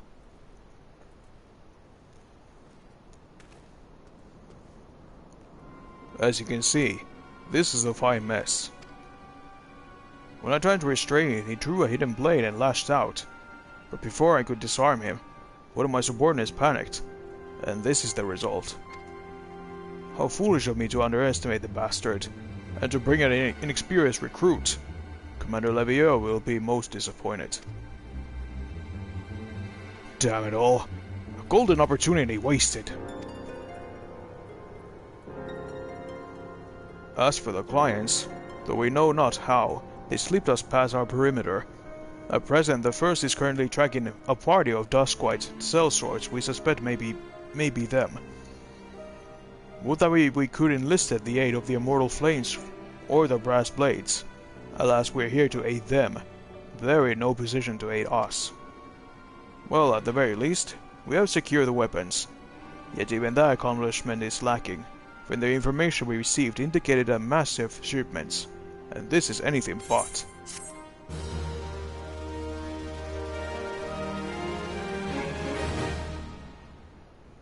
How convenient that the man we're looking for is dead. I will join the first in the hunt for the Duskquake sellswords. If the gods are good, we will catch them before they escape into the Black Shroud. In the meantime, I ask that you deliver these weapons to Ul'dah in my stead. Entrust them to the third Yuyu Hase. He will take care of the rest.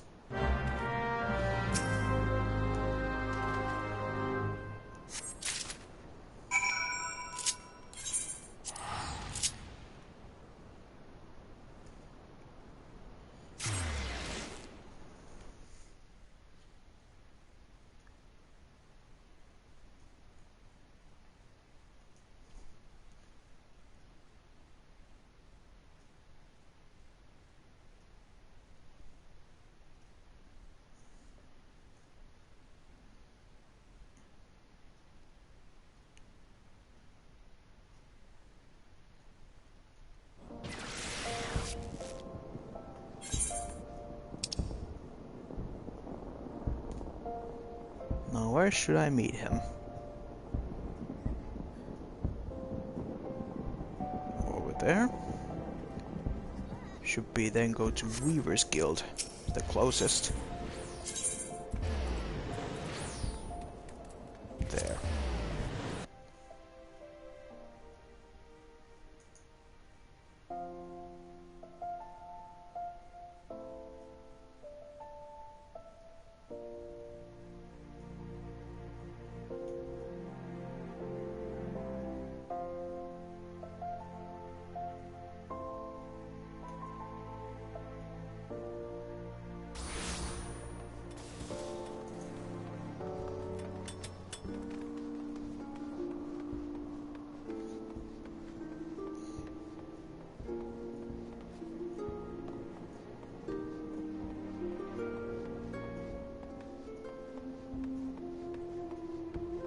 Hey guys, what's up?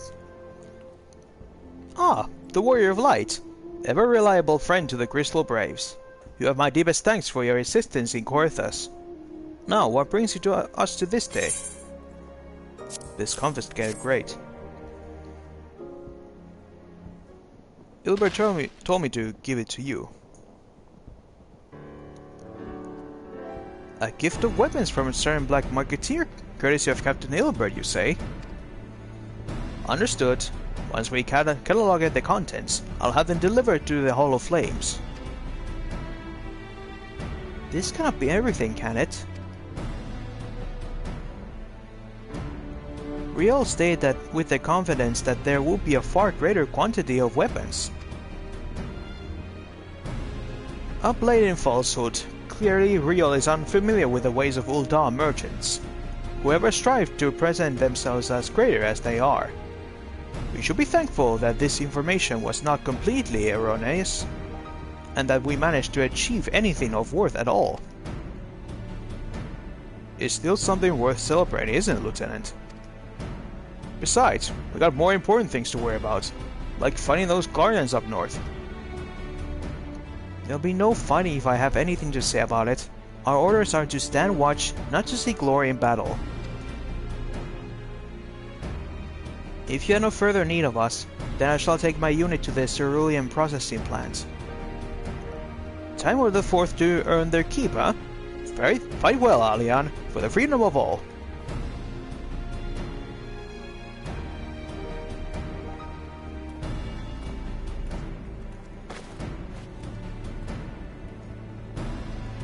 Excellent work as always, my friend. Rest assured that the immortal flames will hear of your contribution. Until we meet again.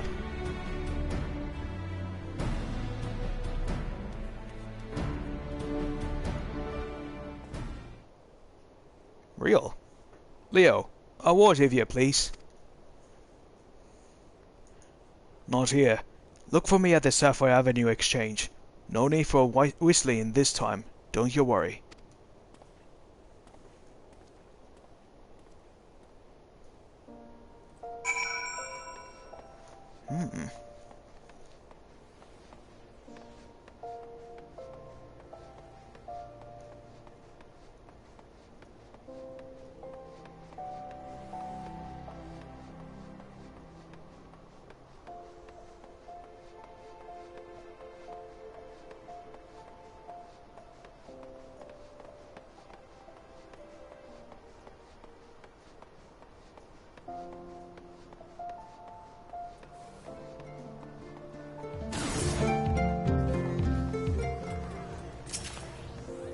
What's up?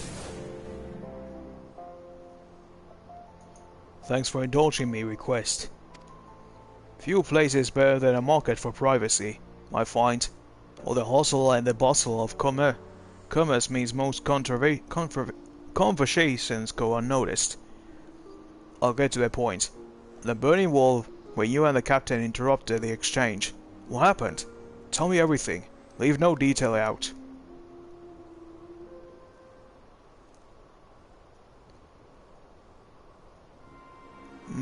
That's not quite how they first told it. These Duskwights they were chasing. Latest word is that we lost the trail. But you never saw him yourself. Not before the fighting started and not after. Something ain't right. I don't know what it is, but I can feel it in me bones. I'm not daft enough to be misled by some merchant drunken boasts. Our information was reliable, goddammit. I know he purchased those weapons.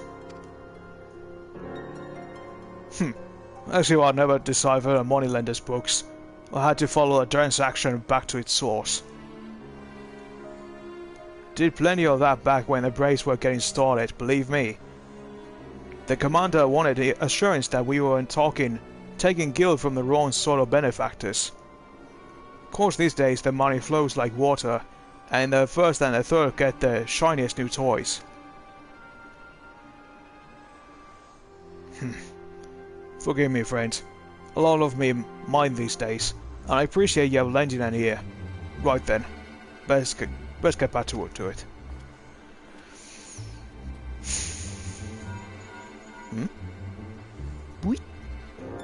Leo, can you hear me? This is Totaro. Your presence is urgently requested at the Rising Stones. Please come and see me as soon as you're able. Ah. Totaro asking me. Nice.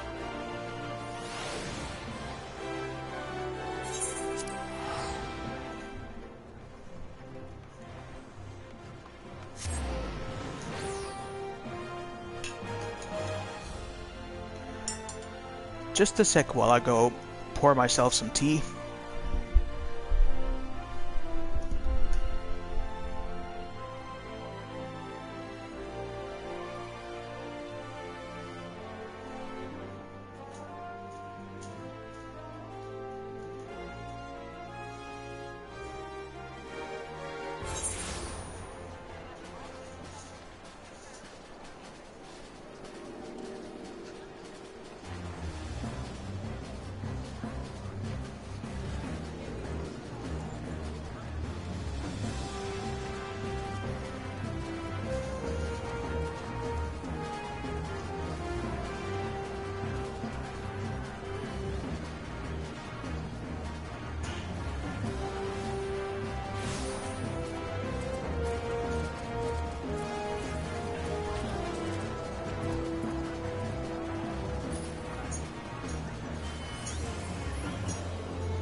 Okay. Got my tea. Vanilla. With added honey as well.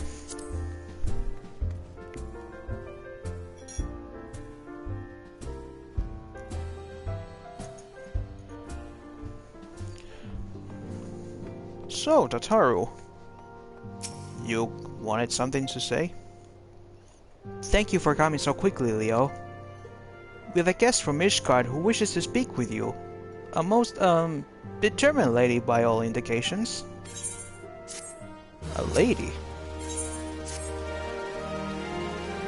Our guest is with the Ascendant in the Solar at present.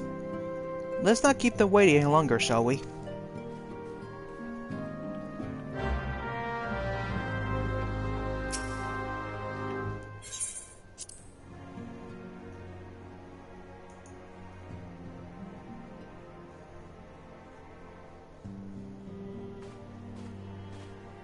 Oh. Hey, Lucia. Good of you to join us. We have much to discuss.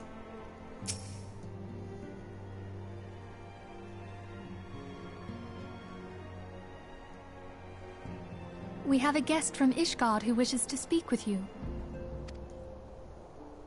I believe the two of you have met. Yes, we have. We have. I had hoped to speak with Commander Leveilleur as well, but I cannot afford to wait any longer. The What's Lord up? Commander sent me hither to request your aid in a matter of grave import. Oh? You see now why I had Tataru summon you. Now that we're all assembled, perhaps you would be good enough to elaborate on the nature of the matter which brought you to us. The Observatorium's astrologians have sounded the alarm. Last night, the Dragonstar burned with an intensity not seen in 15 summers. Not since the Dravanians engaged the Empire in the Battle of Silvertear Skies. Oh. The northern sky doth burn full bright upon the Wormlord's call. The red behemoth beckoneth, and flame consumeth all. The old Curthan rhyme, aye. The brightening of the Dragonstar is said to accompany the roar of a great worm. The astrologians believe that it was Midgard Soma himself who cried out on this occasion. But he's dead. After an absence of centuries, the King of Kings did return to lead his kind against the might of Garlemald, only to fall in his duel with the Agrius, proud flagship of the Gallian fleet. Devoid of life, his corpse remaineth entwined about the Magitech monstrosity even unto this day.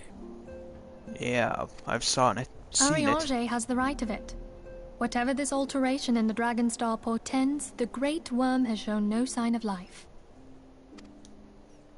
Tataru, have the Domans reported aught out of the ordinary?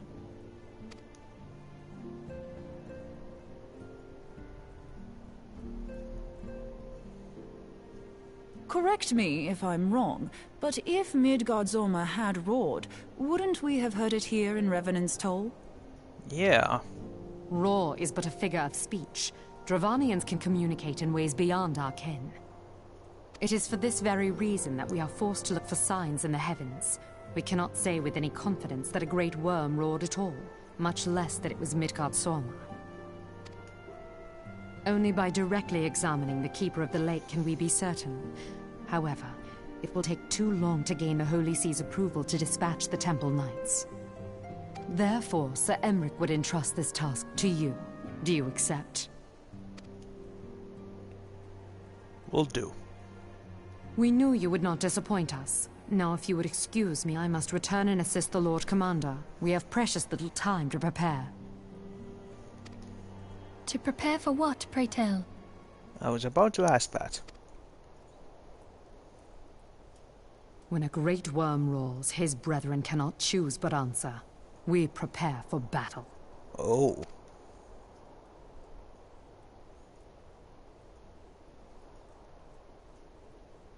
Does this mean an attack to Ishgard?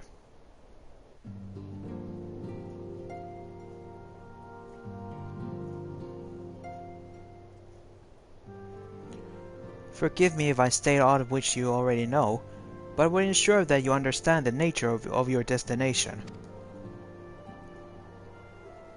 As Orianche stated, what we now call the Keeper of the Lake is the wreckage of the Agrius, former flagship of the Imperial fleet, and the corpse of the worm responsible for its destruction.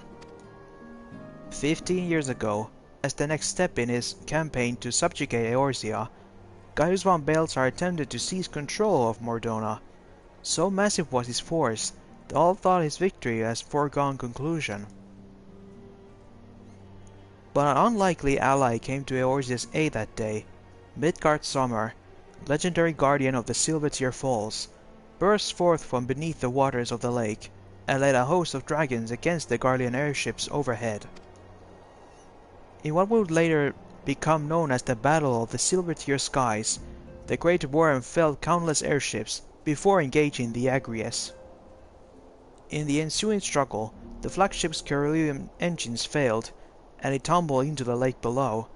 Yet this victory came at a great cost, for the explosion which followed claimed the life of the great worm as well. That same explosion transformed Silvertear Falls into the desolated wasteland it is today, draining the lake of its waters and crystallizing ether from miles around. Yet a remnant of the lake remains, and its center a constant reminder of that fateful day long ago. In accordance to Sir Emeric's wishes, our Doman allies have been standing over the keeper of the lake. It would be wise to speak with them before investigating the wreckage yourself. Be careful, my friend. We don't know what dangers await you within. Now then, let us not neglect our own tasks. There is much to be done, and precious little time to do it.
Well, there it is. The Argus. And Midgard Summer.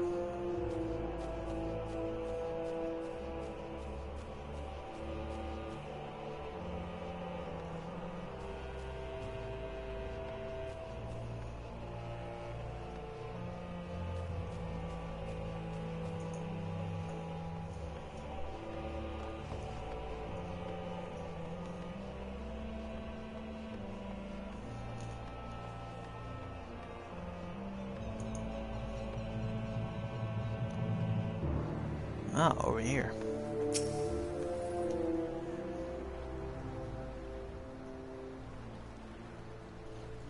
You're in luck, sir. I was about to send word to Revenant's Toll about the Garleans. Of late I've seen small airships, likely from Castrum Sentry, come and go from the Keeper of the Lake. Though I cannot say for certain at this distance, I believe they may be salvaging something from within the wreckage. The Castrum supply lines have been cut for some time, and I wager they are desperately in need of spare parts and other equipment.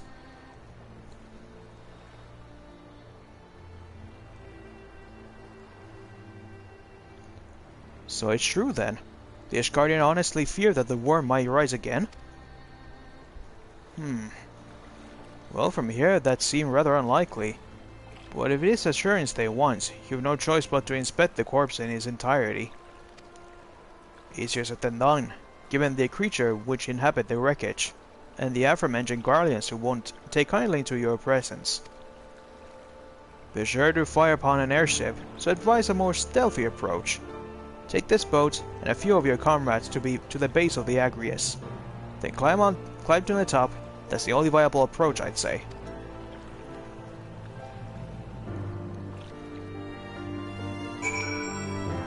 Okay. Thanks, buddy.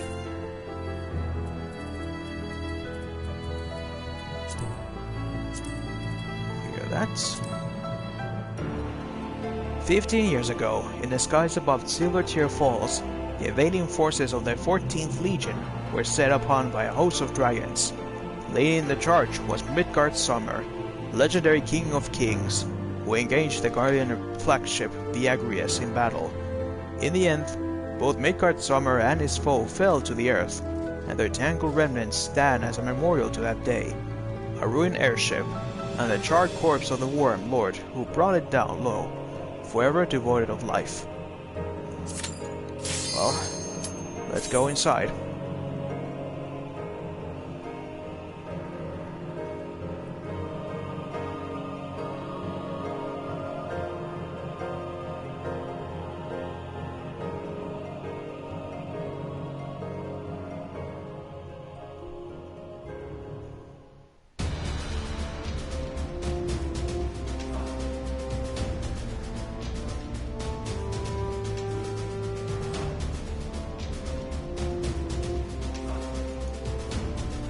Keeper of the Lake.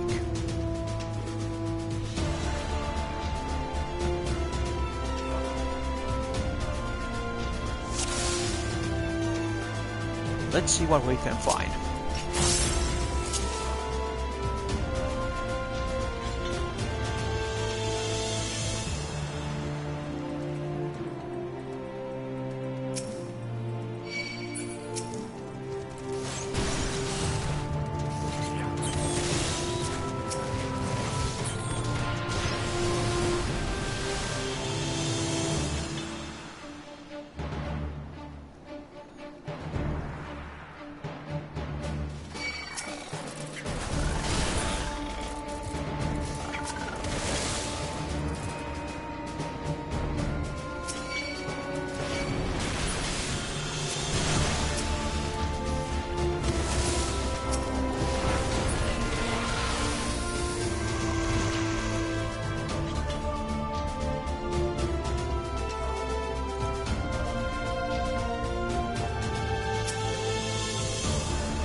Well, more dragons.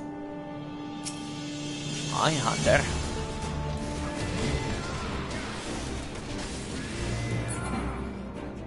Oh, where'd you go? Oh, here you are.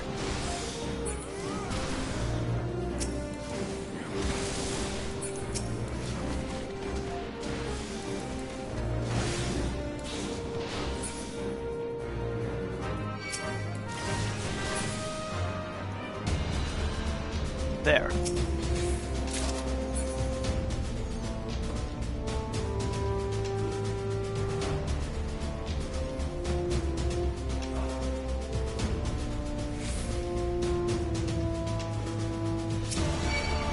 Here are the Imperials.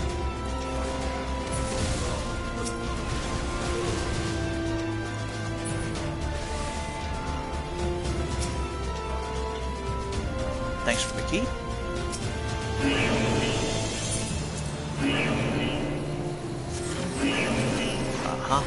Red alert.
Nice to leave them the key.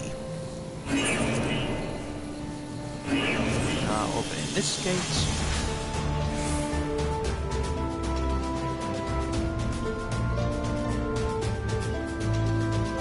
Let's get over here. Oh, a gunship. More scraps for me to take care of.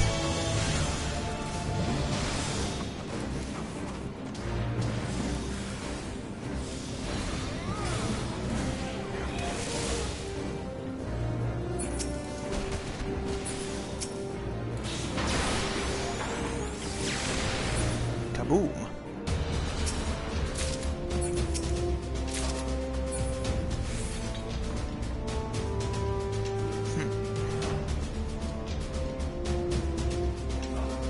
No armor that I cannot use.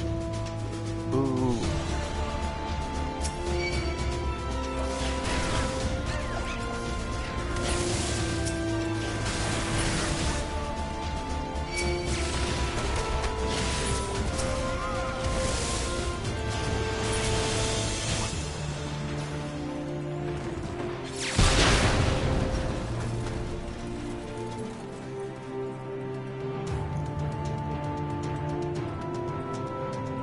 Seems we're getting close to the top.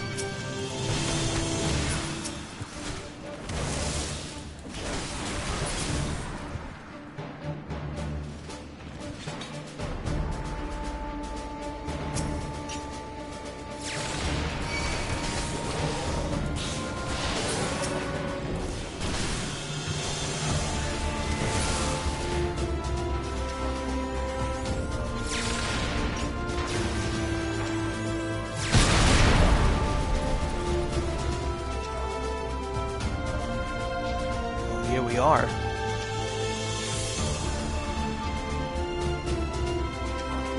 Here we at the top, but no sign of life.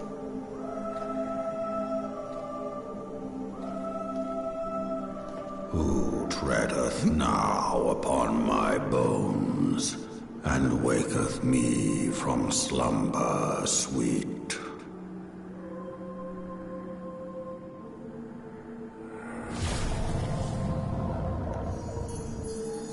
You're still alive?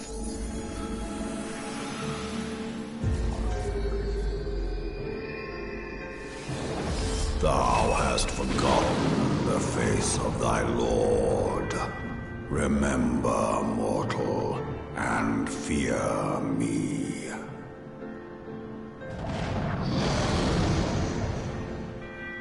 Uh-oh. Seems the spirit of Midgard somewhere is still alive.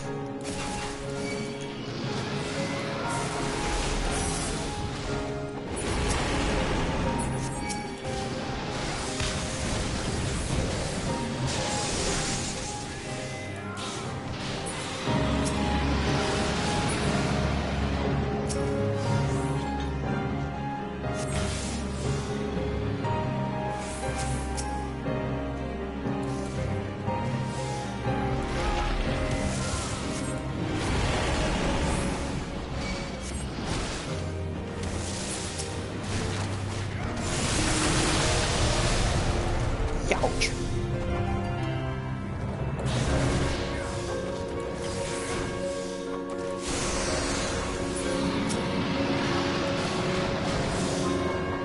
Gotcha. I'm afraid of no ghosts.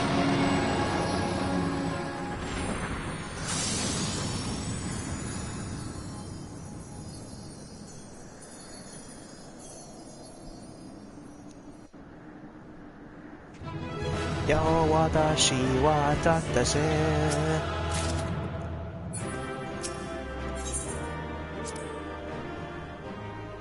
Thanks for the pants. I'm out.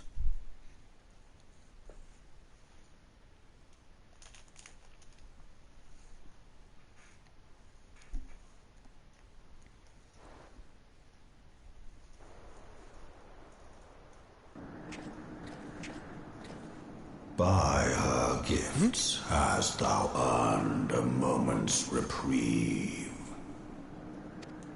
Still alive?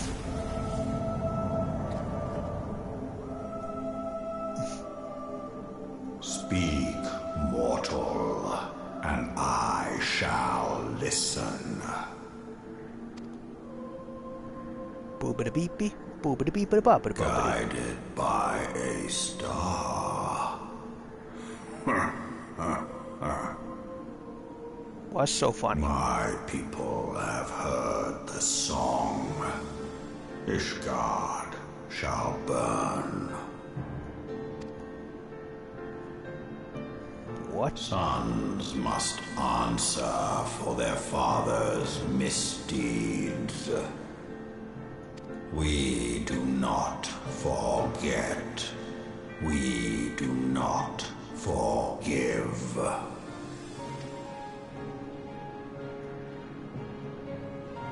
Seven children did I sire. One now singeth of retribution. I rise to join in the chorus. Thou art powerless to silence us, mortal. Yet thou shalt not live to labor in vain. Thy reprieve is at an end.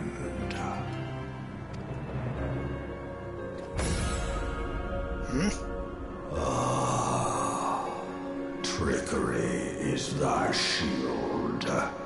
This frail, ignoble creature is not gifted, but chosen.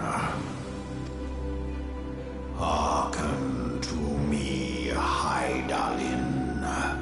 I remember, and I consent. Fear not, mortal.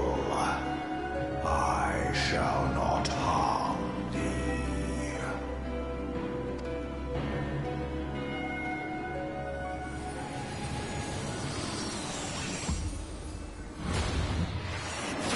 What?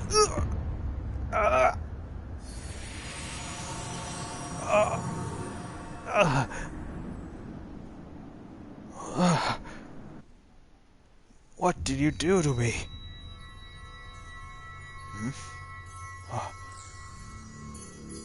Back here with the crystals of light.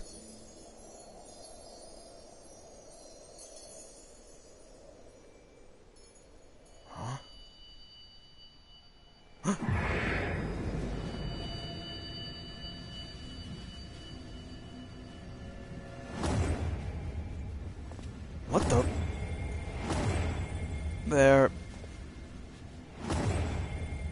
Their power is fading away.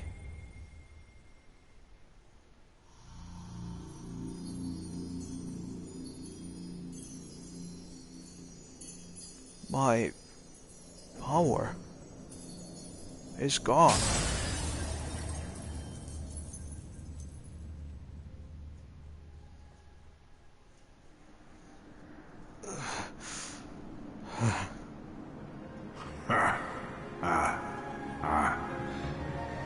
Mayhap thou thinkest me an oath breaker.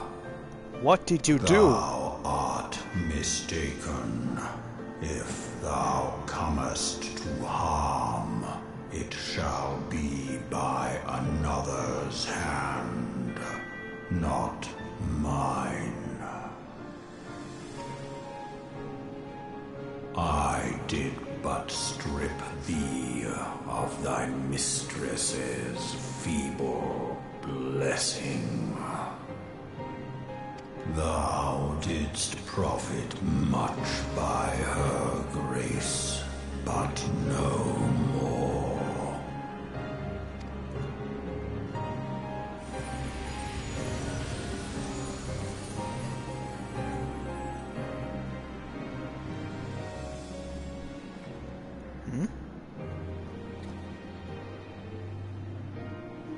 The covenant binds me to thee. I shall walk Listen and wait. Fight and struggle, if it be thy will. Man hath ever coveted that which lieth beyond his grasp.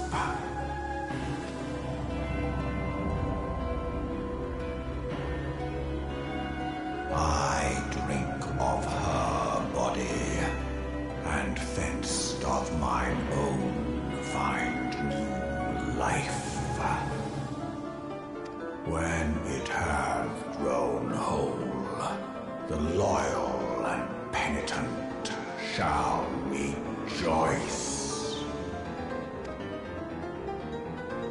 The dragon song heraldeth our beginning and an end.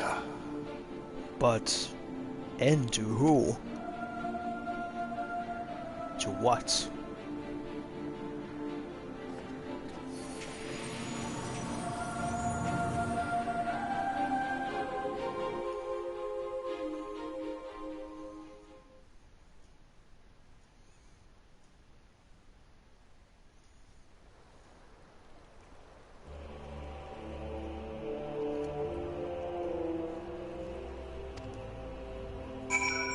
So, I got myself Midgard Summer as a minion.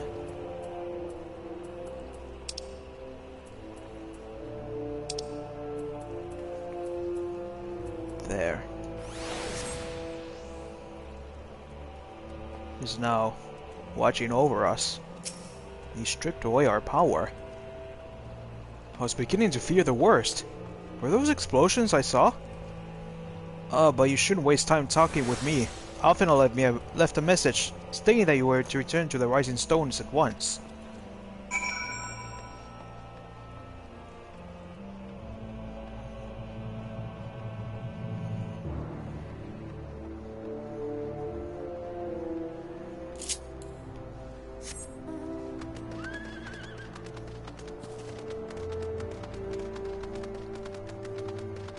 Well, this is bad.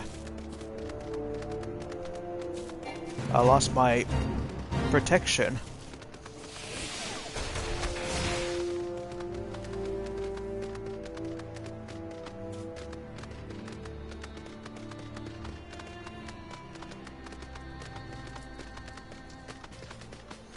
No longer can I bear the shield against the darkness.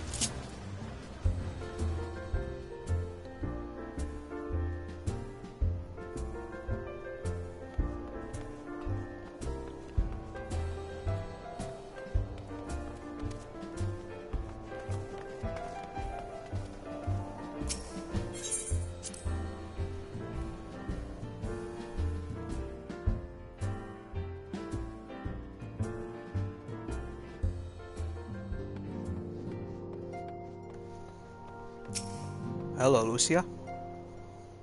Have you spoken with Commander Lebeo yet? He has been pacing again. 12, save me, is it coming? What would you do? What should we do? Oh, he's not? The Lady Knight from Ishgard cuts quite gallant figure, doesn't she? Considering the sudden arrival of foreign envoys and the like, preparing suitable meals at the Rising Stones can prove to be an interesting challenge. We were able to locate those elusive manuscripts in the archives of the Thaumaturgus Guild. I had not spoken much with the new guildmasters, but thankfully they were quite willing to accommodate us in our search. Though it may seem tedious when compared with the smiting of terrible foes, poring over scrambling scrolls is one of the Scion's most important duties. Without the illumination of knowledge, we but vainly flail at spectres in the dark.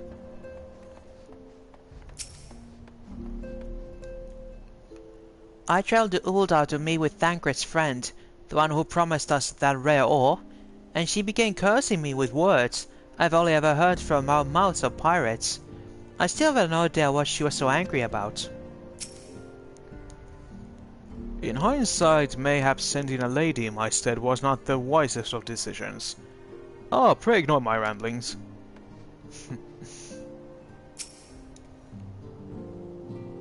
Professor Lambertain has published a thorough study of corrupted crystals and their properties. I highly recommend you procure yourself a copy of his work. I must confess, the relationship between those crystal formations and the destruction of the Asians quite escapes me. I'm pushing ahead with my research as quickly as I dare. The next time you face an Asian, I will have you fight with a proper weapon in hand. Thank you. But yeah, let's go meet Alphino.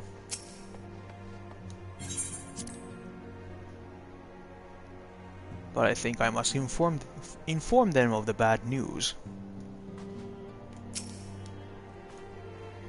Truth interpreted is truth transformed. Today's heroes may yet become tomorrow's gods, or something else. Praise the 12th that you are hale and whole. I came as soon as Minfila informed me of Sir Emeric's request. You have completed your investigation of the Keeper of the Lake, I take it? Then I will hear a report.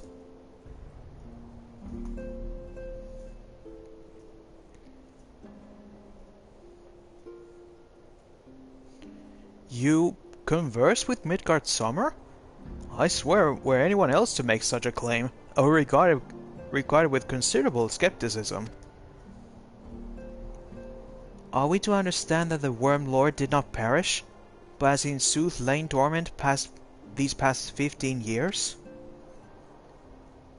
Less a resurrection and more rejuvenation, for he who dwelleth in eternity, years passing as moments. Though his words were ambiguous at times, one statement left little room for interpretation. My people have heard the song, Ishgard shall burn. Clearly an attack is imminent. We must share this information with Sir Emeric immediately. However, we dare not divulge our conversation with Midgard Summer in this entirety.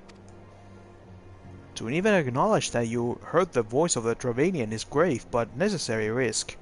Lest we forget, men have been executed as heretics for declaring as much. For your own protection, and for the sake of our tenuous relations with Ishgard, the truth cannot leave this room.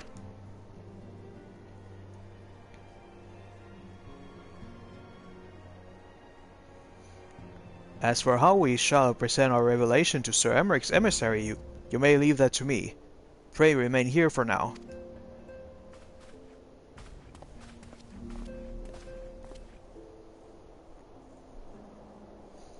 Is there something you're not telling us, Leo? You seem different somehow. This is almost as you're missing something. Something important. 12 for Fent! Midgard Summer stripped you of the blessing of light? Are you alright? How do you feel? I'm fine. I see. It's a relief to hear that you are otherwise unharmed. It beggars belief that any being could possess the power to deprive you of her blessing. Midgard Summer made mention of a covenant, did he not? One of the ancient myths regarding Silvertear Falls states that when the waters came into existence, so too did the Great Worm. Elthic and Nemea, brother Time and sister Fate, decreed that Midgard Summer ever watch over the source, from which all water and magic was said to flow. I wonder, what if this was the covenant of which he spoke, and was not the gods with whom he treated, but Heidelin herself? Well, if he is watching over you as he claimed, maybe you will have an opportunity to ask. Let us keep this matter to ourselves. I do not wish to burden our friends needlessly.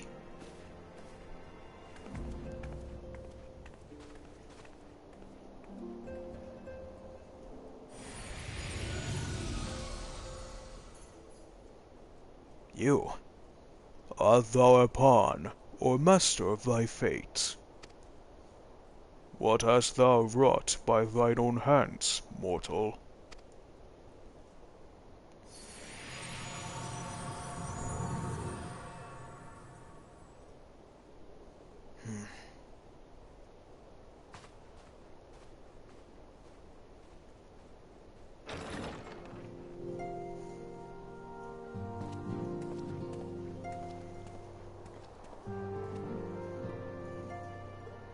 My friend, I can scarce believe it. You confronted the Worm Lord and lived to tell the tale. Yep.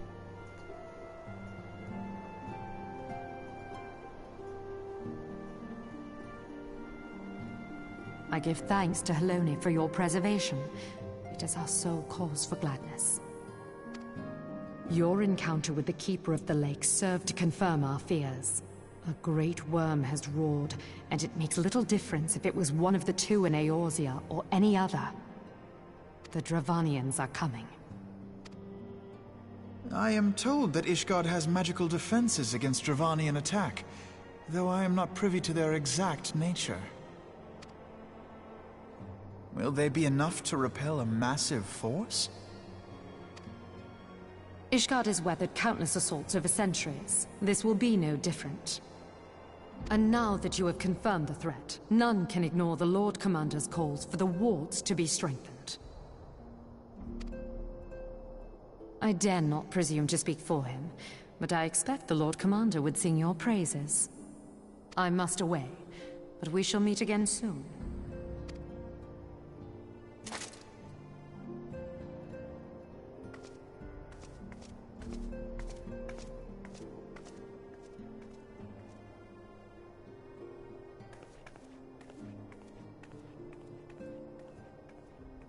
Countless assaults weathered, and this will be no different? Why am I not convinced?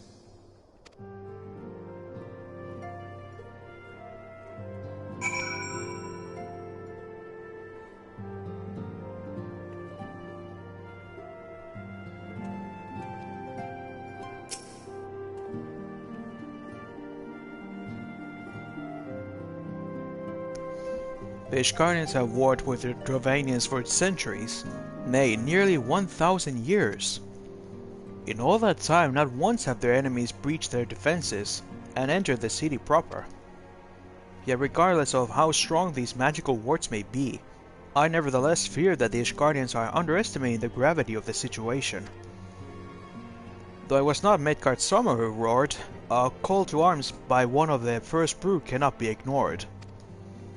Until such time as they choose to request our aid, however, we can do naught but observe the situation at a distance, and pray that our fears are unfounded.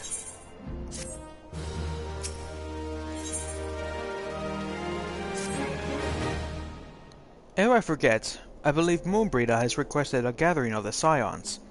I assume there have been some progress concerning our efforts to combat the Asians. Pray inform her that our business with the Ishgardians is concluded for the moment. I shall be along once I completed my communications with the Crystal Braves.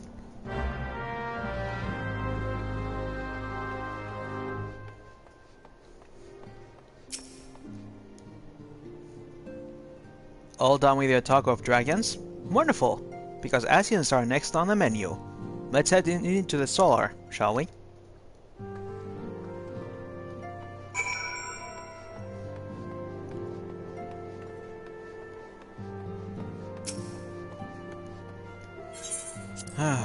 Primals, beastmen, dragons, Asians, gods.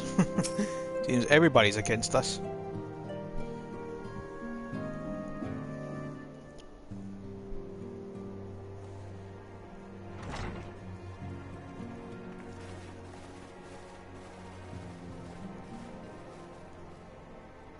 Now that everything's calmed down a bit, relatively speaking I mean, I thought it might be a good time to share our progress on the weapon.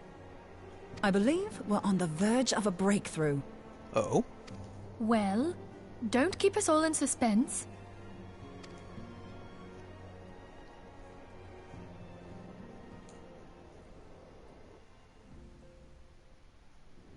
Just in case anyone's forgotten, let's start by reviewing what we already know.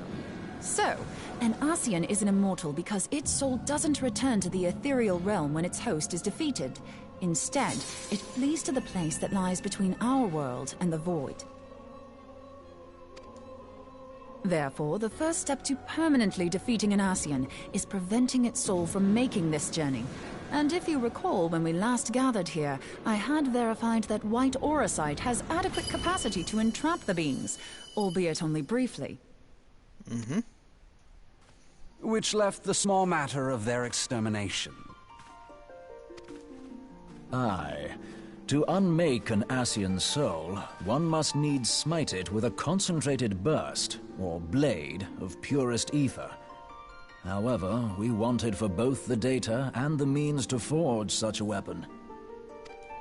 Short of experimenting on an actual Ascian, you see, there's no way to gauge how much ether its soul is made of. As such, we don't know what etheric density our blade needs to have in order for it to work. So we'll just have to make the densest blade we can and hope for the best. Though that would require a lot of ether. Hang on a minute! Why didn't we think of this before? White auracite can hold an absolute heap of ether, can't it? Please tell me you're joking. God's sakes, Ida. I feel as though I'm reliving the same scene over and over with you. How many times do you need to be told that white auracite cannot store ether for long periods? Being intangible matter, ether is given to dispersion. Only in its crystallized form is it a stable source of energy. I will test you later on this, so see to it you do not forget. Right, yes. It's all coming back to me. So our hopes rest on good old crystals again, do they? While they are certainly reliable, they leave something to be desired in the area of portability. Indeed. I am reminded of the quantity of corrupted crystals required to thwart Leviathan, and the extraordinary lengths to which the Lamentsons went to transport them. What if it should prove that a similar quantity was needed to destroy an Ascian's soul? Or still more? I do not envy the poor sod who has to lug all of that around, on the off chance that an Ascian appears. That's the very problem we set out to solve. And I reckon we've found the answer. If it isn't practical to lug around the ether we need, we'll just have to draw upon another source. And the only viable source is the land. If you mean to tap the Great River of Ether, know that it will entail considerable risk. Meddling with the currents may well induce a surge like to the one which despoiled Mordona. Give me a bit more credit, will you? Why would we need to tap the river when there are veritable reservoirs jutting out all over the land? Aye, I speak of corrupted crystals. It might be that their aspect is out of balance, but a crystal's a crystal. It contains ether, and we can help ourselves to it. While corrupted crystals are indeed abundant, there is no guarantee that they will be in close proximity at a crucial moment. But what if we don't need them to be? What if we could tap their power from afar? A malm away, say? If we could do that, we'd have ready access to ether aplenty in almost every corner of Eorzea.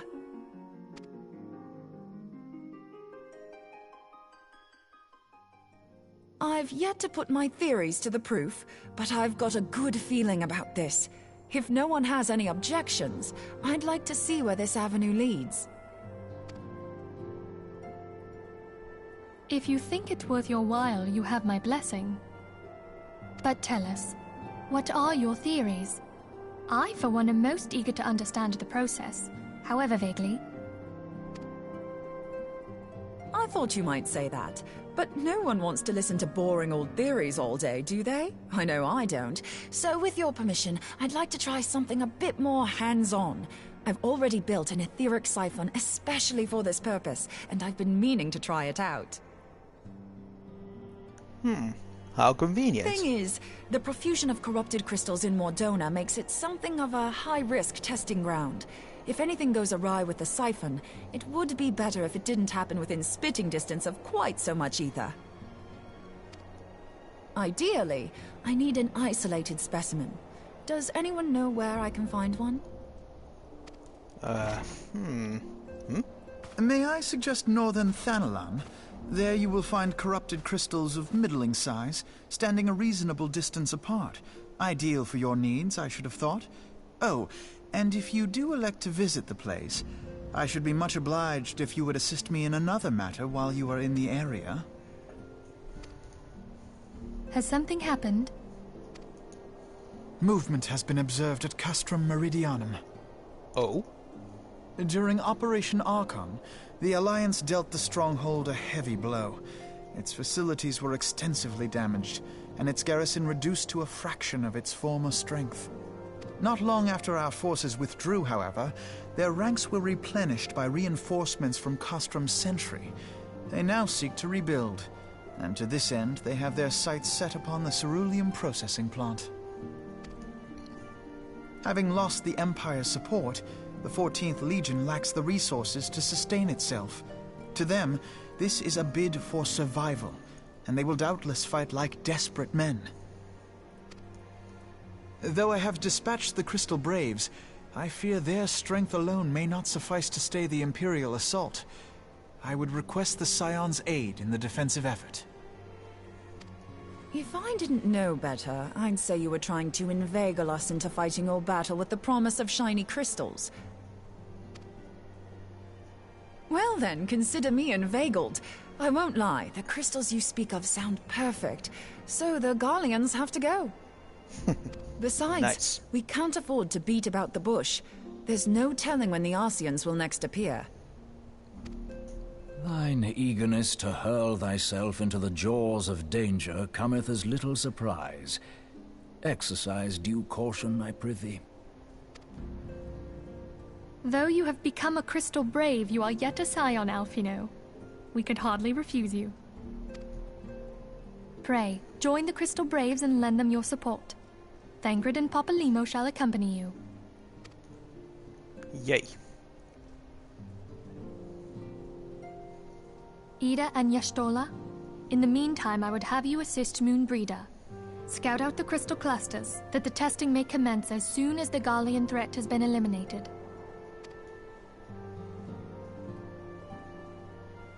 If it please you, I shall continue mine own experiments on white orosite. Thank you, Urianger. Everyone, pray see to your preparations and depart as soon as you are able. Go well, and be safe. You too, Minfilia.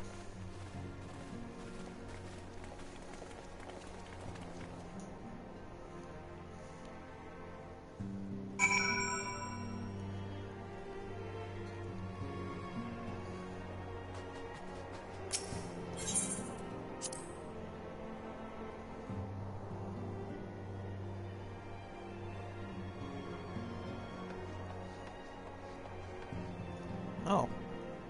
What are you guys up to? We do seem to be running low on provisions. I believe an excursion to the marketplace is in order. For a small organization, we certainly chew through a prodigious amount of foodstuffs. Perhaps I should put a lock on the larder door.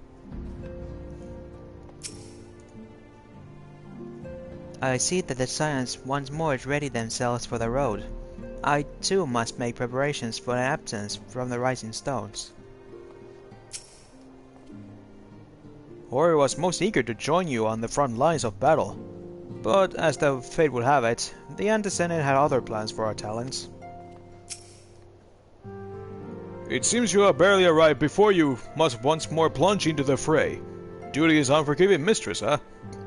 Though the tasks we tackle are not like to be realm-shaking, Coltonea and I must also heed her call.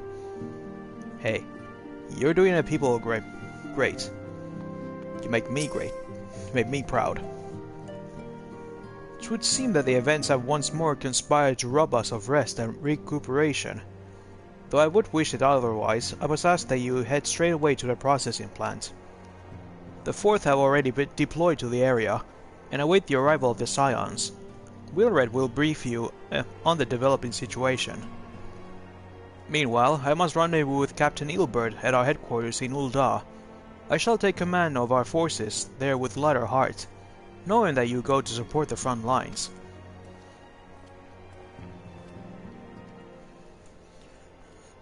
What time is it?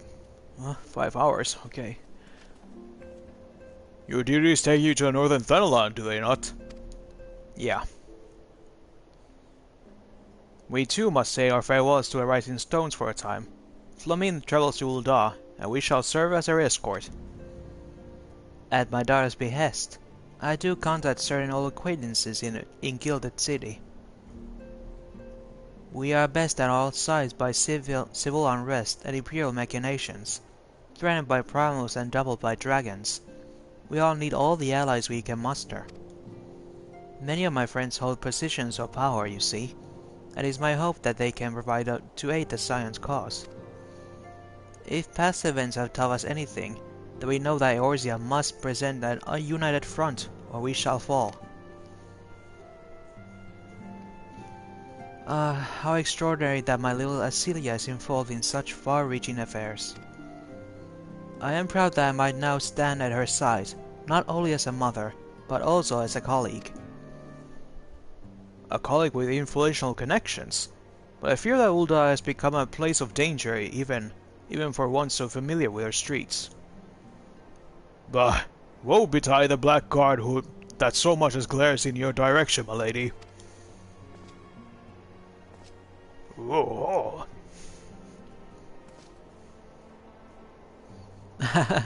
I shall well protect it, it seems. Shall we on our way then?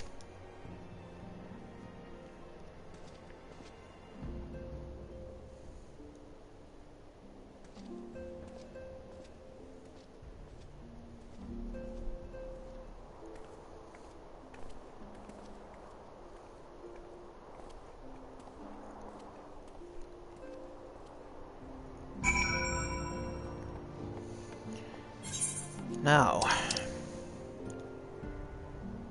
to Northern Thanalan and Cerulean Processing Plant. Wonder, is it Ceruleum or Caruleum? It's always a wonder with some of the names, how you're supposed to pronounce it.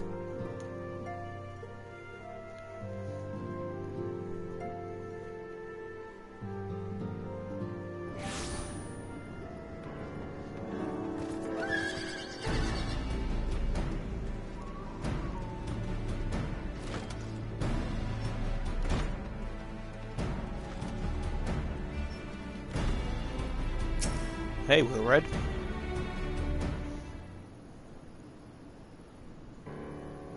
Commander Labillot sent word that you'll be coming. A veteran of your talent is most welcome. Not that I don't think we can handle the situation, mind you. I have learned a trick or two since that disaster with the Almonja. But returning to the task at hand. The Flames Reconnaissance Scout has reported Imperial soldiers assembling at Rauban Push. Such a force is likely interested in only one thing, getting their hands on the resources found here at the processing plant. The Guardians will begin marching on us any time. Pray speak with the Lieutenant Eldestein, that we might coordinate our content strategy. In the meantime, I will inform the others that you have arrived. No doubt it will be welcome tidings.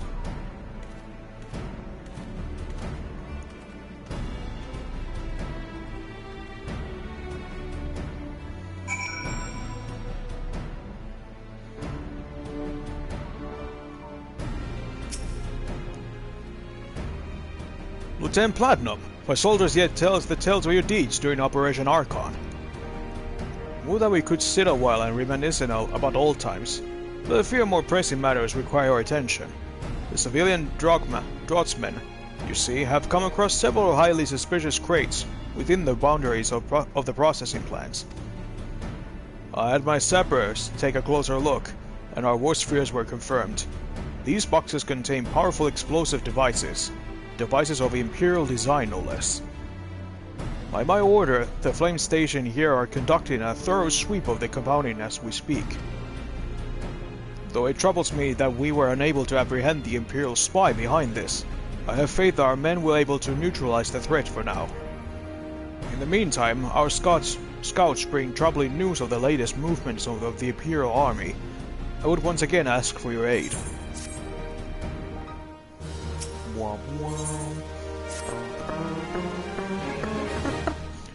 We've been keeping a close eye on the Garlean garrison. It would seem the Imperials have finally begun to mobilize. According to the reconnaissance report that just came in, the squads seen leaving the Castrum are too few in number to effectively take a hold of our position. They will likely mount a swift assault and focus on the acquisition of resources. I have, of course, also shared this report with the Crystal Braves. They've decided to take on the field to meet this assault head-on. They are apprised your fellow Scions of the situation.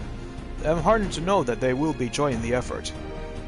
Pay report to Lieutenant Alian, and I'll lend you much welcome strength to the counter-offensive. Thanks, buddy. Good luck with your men.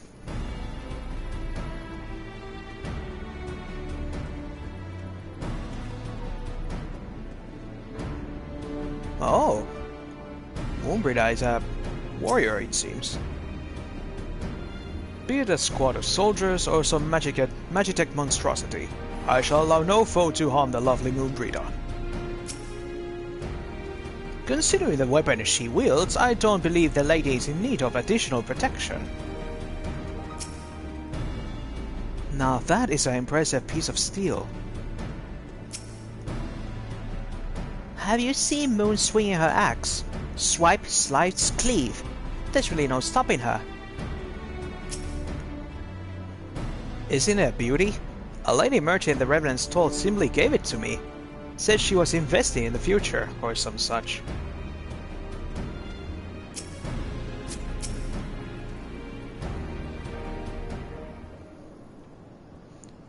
Glad to have you with us, Leo.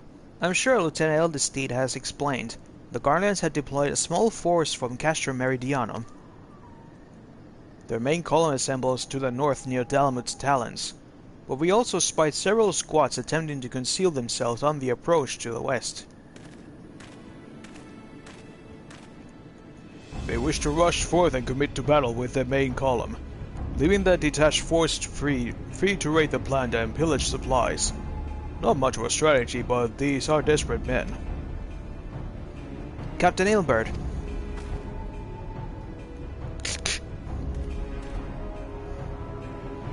Greetings, Scion. I understand the commander beat you and your fellows come lend a hand to the Braves. With such mighty heroes at his disposal, the force should have little trouble contending with odds the Guardians might throw at them. But even you cannot be everywhere at once. The third was just getting restless holed up in Ul'dah, so I marched them out here to fill any holes in the plan's defenses, and add their numbers to your counterattack. The reinforcements are welcome. We have enough soldiers now to divide our own forces, and safely engage the enemy far beyond the walls. Aye. It would be best to avoid staging a battle anywhere near this much. Ceruleum, let's take this fight to the Guardians. A wise course indeed. I shudder to think of the consequences should any of these storage tanks be exposed to fire. If there are no objections, the Scions shall join the 4th and give battle to this main column.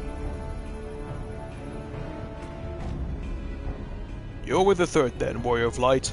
Your job will be to intercept these squads hiding out in the west, and prevent them from reaching their processing plants. When you're ready to proceed, report to Lieutenant Yuyuhase. His scouts should have enough idea where the Imperials have concealed themselves by now.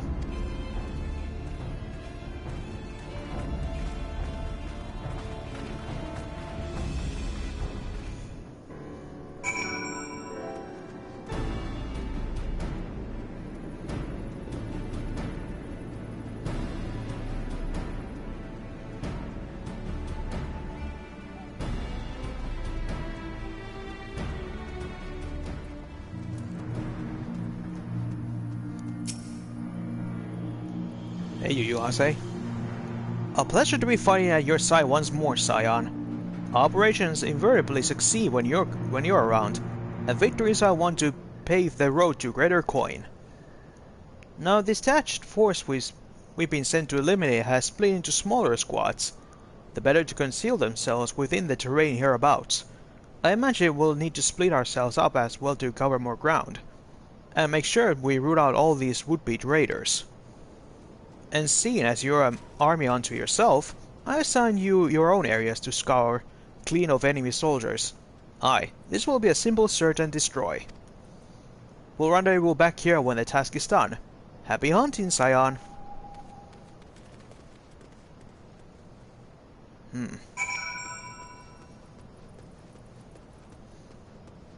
I guess they don't see my little friend here.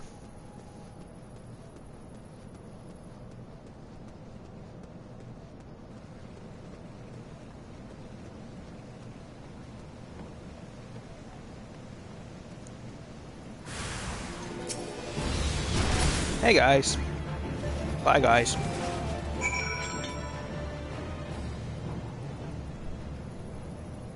It seems you're still as powerful, even without the blessing of light. Yeah, I can hold my own.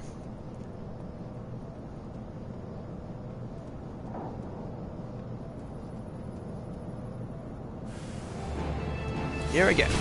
Ooh-ah.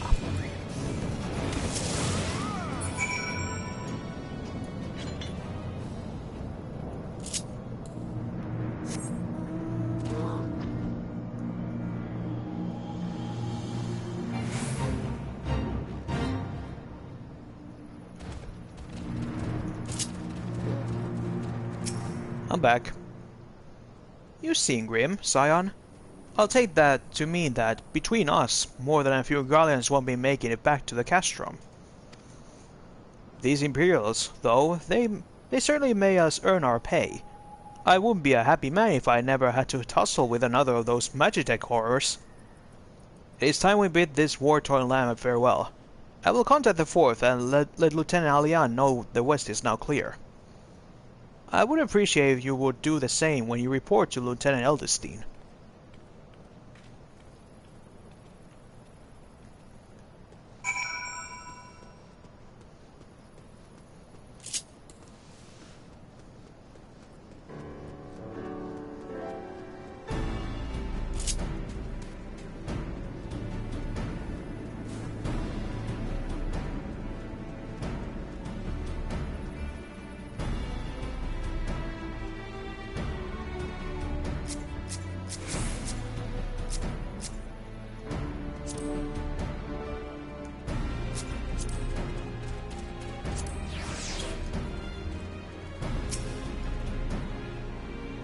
Lieutenant Platinum, what news of the Guardians? Taken care of. The raiding parties are no more, then? Excellent. Yamajina engineers will be most relieved to hear that the plant is no longer in any immediate danger. Thank you again for your assistance.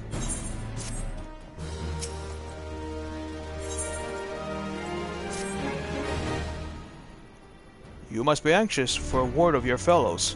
Lieutenant Alian has reported a sound of victory over the main column, and informs me that the Assassins have already turned their attention to the other duties. All but one, that is. The Rokugan lady with the large axe. To appear she has chosen to remain at the site of the battle. I know not that what task keeps her from returning to civilization, but Northern Thanala is no place to wander alone. Even for a capable sword such as her, I would certainly feel better about things if you would check in on her before you continue on your way. Yeah, seems she's getting too out of hand.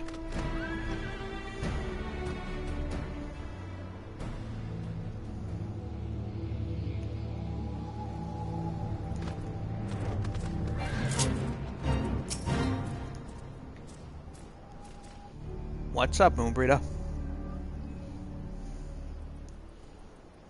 Hold on, I won't be a second. Okay.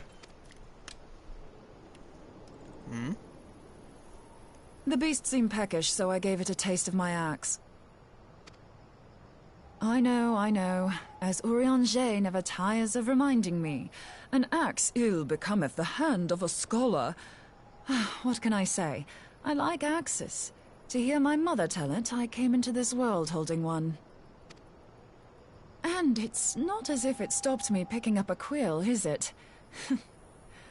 I often think of the man who introduced me to the joys of learning. He's one of the reasons I decided to come to Eorzea. I see you have feelings for Urianger. Him and my excruciatingly stiff childhood friend. Considering how unalike we are, it's a wonder we ever got on. The world's a strange old place, isn't it? Yeah. I mean, even I have some people that I like their company. Aye, that ought to do it. You got it?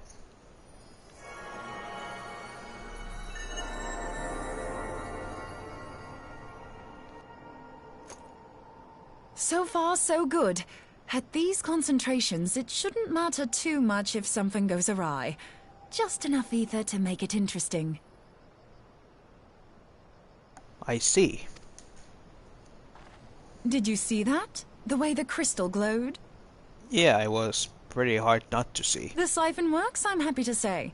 With a few refinements, it should satisfy our appetite for ether, which just leaves the small matter of forging our blade. I'm not sure how to go about it just yet, but I swear to find a way. I'll put a blade in your hands if it's the last thing I do. Nice. Huh? He senses me. A useful talent. An Ascian. An Ascian? Are they onto us?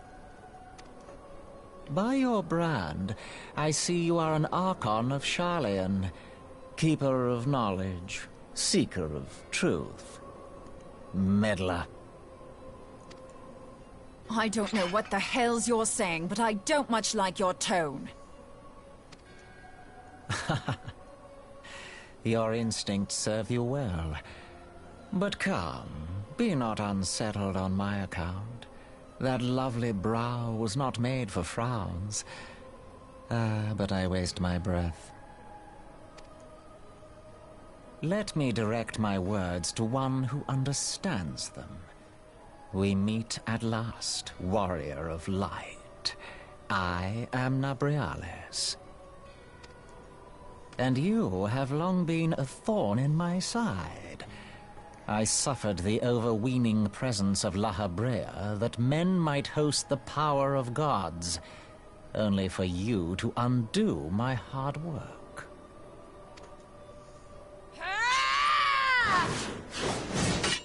Oh, bugger. Whoa! What? Do settle down. You must concede that I acted in self-defense.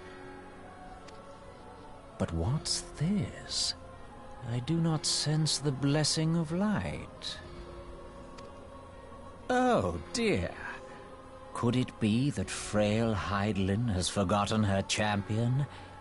This I did not foresee. This is different. Shorn of light as you are no longer a threat. And better yet, the seal is broken. Now is the time to claim the staff. With it in my grasp, I shall rise above them all and take my place at Lord Zodiac's right hand.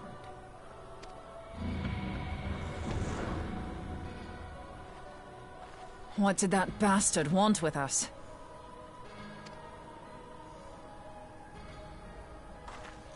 Nabriales, he calls himself. With charm like that, I'll bet he has maidens falling at his feet, unconscious. But this staff, you say just talking about it had the bastard grinning like a brat on his name day. Must be quite a staff. Yeah. But what staff is actually... Oh, gods. He means Tupsimati, Master Louis Soir's staff. That? Minfilia's in danger. We have to get back to the Rising Stones. Oh, God.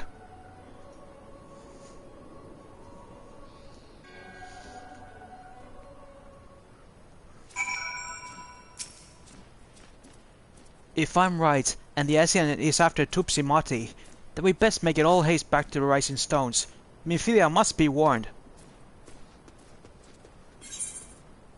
So let's go immediately.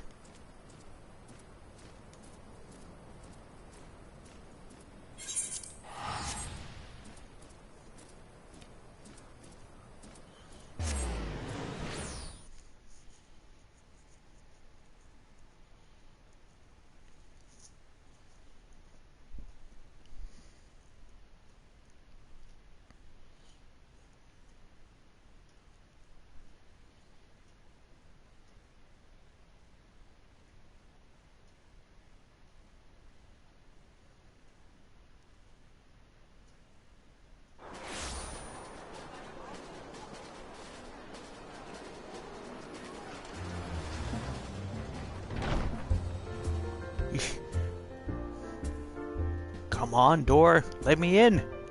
Have to warn Minfilia.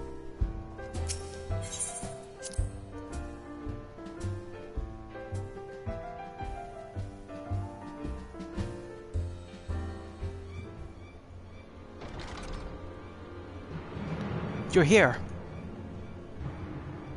Master Louis Watt's staff is kept in the solar, isn't it? Quickly now.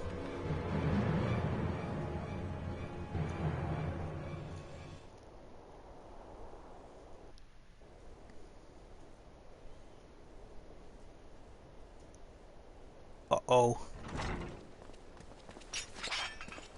You two!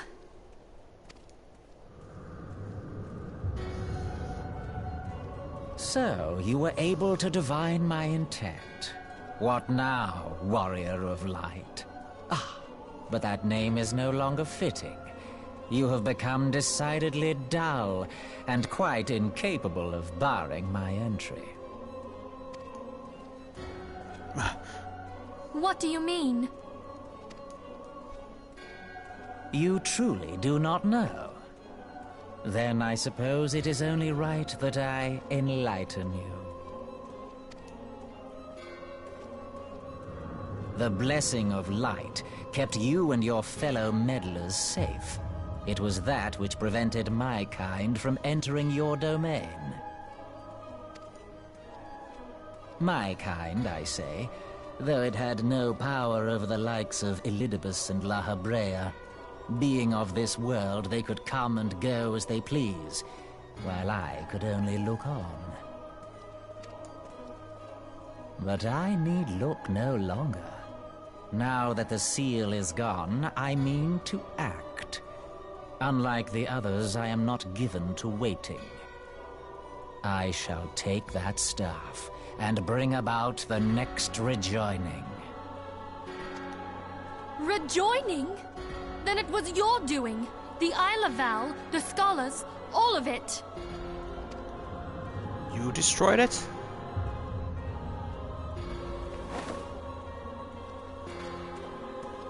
You will not harm her! Moonbreeder! No!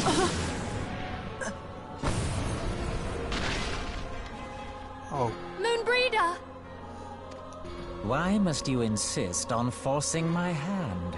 Did you learn nothing from our last meeting? Ah, but I forget. My words fall upon deaf ears. The staff is but a broken relic, a memorial to the departed. What possible use could you have for it?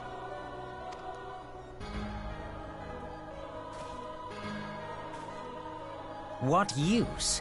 You mean to say that all this time you kept the key, never knowing what it was you possessed? The staff Tupsimati, or rather the stone tablet it bears, is host to a great power. Together with the horn, it can be used to draw vast quantities of ether from its bearer's surroundings. How else do you think Louis Soir was able to invoke the power of the 12 without making them an offering of crystals? Summoning requires not only prayer, but a profusion of ether. Even a child knows that. If I did not know before, you may be certain I do now. But above all, I know that we cannot allow this staff to fall into your hands. I will die before I let you take it. Insufferable woman. I would happily end your miserable life here and now. Alas, Elidibus would never let me hear the end of it. Very well. If you will not part with the staff, I will take you too.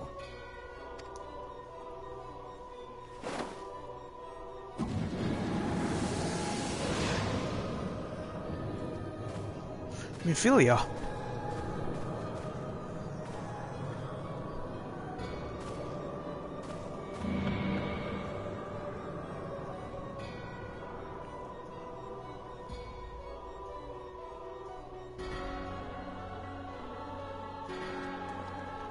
Umbrita. Okay. After them! Quickly! Before the rift closes!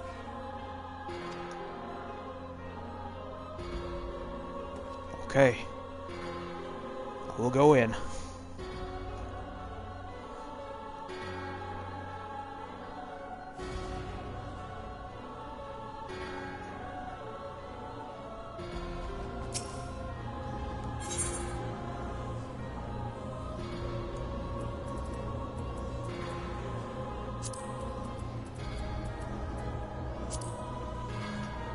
A ruthless Asia known as Nabrialis has intruded upon the sanctum of the Scions of the Seventh Dawn, spearing away both the Antecedent and the powerful relic she refused to yield. Pursue the Paragon through the dimensional rift, and prize Minfilia and Tupsimari from this tenebrous grasp. Let's go. We must save her.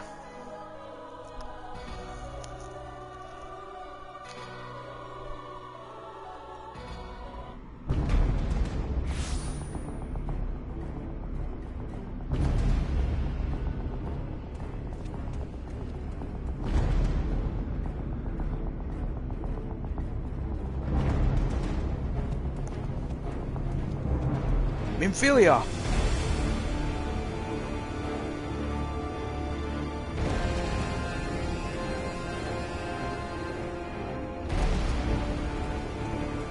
Hold on, get you down.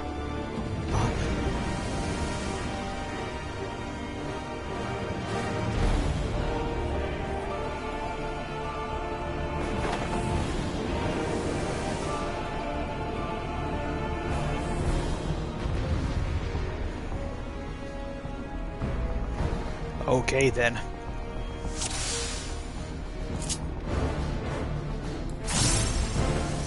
Even if I don't have the power of light, I will defeat you.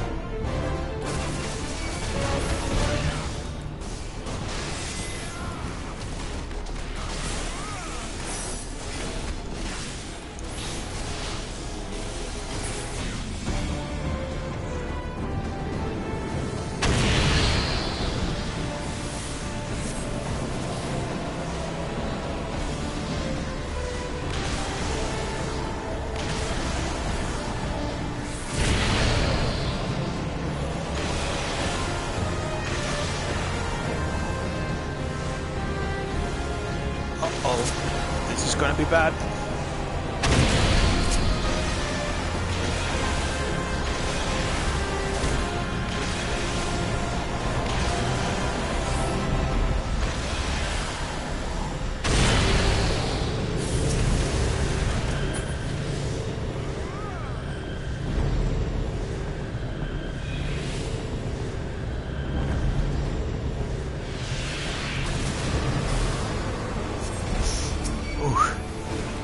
That hurt.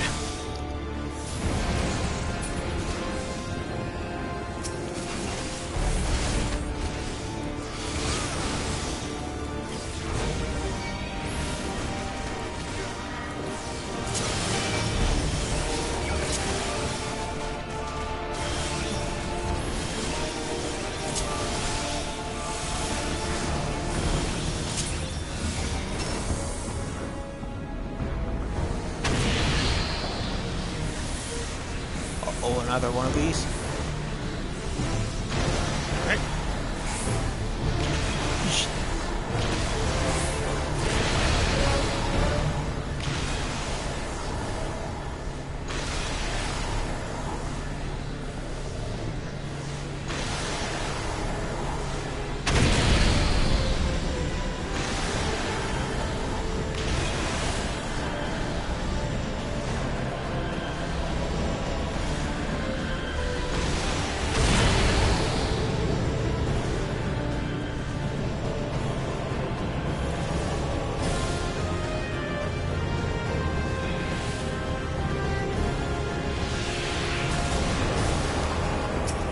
Ouch!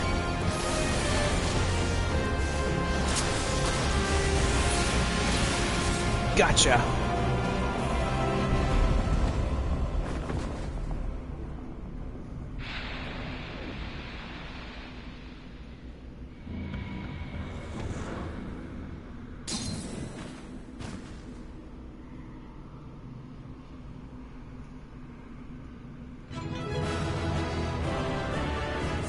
Phew.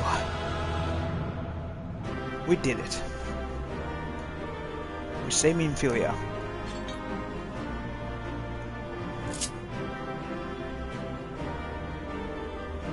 My thanks.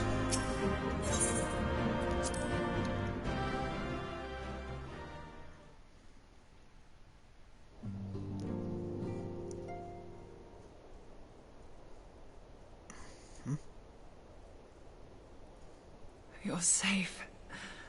Thank the 12.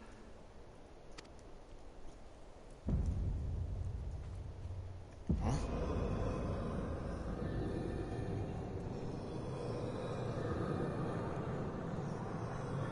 There it is.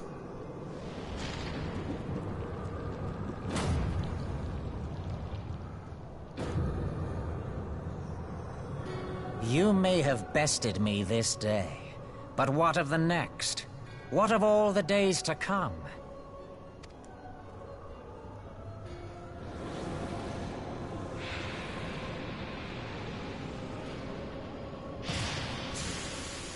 Remember, light no longer holds sway here.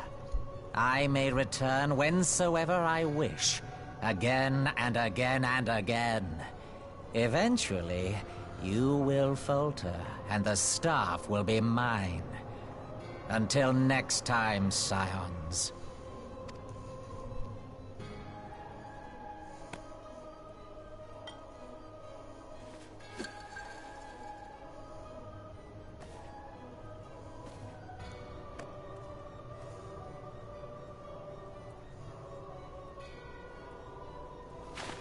There will be no next time.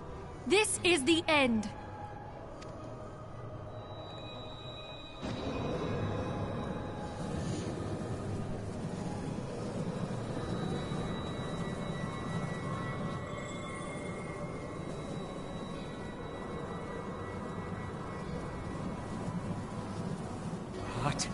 What trickery is this? No. No! You cannot! No!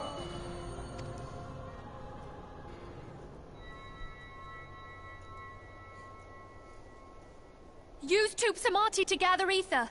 Quickly, before he breaks free! Right.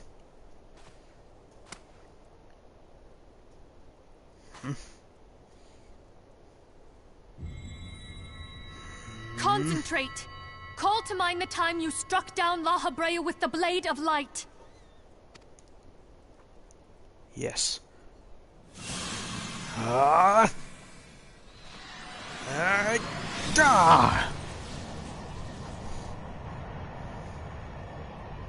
Why won't it work? Is it because we lack the blessing of light? Damn it. So much ether. And it still isn't enough. Fools! No mortal prison can contain me! I shall make you pay for your insolence!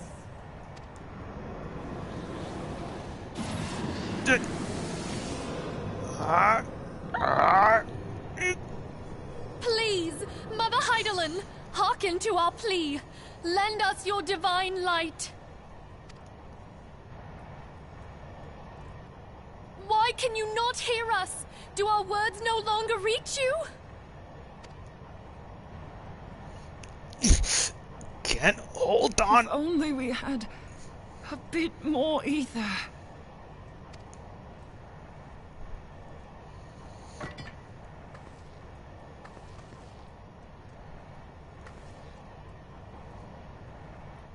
Moonbreeder, what are you doing?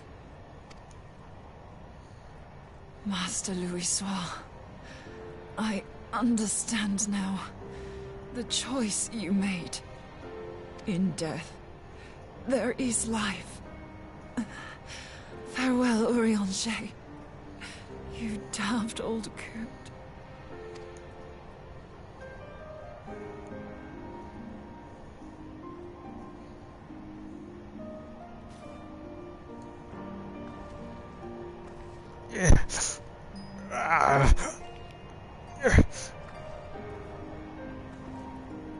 Moonbreeder! No! You mustn't!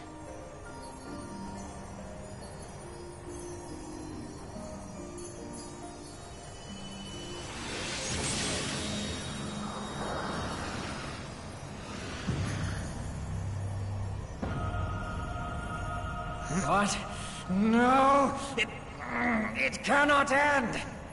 I am eternal! I am immortal!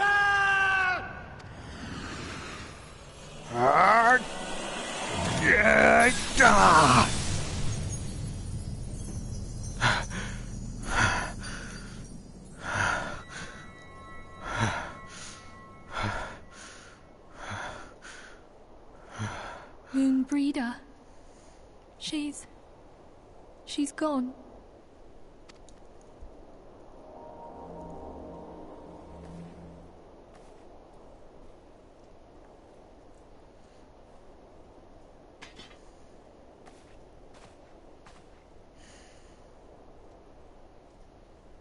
You did it, my friend. The Ascian is dead.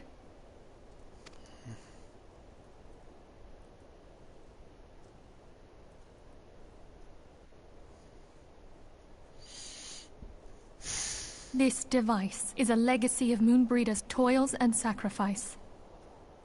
I shall hold on to it for safekeeping. Please do. Minfilia, are you all right?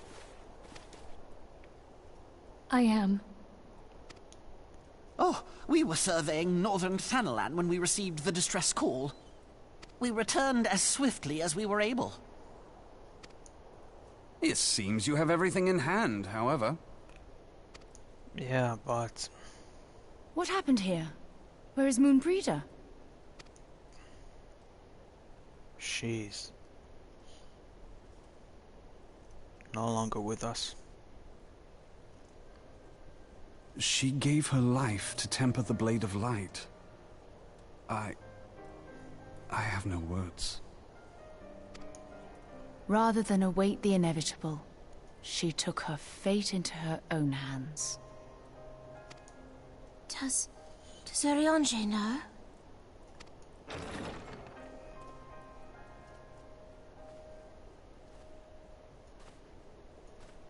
My friend, there is something I must tell you.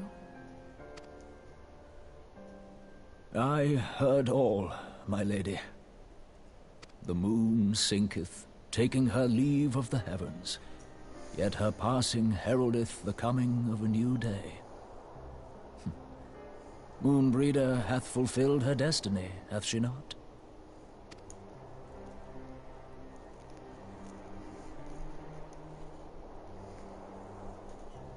Long ago, far across the seas in the Charlayan motherland, Moonbreeder and I did study under the sage tutelage of Master Louisoix. Full oft did he impress upon us that knowledge existeth to serve the greater good. This sentiment, however, was contrary to the nation's policy of neutrality, which censured intercedence in the affairs of foreign lands. In spite of vehement opposition, he founded the Circle of Knowing, and journeyed hitherto the heart of Eorzea. Through his noble sacrifice was the realm spared its doom. Yet this great soul, whom all should rightly have honored, was branded a pariah in his own land. His peers did accuse him of forsaking his duty as a man of learning, and of meddling in the course of history. When he left Charlayan behind, Master Louisoix gave no word to signal his intent to Moonbreeder. Close as they were, as master and disciple, She was deeply wounded by the sudden exclusion from his confidence. Above all, however, she was confused. Try as she might, she could ill comprehend her master's motive. The slanders that were heaped upon him after his passing served only to inflame the turmoil within her. For years upon end, she knew not what to believe. Torn as she was twixt the man whom she revered and the man who forsook her and his duty both. The Louisois I knew would never forsake his duty, much less one of his own. This I know full well, my lady. 'Twas not for want of love that Master Louisois hid his intent. He but desired that Moonbreeder discover her own path, free of the shadow of his influence. Long did I contemplate revealing the truth to her, and long did I hold my peace. After all, was it not Master Louisois' wish that she come to the truth unaided? I told myself it was, and resolved to let her suffer. Knowingly did I deny my friend the comfort she craved. And now she hath gone to her rest, with doubt still in her heart. She did say. Speakest thou in earnest? Yeah. Did Moonbreeder truly come to understand Master Louisois' will before the end? Yeah. She said out loud that she understood everything. The realization hath set her free. She may now find the peace which hath for so long eluded her. Yeah. Oh, Moonbreeder, my dearest, how I shall miss thee.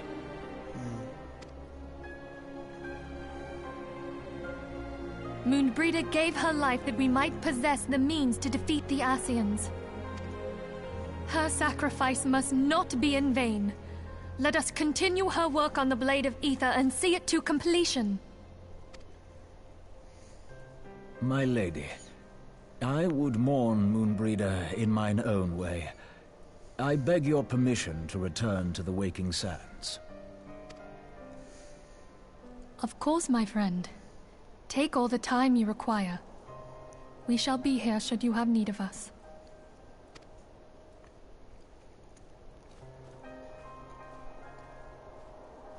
Do you not at least want a hug before you leave?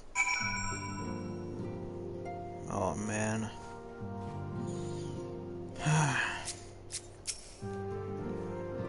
She was counting on the theory that the soul's ether burns brighter at the moment of its passing. A scholar until the very end. Oh, Moon. I will miss you so much already. Our list of grievances against the Ascians was already overlong. Must they continue to add to it? Would we arrive a few moments sooner? Just a few moments.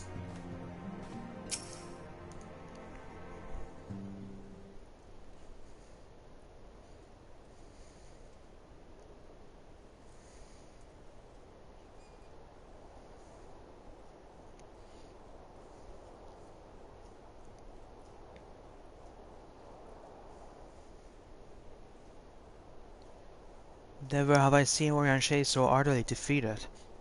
No one should be made to suffer such grief. We shall gather in the Charlian Manor to celebrate Moonbreeder's life and mourn her passing.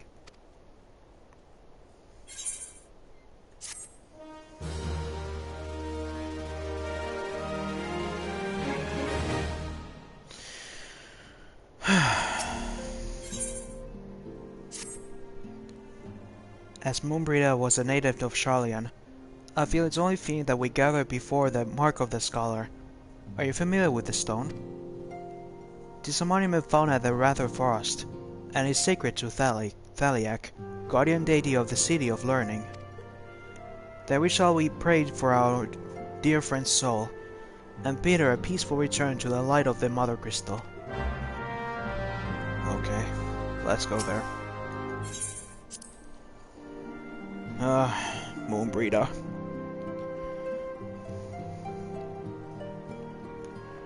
For so little we know her, but goddammit, she made a very big, really big meaning to the whole team, and for Rianjay.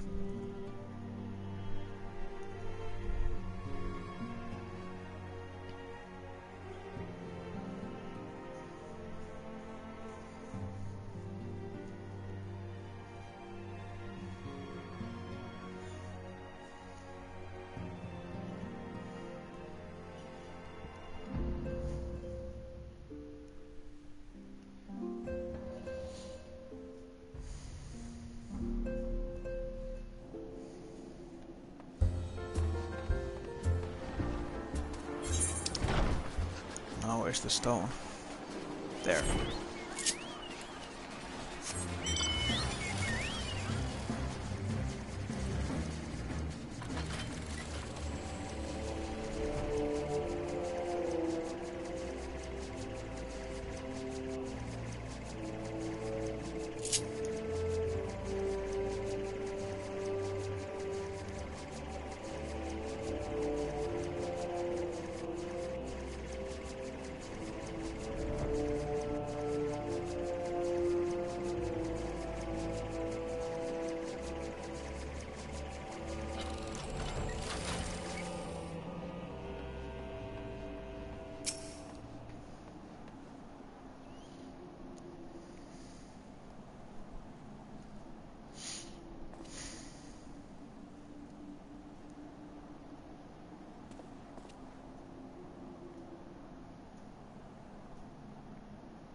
Forgive me, Moonbreeder.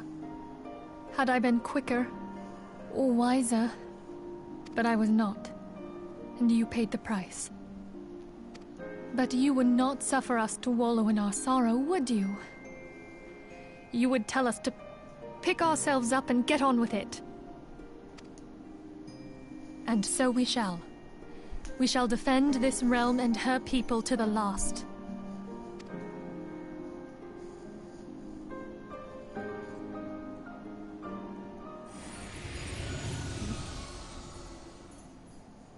Life for death, a fair exchange. Other bargains will be struck.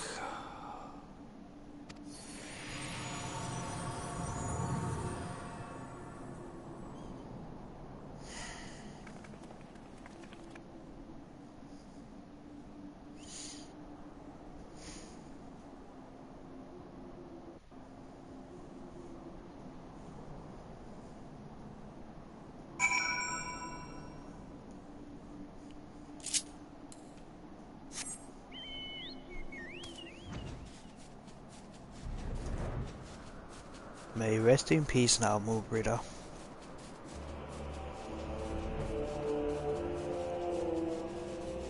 For how little we knew her, she left us a really big gift. A way to finally defeat Ascians.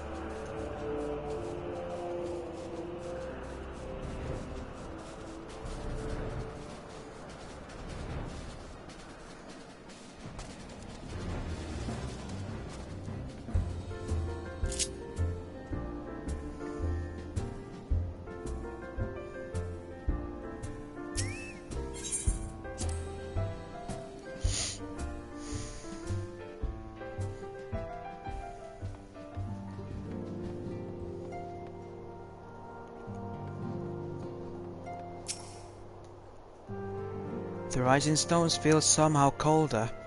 Moonbrita always carried with her such an abundance of warmth and cheer.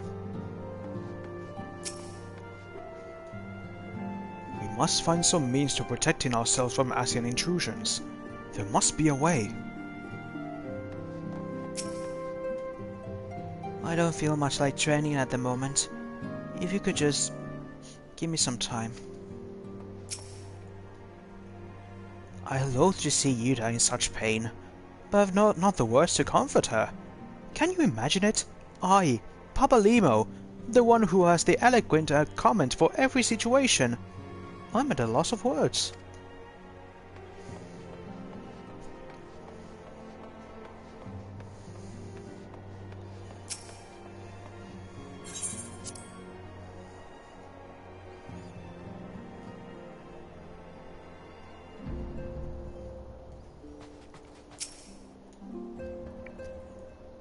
Though we said our farewells, the pall of sadness has diminished but a little. Forgive me, the descendant. It is my job to be the pillar of strength for all others to lean upon. Yet I also believe the grief we feel now is perilous in its own way, and not to be lightly swept aside. Do you not agree, Leo?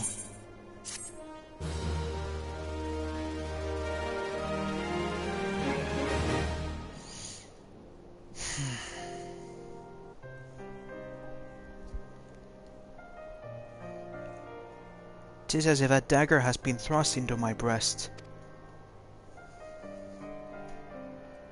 But 'tis a pain we must earn to bear, if we are to forge ahead with our duty. The battles we fought have taken the lives of so many. Louisoix, Moonbrita, our fellows at the Waking Sands. Their spirit and dedication to our cause, however, will never be lost as long as we rise to fight once more. I hardly need remind you of this, of course. 'Tis of my own benefit that I repeat these words, a reaffirmation of my own chosen path. If I do not rebuild the foundations of my resolve, I am like to collapse in a rift of weeping. My apologies again, Leo. There is no other of whom I would display such weakness. You are my pillar of strength, and I fear I shall have need of your steadfast presence in days to come.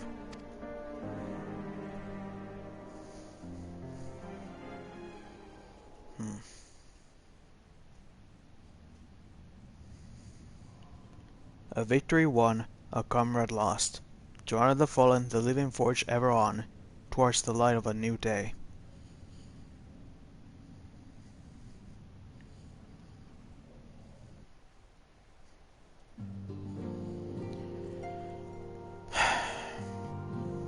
I think this will be a appropriate time for a stop. This wasn't the finale I expected, but next time it will be the finale of the Reborn storyline. Thank you all for watching today and in the future when I upload this to my YouTube account. The link will be on my main page. See you next time, part 4. I think the finale of Reborn. See you guys then.